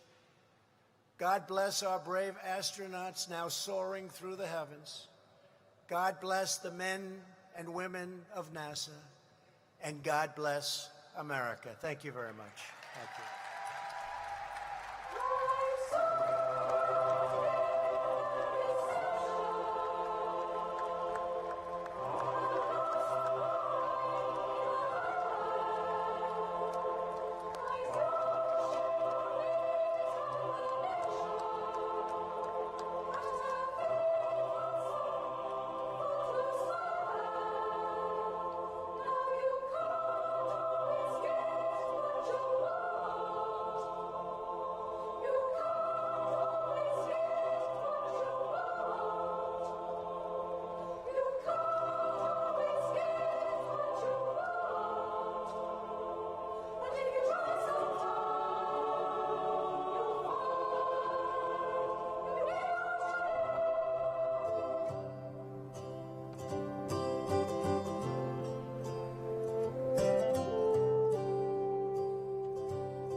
Dragon SpaceX for next steps, media event, and the thermal imager flickering.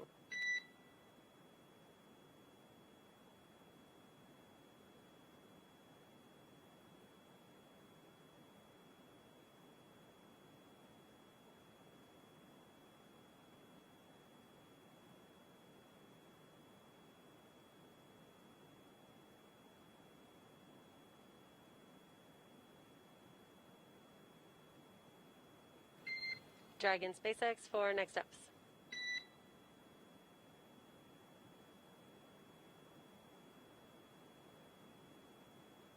Go ahead. Yeah, I was wondering if you had had a chance to get the floater media camera out in preps for the media event.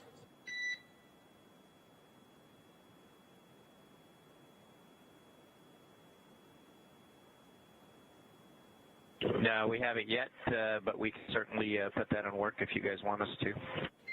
Yeah, Doug, if you could grab that and put it somewhere that is on a non-interference basis, we'd like to do a checkout of it, possibly over the next ground station pass.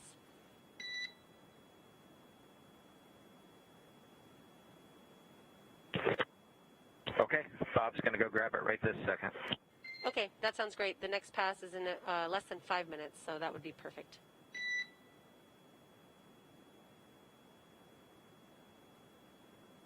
And Doug, in addition, I've got some words for you on the thermal imager flickering that you saw during the manual piloting, if you are ready for that.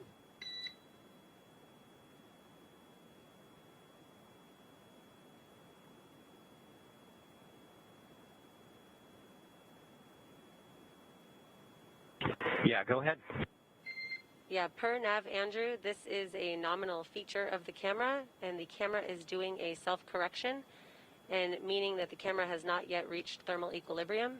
And after power on, it takes about an hour after the cameras turn on to reach that thermal equilibrium. So from power on, you can expect that thermal imager to flicker every once in a while for the thermal equilibrium.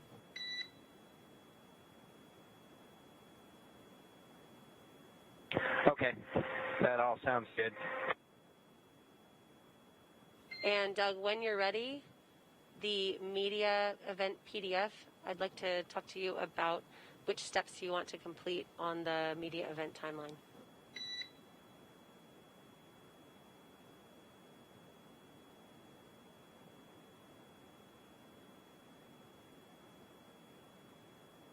Okay, let us pull it up.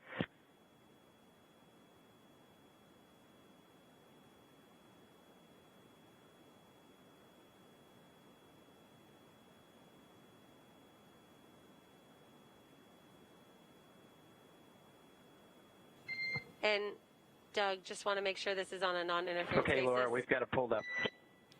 Okay, copy. If you want to delay talking about this, we can delay talking about it if you want to finish your meal.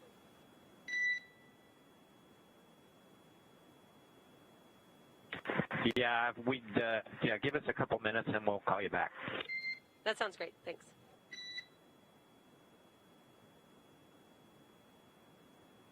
And the camera is out and set up, so if you guys want to do the ground station checkout, should be ready to go. Okay, copy. And for the setup, we're going to be changing some of the lighting configurations, so that is us from the ground.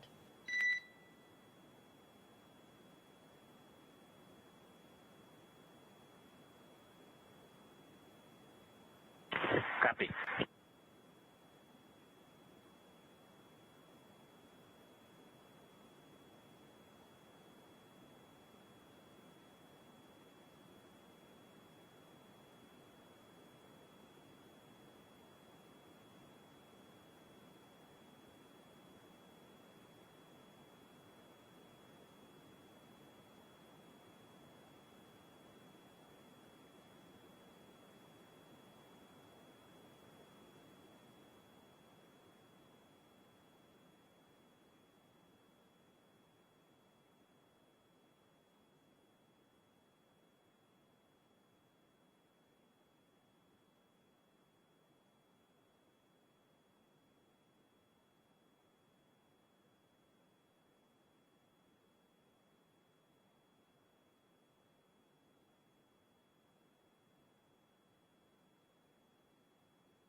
This is Mission Control Houston. You're looking at the inside of the International Space Station Flight Control Room. This is one of 3 that we'll be using throughout the flight of Dragon today. The team's here of Orbit 2, led by Flight Director Zeb Scoville, winding down for the day after overseeing some of the pre-launch and launch activities and some of the initial burns of the flight of Dragon on its way to the International Space Station.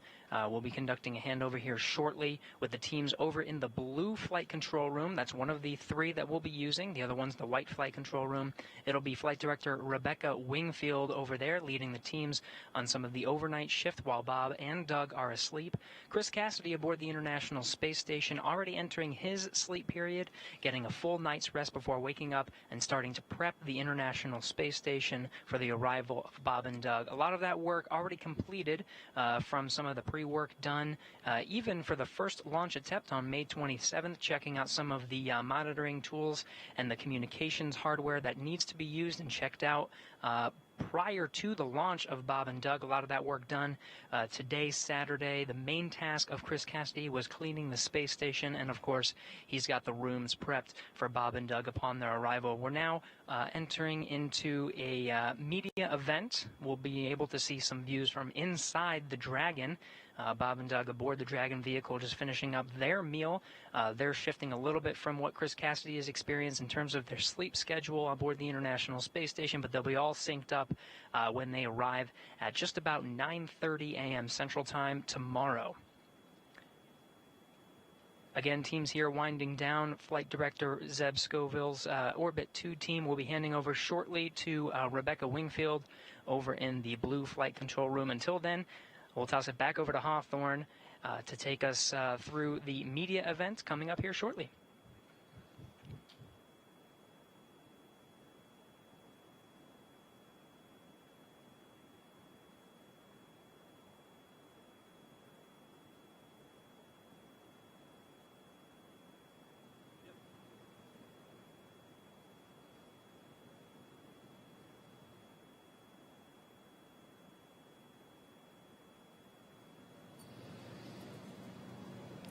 Thanks for that update from Houston, Gary. We're very much looking forward to getting our first glimpse inside of our Crew Dragon capsule from the perspective of Bob and Doug. In case you're just joining us, we've had a spectacular day, an on-time liftoff, given the fact that we were once again iffy on the weather.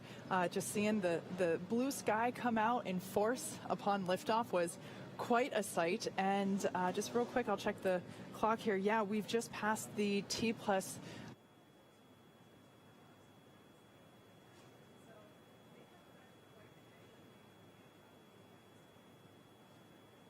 Oh, I think we just lost your audio, Kate. I think your mic pack might have just died. But as she was just saying, and we'll make sure she can keep saying in just a couple of minutes, we had that on-time liftoff, 3:22 p.m.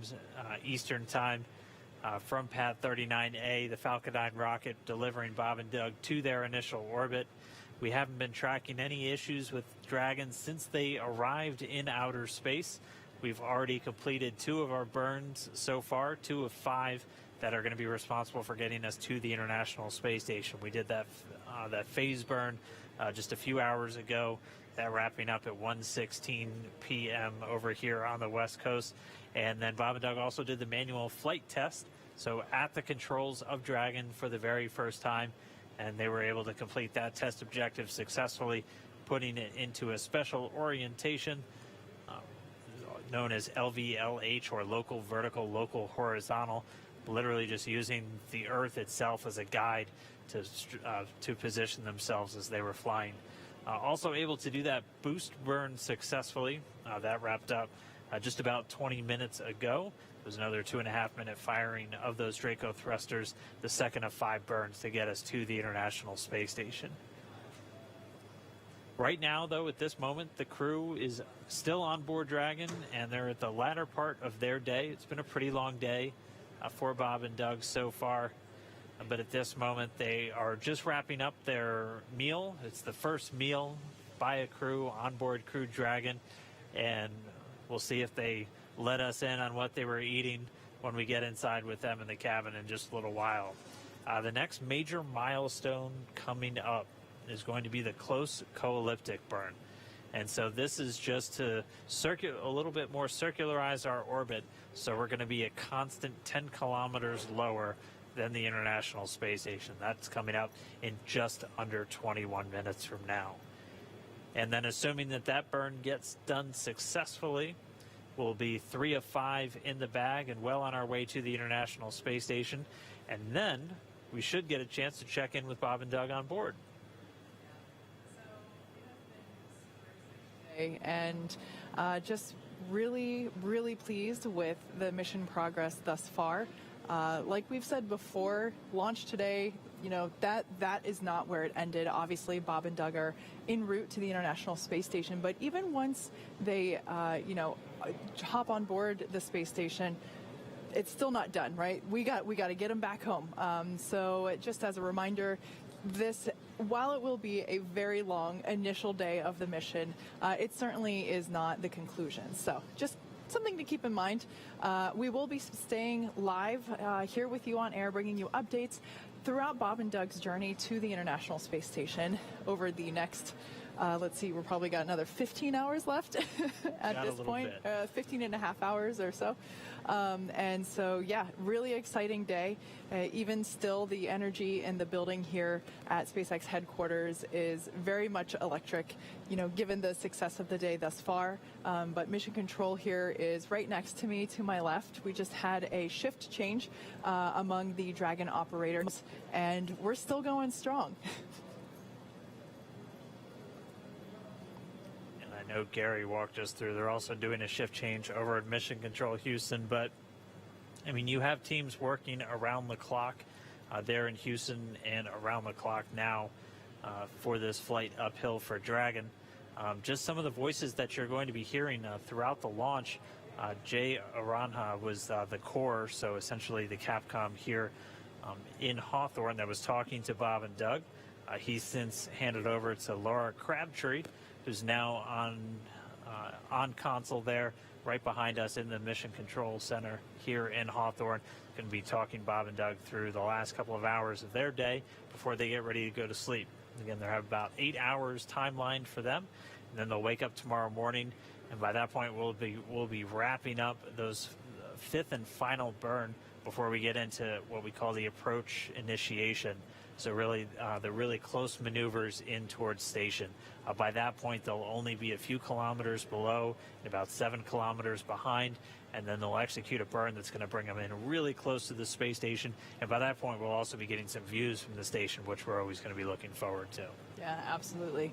So there, the view on your screen on your right-hand side, that is Mission Control here in Hawthorne, California. And I believe on the left there that is our core, Laura Crabtree.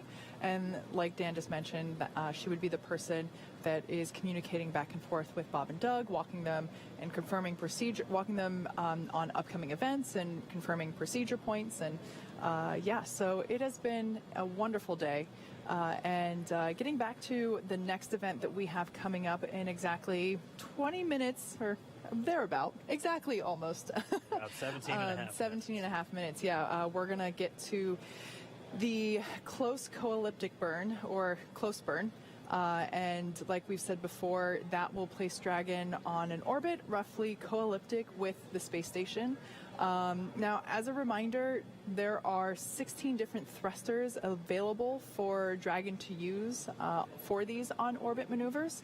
The 4 forward bulkhead Draco thrusters is primarily used for these bigger delta velocity maneuvers, like we would be executing here with the close burn. The 12 service section Dracos are around Dragon's base, and those are used for attitude and low impulse translational control. A mix of these have been used for each of these burns, and we of course have redundancy built into Dragon if we run into issues with any of the thrusters during the mission. So yeah, we should be coming up to that burn in about 16 minutes. When we get there, it's going to be a fairly long one. It'll be about a 10-minute firing of those thrusters. So once it starts, we'll just continue to hear. We should get some check-ins from the core to the crew as it's going to update them. And then, of course, at the very end, we're looking out for those words, good burn. That's what we want to hear. And they're continually adjusting the timings of these burns based off of just how much Dragon's velocity changes on the way uphill. We have some pretty specific times down to the second where they're initially planned, even days or even weeks out sometimes before they launch. But they're constantly readjusting in real time just how long these burns are going to occur and how long or when they're actually going to happen. And this is just part of the nature of orbital mechanics. We're trying to hit one speeding bullet with another one as Dragon continues to raise its orbit over the next several hours.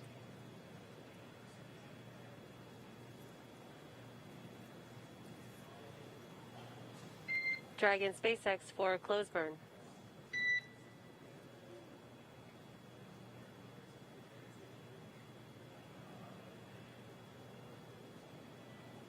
Go ahead. Yes, we are just about 15 minutes out from the close burn. You can expect a tank transition approximately 4 minutes into the burn from land tank to orbit tanks. Additionally, there will be a cabin fan swap during the burn or just after the burn. And SpaceX is go for the close burn.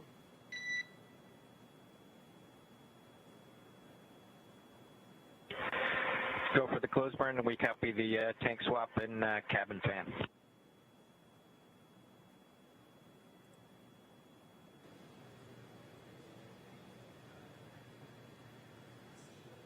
All right, that back and forth that we just heard there between Crew Dragon and Core here in Hawthorne was basically just saying that we are go to begin the closed co-elliptic burn, which, like we said, is going to be raising Dragon's orbit. Yeah, coming up in just under 14 minutes.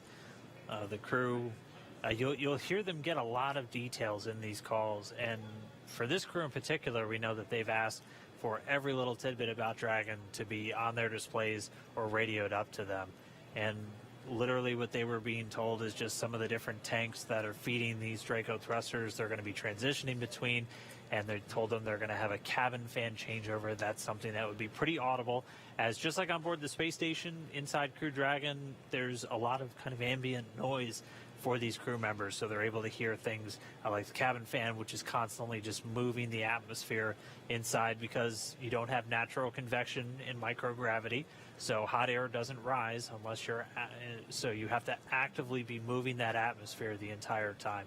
And so these crew members are trained to expect to hear different sounds, different sights when they're going through these different maneuvers, and so they like to get those kind of updates from the core and the teams down here on the ground, just so they're not caught off guard for anything. Yeah, exactly. So like we said, this will be the third of 5 major burns that Dragon will be performing, and it is the last burn that will be occurring before Bob and Doug go to sleep. They've already had their meal. They will hopefully be giving us a little tour of Crew Dragon here in the next several minutes. And then they'll have a quick medical evaluation with their flight surgeons, and then they get the okay to take an 8-hour-long nap. And again, we want to make sure that we're allowing them to the best of their ability get those full 8 hours. So that is why, we have this close burn, and then we'll do the last couple. SpaceX Dragon. Go ahead. Hey, Laura, would you mind taking the cameras down for a couple minutes if it's convenient? Sure, we can disable the interior cameras for you. I did have one additional question on the breathing masks when you have a minute. Go ahead. Yes, we were wondering if you had pulled them out and stowed them yet. Yes, we have. They're right next to each of our seats. Okay, copy. Thank you very much. And Doug, just want to confirm we do have no interior cameras configured. Thank you.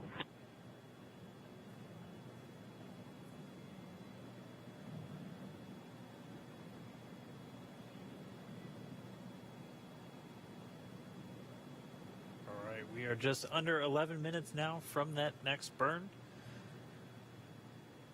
Haven't been tracking any issues with Dragon so far throughout today's flight. Hopefully we keep that up over the next couple of hours until they make their way all the way up to the International Space Station. This is going to be, as Kate was saying, the last burn for quite a while. We won't do the fourth of our 5 burns, that transfer burn, for almost another 11 hours from now. So Dragon's going to just kind of stay in this attitude or altitude below the International Space Station, about 10 kilometers or so, roughly co-elliptic with it for quite a while, pretty much throughout their entire sleep period. And then once we get to right after their wake-up time, we'll be looking to do these final burns, and then they'll be in much closer, just about 2.5 kilometers below the station's orbit, and that'll set them up perfectly for that final approach and docking. Yeah, we're now at this point 2 hours and 50 minutes into the mission, and it's safe to say that everything has been going extremely well, and to this point, very nominal.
SpaceX Dragon, you're cleared back on board.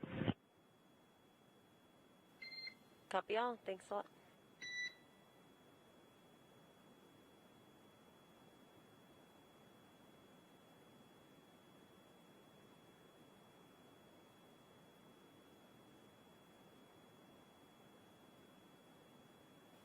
And Dragon SpaceX, when you have a minute, I'd like to sync up with you on the media event.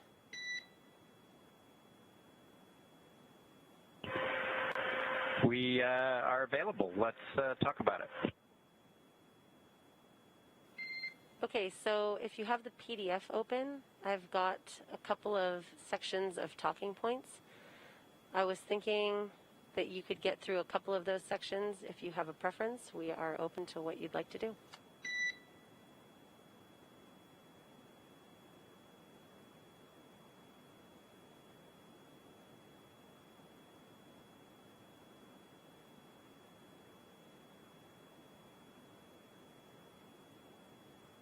Yeah, I think after the introductions and potentially the displays, I think whatever you guys want to do from there would probably work.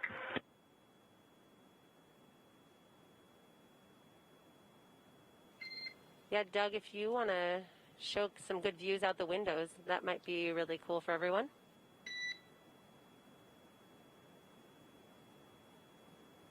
We definitely plan to do that if we're still in a day pass. That would be cool.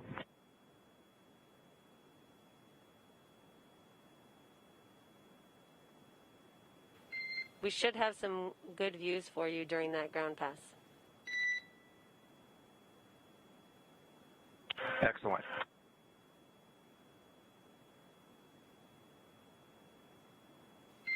So, Doug, if you guys can get through section A, B, and maybe C, and just as a reminder, about 2 minutes from LOS on the ground station, if there is a break in your voice comms, I'll give you a reminder of that 2 minutes. Okay, copy that. Thank you.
All right, this is the team from Hawthorne. We are just under 2.5 minutes from this next burn. It's the closed co-elliptic burn.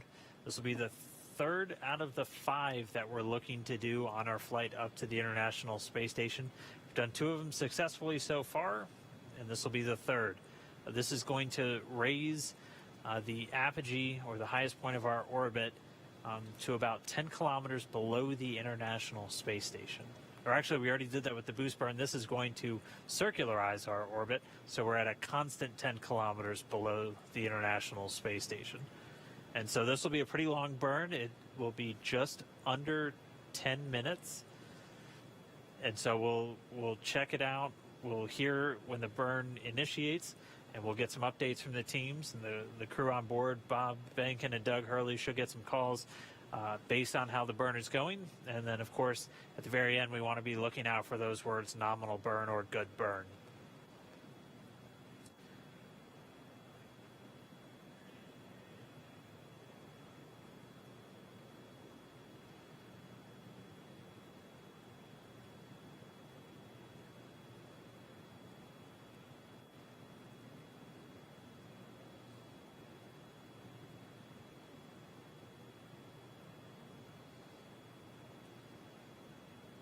And counting down, we should be 1 minute away from this burn.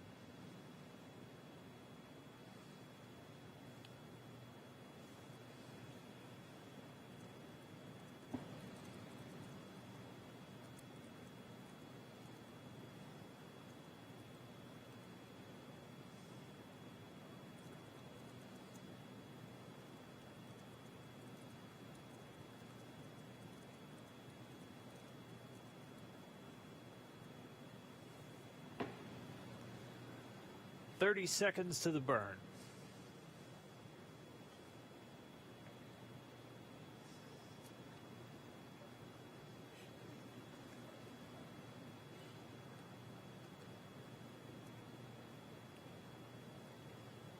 Less than 10 seconds standing by for confirmation that the burn has started.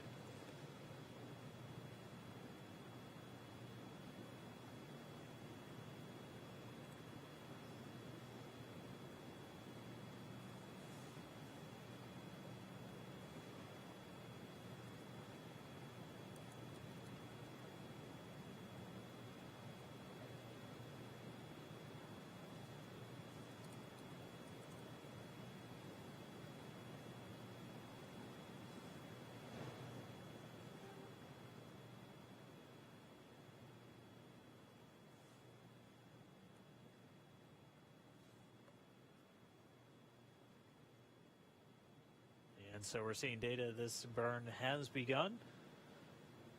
Again, this is the close burn. We are expecting these Draco engines to fire for about 10 minutes, a little less than 10 minutes total. So the burn has begun. We'll continue to get status updates on it throughout.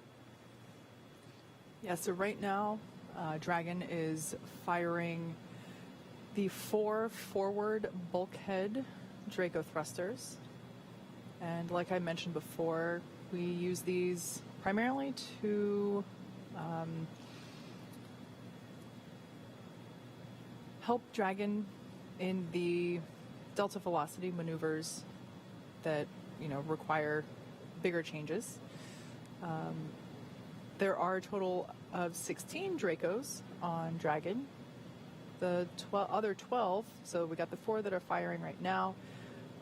The other 12 are located in the service section, and that's the part of Dragon that is around the base.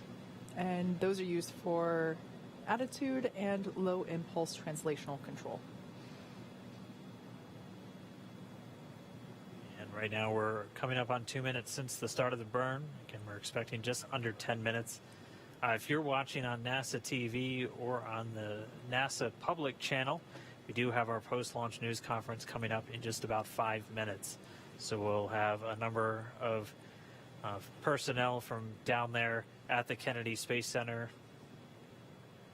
We'll have Administrator Bridenstine and the manager of NASA's Commercial Crew Program, Kathy Leaders, and then a representative from our partners at SpaceX, along with Kirk Shireman, the manager of the International Space Station Program, and the NASA Chief Astronaut, Pat Forrester. Again, if you're watching the coverage on NASA TV, on the public channel, that'll be coming up in about 4 minutes. For those of you still following us along on the SpaceX channels, our operational coverage is going to continue. We have this burn already started. It's the third of our 5th, and we are coming up, we're just past 2 minutes and 50 seconds into this burn. And if you've stayed with us this long throughout the entire webcast, we thank you. It has certainly been an exciting day, but just another thing for you to look forward to. In about 10 minutes, we're hoping to be able to chat with Bob and Doug and get some views from their point of view inside of Dragon and hear more about how the ascent phase went for them. Yeah, this is the first time we're really going to hear from them. They've been fully in operational mode the entire time, talking with the team down here in Hawthorne, so they're going to bring us on board. We heard a couple of the exchanges, even going to give us a look out the window. We should maybe even be getting a sunset, which will be pretty spectacular. But we're going to get to that after this burn is complete. We're almost at 4 minutes since the burn begun. And again, all told, it'll last just under 10 minutes.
we're a little over 5.5 minutes into this burn.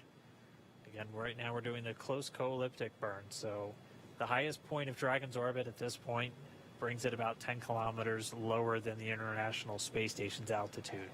Not directly below it at this point. We're still pretty far behind it, but we'll be about 10 kilometers below.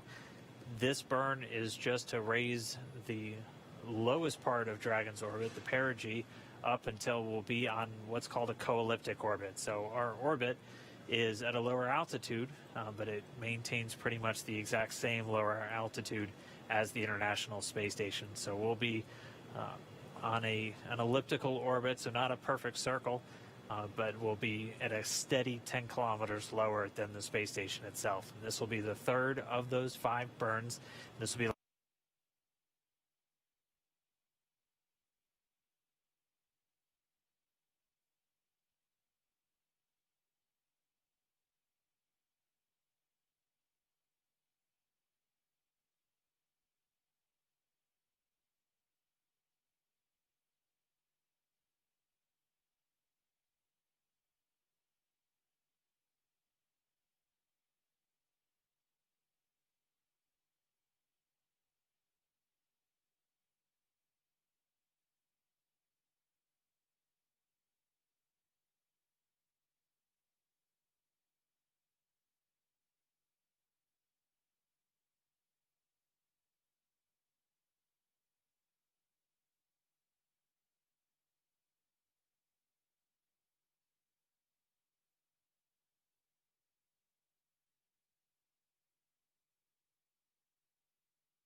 Wow, we're making history again. Let's go.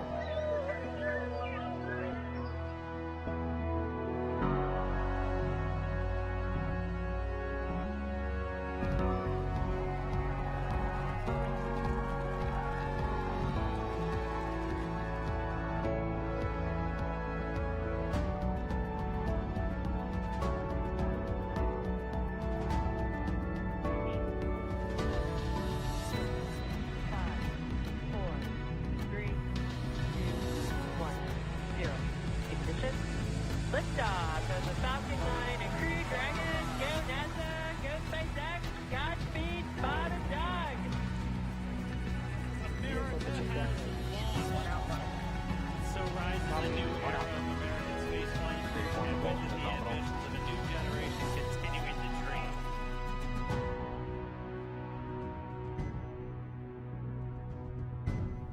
Good afternoon and welcome from Kennedy Space Center. I'm Bettina Klein with NASA's Office of Communications. What a day. We are here to discuss the NASA SpaceX Demo 2 mission and the return of U.S. human spaceflight from American soil to the International Space Station with astronauts Robert Behnken and Douglas Hurley.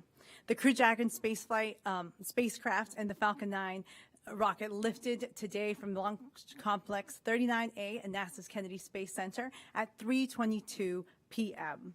Bob and Doug are now safely on their way to the International Space Station. To talk more about this historic mission, we have a great panel of guests, starting with NASA Administrator Jim Bridenstine, Elon Musk, the Chief Engineer of SpaceX, Kathy Leaders, Manager of the NASA Commercial Crew Program, Kirk Shireman, Manager of the International Space Station, and NASA Chief Astronaut Pat Forrester. We'll start with opening comments and our presenters. Then we'll take your questions. We'll first start with our NASA Administrator, Jim Bridenstine. Well, thank you, Bettina. What a great day for NASA. What a great day for SpaceX. What a great day for the United States of America. It's been 9 years since we've launched American astronauts on American rockets from American soil, and now we have done it again.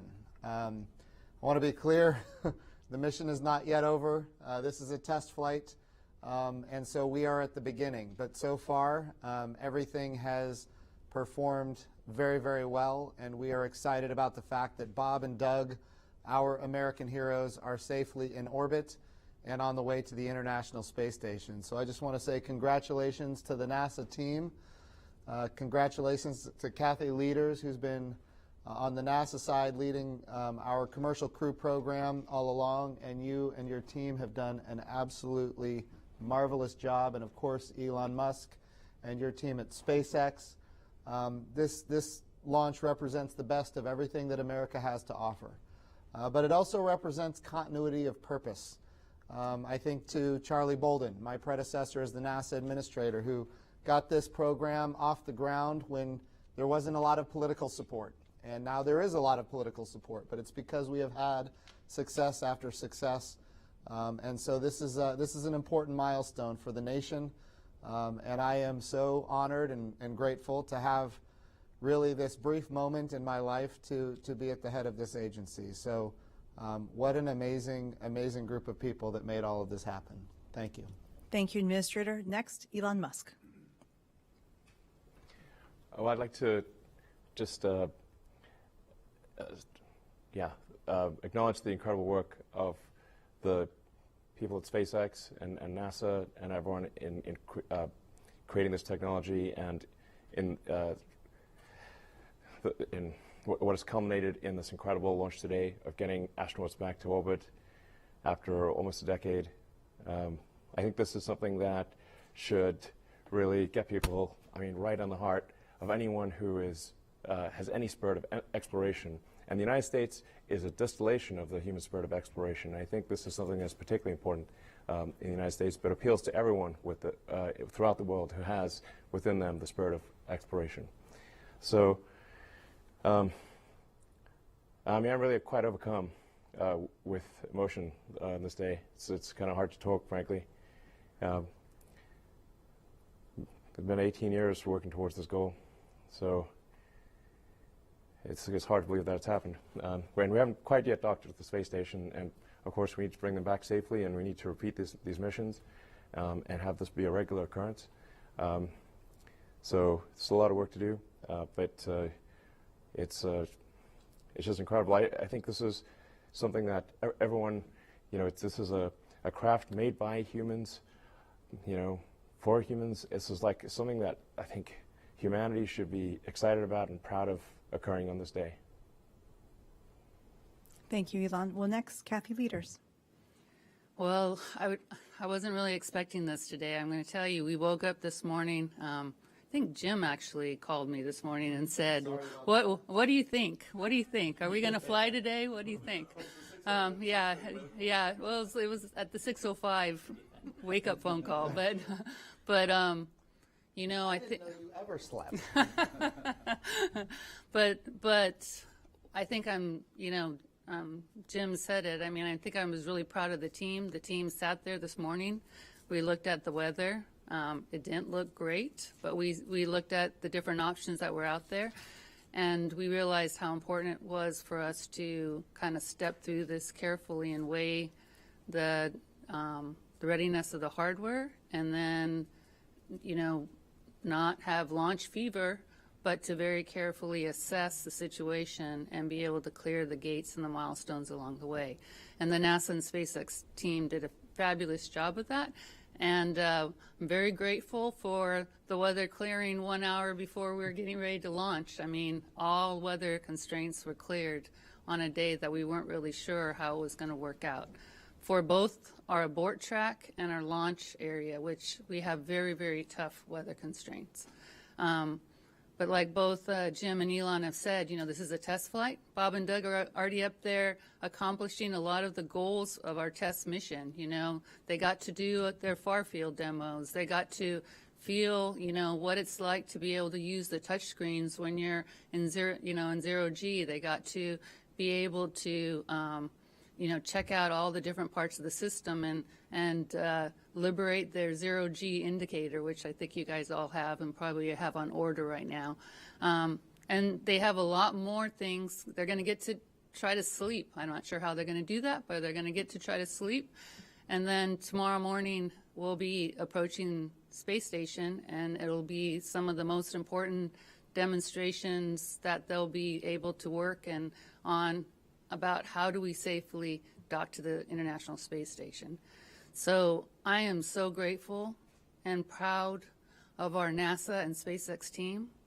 They are still vigilant. They're still on console. We're going to stay. I'm going to stay in the LCC until Bob and Doug get docked to the International Space Station, because we're going to stay vigilant until we bring them safely home. Very, very proud of this team. Cannot tell you how happy I am and amazed that we're here today. Thank you. Kirk Shireman. Well, what a great day. Very, very great day for human spaceflight. Big congratulations to Elon Musk and the SpaceX team, and of course a big congratulations to Jim Bridenstine and his leadership together with Kathy Leaders and the commercial crew team. Just a fantastic day. Really, really happy to be part of it. A lot of the ISS team couldn't be here in Florida today, but I can tell you they were watching it virtually. They actually had a virtual launch watching party, and they were very excited to see the launch as well. And finally, our international partners. I had the chance to get congratulations from many of my counterparts across the International Space Station Partnership.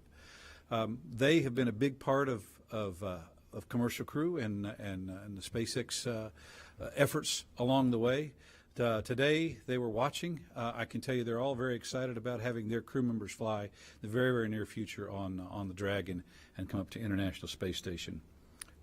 Today on board the ISS, the three crew members, Chris Casti, Ivan Wagner, and Anatoly Ivanishin, are getting ready to have their additional crewmates on board. I know they're very, very excited. In fact, I'd be surprised if they don't have something really special cooked up for them when they arrive. So we'll look forward to that. There's lots of work to be done on ISS, and I know Bob and Doug, together with the folks on orbit, are really ready to get busy. What you saw today, hopefully what you saw today was really smooth and calm. It's kind of like a duck maybe on the water. It looks smooth and calm, but there's a lot of paddling going on underneath the surface. And what you'll see tomorrow, likely, we certainly expect is very, very smooth and nominal. I just want you to know, though, it's very, very difficult. It's a tremendous amount of effort on the part of the designers, the test engineers, in terms of the ops planners and the operators and even the crew to go make that happen. So smooth and nominal is actually really, really hard. Anyway, with that, it's been a great day. Very, very happy to have Bob and Doug on their way to the International Space Station and looking forward to the rest of this test flight. And Pat.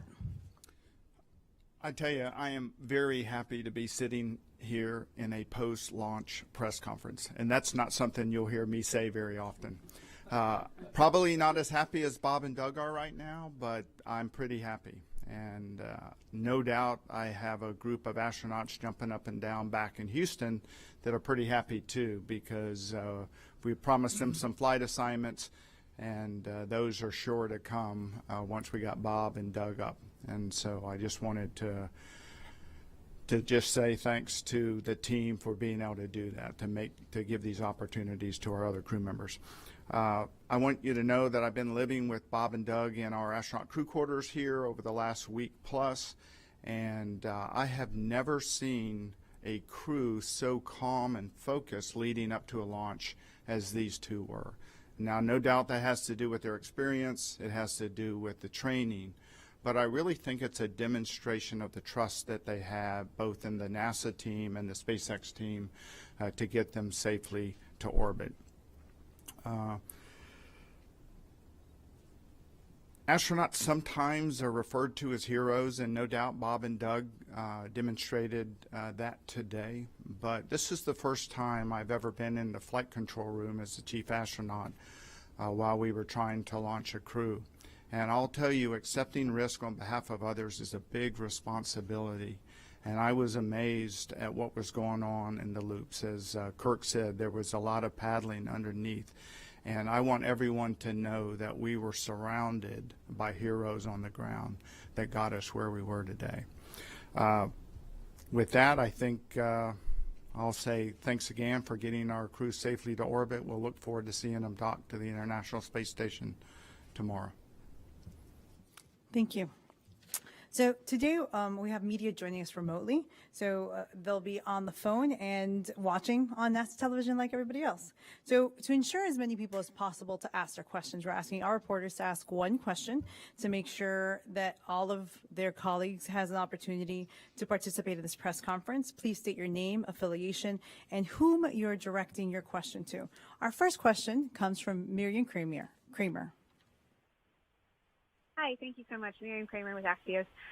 This question is for Elon or for the administrator or both.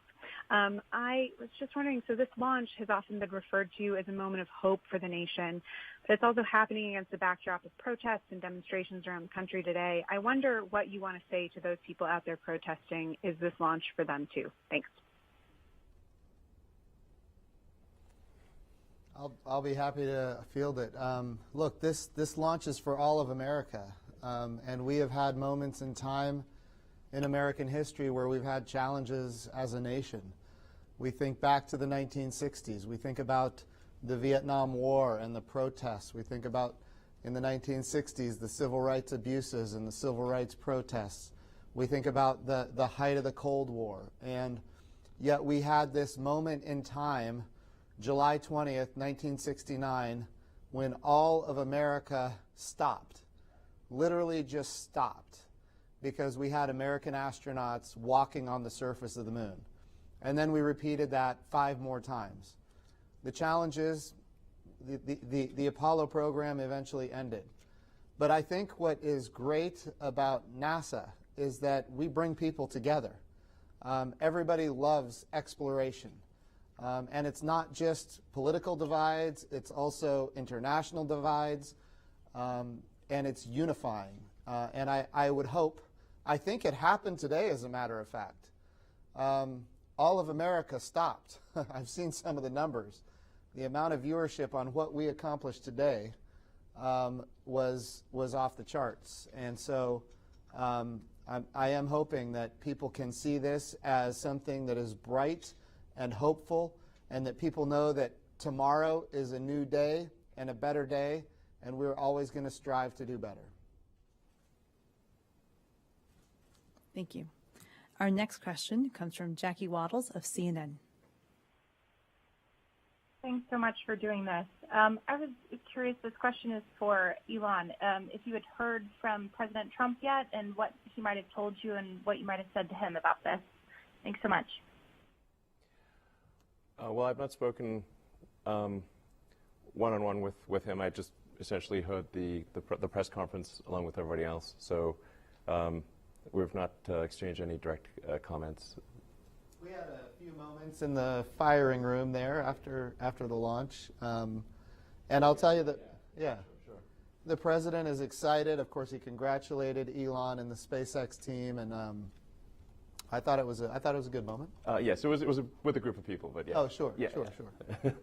But yes, he certainly congratulated the SpaceX team and NASA and everyone involved, and yeah, I think this just to echo the NASA administrator's comments. I think this is a day that I think everyone can be proud of. That it's a good day to be. This event is something that all of humanity can get excited about. It's just a fundamentally positive, good thing, and I think we need more positive, good things in this world. Our next question is from Joey Roulette of Reuters. Doing this. One question, two-part question. First is for Jim Bridenstine. Have you heard from your Russian counterparts? I know Kirk Shireman mentioned that international partners reached out to NASA with the success, and the other is for Elon Musk. With SpaceX's success today, have you heard from your Boeing counterparts, and what would you say to them? Thanks. So Dmitry Rogozin is the head of Roscosmos in Russia, and I haven't talked to him, but I have seen his public comments, and of course he was overwhelmingly congratulatory towards NASA and SpaceX, and he made some comment about how it's like flying an iPhone or something, and I know I've made similar comments as well, but he did express that this is an exciting day, not just for us, but also for them. They believe in the partnership, and so I think it's going to remain strong. The trampoline is working. That's right. Right. Yeah, it's an inside joke. Inside joke, yeah. Our next question comes from Marcia Dunn. For you, your company president said right before liftoff that she was super nervous, stomach and throat. Could you talk about how you were, your emotions, your feelings leading up to liftoff, and especially seeing them make it to orbit safely? Thank you very much. Was that for me or Elon? Sure. I think it was for Elon. For Elon, please. Yeah. Elon? Marcia, if you're still on the line, can you repeat your question? Yes. Elon, Gwynne Shotwell said right before liftoff that she had her stomach and her throat. She was super nervous. I'd like to know how you were feeling in the minutes leading up to liftoff today, your emotions, your feelings of having to stand there and watch all this unfold. Thank you. Well, I mean, just speaking straight from the heart, on Wednesday during the first countdown, I'd say that my adrenaline was railed at 100%, and when the launch was called off, it went to 0%. It was like I just basically collapsed and slept the longest time I'd slept in probably a year. Then, oddly enough, today, I don't know. It felt like just the fates were aligned, and I didn't feel nervous. Didn't feel. It felt like it was going to work, and it felt like the right thing was going to happen. So, for whatever reason, I did not feel nervous. Hey, Bettina, can I say something real quick? I just got a note moments ago. Doug Hurley announced that the Crew Dragon is named Endeavor, and we are going to look forward to hearing a few words from them shortly. Thank you. Yeah, they've been flying it around. Actually, it's cool that they took it off automatic and just were manually flying the craft around. And it's got to be pretty fun, just zipping around space and spacecraft. Everyone's childhood dream. Yeah. Next, we'll go to Emery Kelly of Florida Today. Hey, folks. Thanks. Thanks for doing this. I appreciate it. I'm just wondering, with this being the first time humans have had a chance to experience flying on a Falcon 9 and in a Crew Dragon after all these years of them flying, have you gotten any input from Bob and Doug? Is it, smooth ride? What was it like? Thank you. So I have not heard specifically as to how it flies. I do know that we are going to hear from them soon. I don't know at what point that's going to take place. Bettina, I don't know if you have that specific information. No? I don't have it right. It was a very smooth ride. You can see on the, I think on the webcast, it looked quite smooth. In fact, a friend of mine who's a filmmaker said, you need to put some shake into the camera to make it look more realistic. Okay. Our next question will be from Paul Brinkman of UPI. Yes, I'd like to ask Elon. I realize the mission isn't over, but it's a significant achievement at this point. What's the impact of success for this program on SpaceX as a whole, including development of Starship? Well, I think this is obviously a tremendous accomplishment for SpaceX in partnership with NASA and a number of critical suppliers. In fact, if I think about the total number of people involved in making this mission successful, it probably adds up to 100,000. So I'd just like to express a word of appreciation and congratulations again to everyone involved in making this successful. Just a special word to the administrator and Kathy and just everyone involved. It's just wow. Anyway, it is a little hard to process. I think at this point I am somewhat overcome by emotion to try to come up with cohesive, sentences that make any sense. Is quite difficult. But I think this is hopefully the first step on a journey towards a civilization on Mars, life becoming multiplanetary, based on the moon and expanding beyond Earth, and life becoming a multi-planet species, life becoming multiplanetary for the first time in the 4.5 billion year history of Earth. I think this is hopefully the first step on that journey. It will require a tremendous amount of innovation and technology development to make going to orbit and ultimately beyond orbit a routine matter where thousands and perhaps ultimately millions of people can travel to other planets. That's what we really need to achieve over time. That's obviously a very difficult goal, but that's seeming increasingly real with what happened today, that getting people to orbit finally after 18 years. If we are able to increase the rate of innovation, then life can become multiplanetary. This is the goal we should strive for. I think from a NASA perspective, I think what this did for Starship and a lot of others is kind of establish that this is a successful business model. And if we look at how we did commercial resupply of the International Space Station and now commercial crew of the International Space Station, and of course the Commercial Lunar Payload Services Program to deliver payloads to the surface of the moon, and now for the first time since 1972 we have funded a human landing system, and of course we're very proud that SpaceX is going to be a partner in that development program as well. So not only do we have it funded, we actually have contractors under contract developing that human landing system. So I think as far as how this relates to the Artemis program and the Moon to Mars program, I think the business model has proven itself very successful. We're bringing down costs. We're increasing access. That's going to continue to happen as we on-ramp more partners, and of course as SpaceX and others to go get more customers NASA doesn't want to be the owner and operator of the hardware. We also don't want to be the only customer. We want SpaceX and others to go get customers that are not us. And when all that materializes, I think what Elon's talking about here, this vision for humanity being able to live on the surface of the moon for long periods of time and eventually on Mars for long periods of time, that's the eventuality of the business model that we are currently developing. Thank you. Our next question is from Chris Davenport of the Washington Post. Thanks, guys, for taking my call. I really appreciate it. And thanks, Elon, for the trampoline quote. That was classic. Elon, if I could ask you, you put the window in the Cargo Dragon as a symbol of your ambition of flying people.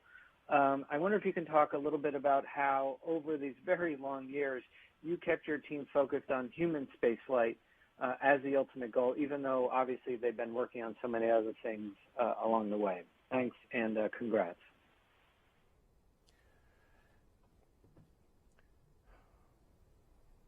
Yeah, human spaceflight was always the goal, the fundamental goal of SpaceX.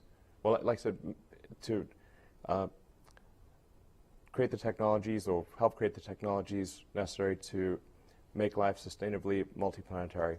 I cannot emphasize this enough. This is the thing that we need to do. We must make life sustainably multiplanetary. It's not one planet to the exclusion of another, but to extend life beyond Earth. We are life's agent in this regard. All the creatures and the plants and everyone that exist here on Earth, we can bring them to other planets, and it's very important that we do so as soon as possible, I think, while the window of opportunity is open.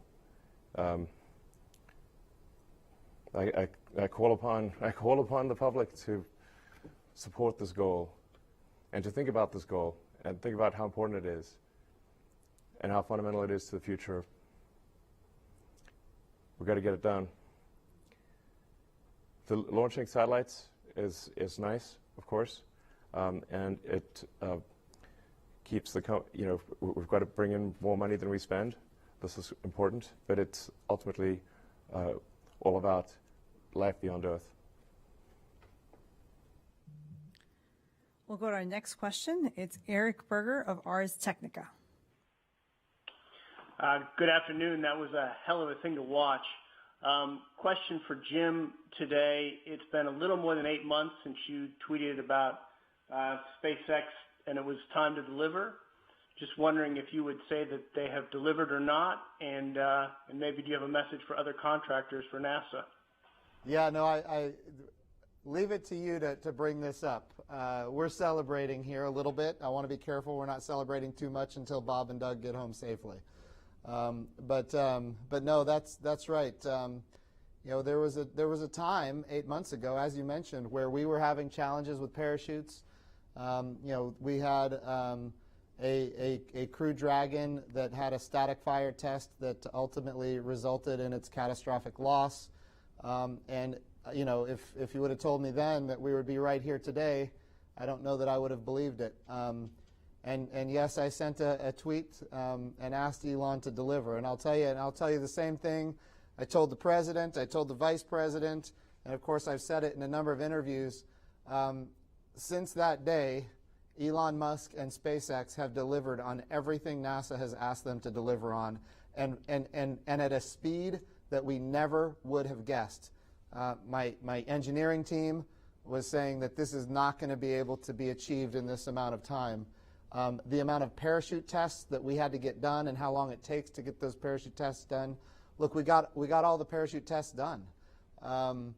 And we are just overwhelmingly grateful, not just for SpaceX and Elon Musk, but also Airborne and the NASA team that really went to work on getting all these tests done. And of course, all of the, changing out the titanium, all that took time, and then doing all the tests after that. My goodness, SpaceX really delivered something that is magnificent, and that is speed. Without question, I don't think anybody would have believed the speed with which SpaceX delivered, and they did, in fact, deliver. Kathy, you want to add anything to that? Oh, no. I think Jim said it really well. We went through it wasn't like we didn't have issues. We had things we had to go solve, right? And we've learned a ton. And that team, the SpaceX team and the NASA team together, working hand in glove, together, solve these problems together, right? We tackled them and we solved them and figured out how we're going to go fly together. And, but without the SpaceX folks making it happen, like Jim said, so quickly, we wouldn't be here today. Thank you. Next is Lauren Grush with The Verge. Hi, thank you so much for taking my question. I guess this is for anyone who can answer it. I'm wondering if there was anything unexpected during the launch today. I think I heard something on the live stream about some component being lower in temperature than expected. Just wondering if everything went as planned or if you had any hiccups along the way. Thanks. Do you know what I mean? So the only, really the count was, I would say, spectacularly quiet. I mean, everybody said, and then probably within, as we were loading the prop, the only thing we saw it was actually something we'd seen as we were unloading on Wednesday. We had a sensor that was reading in a way that we had to go understand why was it reading in that particular manner, and we also had to understand what can happen if it fails. And it was in an area where actually it's downstream of our fill and drain valve, and so it was, kind of Jim talked before about where do the teams, how do they work together, and one of the things that we've learned on this mission is how to go take a piece of data, like a sensor data, and go understand what is that data telling us, and then be able to clear it, which is really why we were able to fly, through our understanding of what the issue was, and then turn that around in a very short period of time. And what that takes is two groups of folks that have been working with each other for a while and understand what the vehicle is trying to tell them. But, I thought, oh my goodness, we're going to have this issue after going through all the weather stuff. Now we're going to have this issue.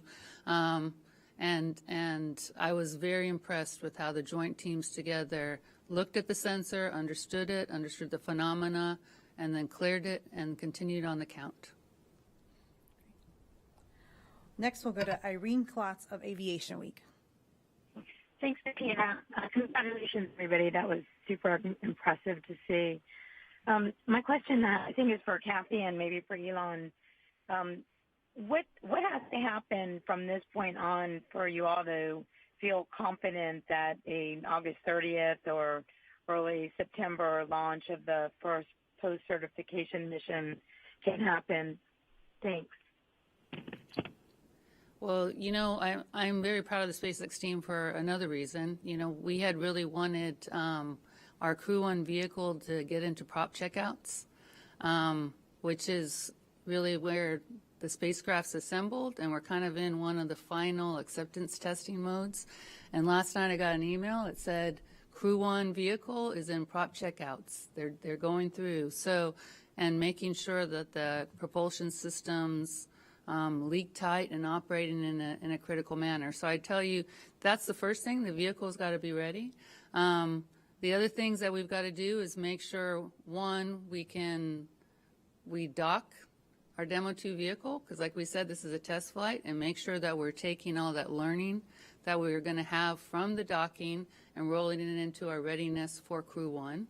And then we also have to make sure that we are understanding that we get through landing and make sure that we're taking that understanding and any issues that we have with the landing and then rolling that into Crew 1.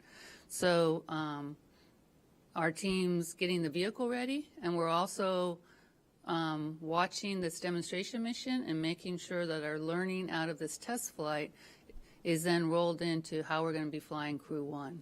So keep watching along the way. It's going to be I'd say like a serial, your serial, and we'll be following along as we learn along the way. But these test flights are very important for that next mission.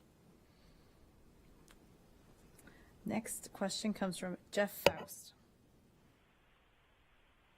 Hi, this is Jeff Faust with Space News.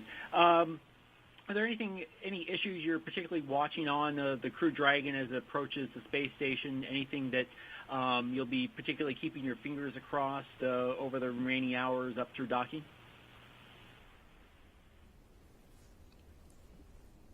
So, the big thing, the nice thing about us having the uncrewed mission was we were able to check out a lot of the systems on the uncrewed mission that had to do with docking. And I think everybody saw last spring how successful our Demo 1 mission was through the docking phase. But you always learn something with spaceflight, and now having the crew on board and understanding how the spacecraft and the crew operate as a system, and then how that total system then obviously works with us approaching station will be another big thing that we're learning, right? And then obviously, people forget, and Kirk alluded to it, us understanding how to be docked with station and operate within station is a big part of our learning for this group. This is also our first long duration mission where we're going to be doing integrated operations with the space station for a long period of time, which is also going to be a huge learning opportunity for us. So these test flights are very, very important for us to not only learn how the vehicle works, but learn how we're operating it. And we've learned a lot about how to try to fly with weather and how to operate with these systems. It's going to be really important for us now to go learn how to obviously do the docking piece, but then learn how to be part of this integrated enterprise that's the International Space Station. And Kirk, you probably could add. It's a very complicated, system. First of all, I promise good weather tomorrow, Kathy. I Excellent. promise no rain showers. We did have a solar flare, but I don't think that'll impact our operations. But there's a series of tests along the way. Just like on Demo 1, there's some additional tests. Of course, Doug's going to take over and fly manually, and the crew on board the Dragon, Bob and Doug, monitoring how the vehicle comes in. And Chris Cassidy on board the ISS will also be monitoring it. So it really is, how does the vehicle perform? How does the integrated crew, both the crew on the Dragon and the crew on the International Space Station, handle all that? And then, of course, equalizing the pressures, making sure there's no leaks when it's mated to the ISS. And then finally, just training the crew to come across the hatch and how the ISS works and be part of that bigger integrated team. So I think there's a tremendous amount of things to learn along the way, and we have very, very experienced crew on board the ISS and a very, very experienced crew on Dragon, and I think it'll go really well, but I'm sure we'll learn a few things along the way. Thank you. Our next question is going to come from Jackie Goddard of Times of London. Hello, thank you, and congratulations. My question is for Elon. You said last week that you had told Bob and Doug's two little boys that you would do everything you can to bring them home safely. Even with a safe launch out the way, that must still weigh on you throughout the mission, though. And I wondered if you can share some personal insight into what it's like to have that responsibility, not just with your SpaceX hat on, but as a dad. Thank you.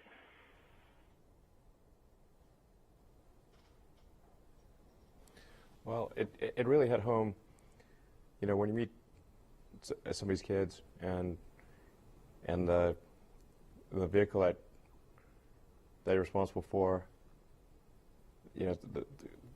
that their life's at stake. It really hits home.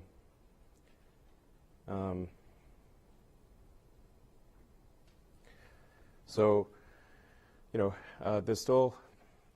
So we still got to dock with the space station. We still got to return. I think there's an argument that the return is more dangerous in some ways than the ascent. So we don't want to declare victory yet. We need to bring him home safely. Make sure that we're doing everything we can to minimize that risk of reentry and return. We were able to do that with the Demo 1 vehicle, so we were able to retire a lot of risk with the reentry there. That's a big deal, but yeah, that's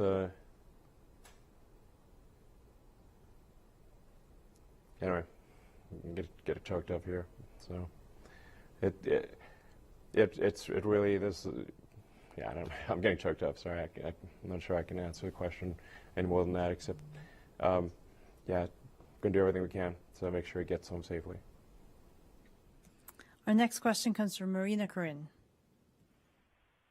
Hi, everyone. Marina Corin with The Atlantic. Congratulations on the launch. This is for Elon or Jim. Do Bob and Doug want to dock manually to the ISS instead of letting Dragon do it? Are they allowed to do that, or can they only take over if there is a problem or some kind of emergency? The plan is for automatic rendezvous and docking. That's the plan. Of course, if they needed to do something manually, they could. But we're planning to test automatic rendezvous and docking. I just want to reiterate something that Elon talked about. There is no doubt that Bob and Doug are on Elon's mind all the time. But that is not just on his mind. He has made that throughout the culture at SpaceX. And we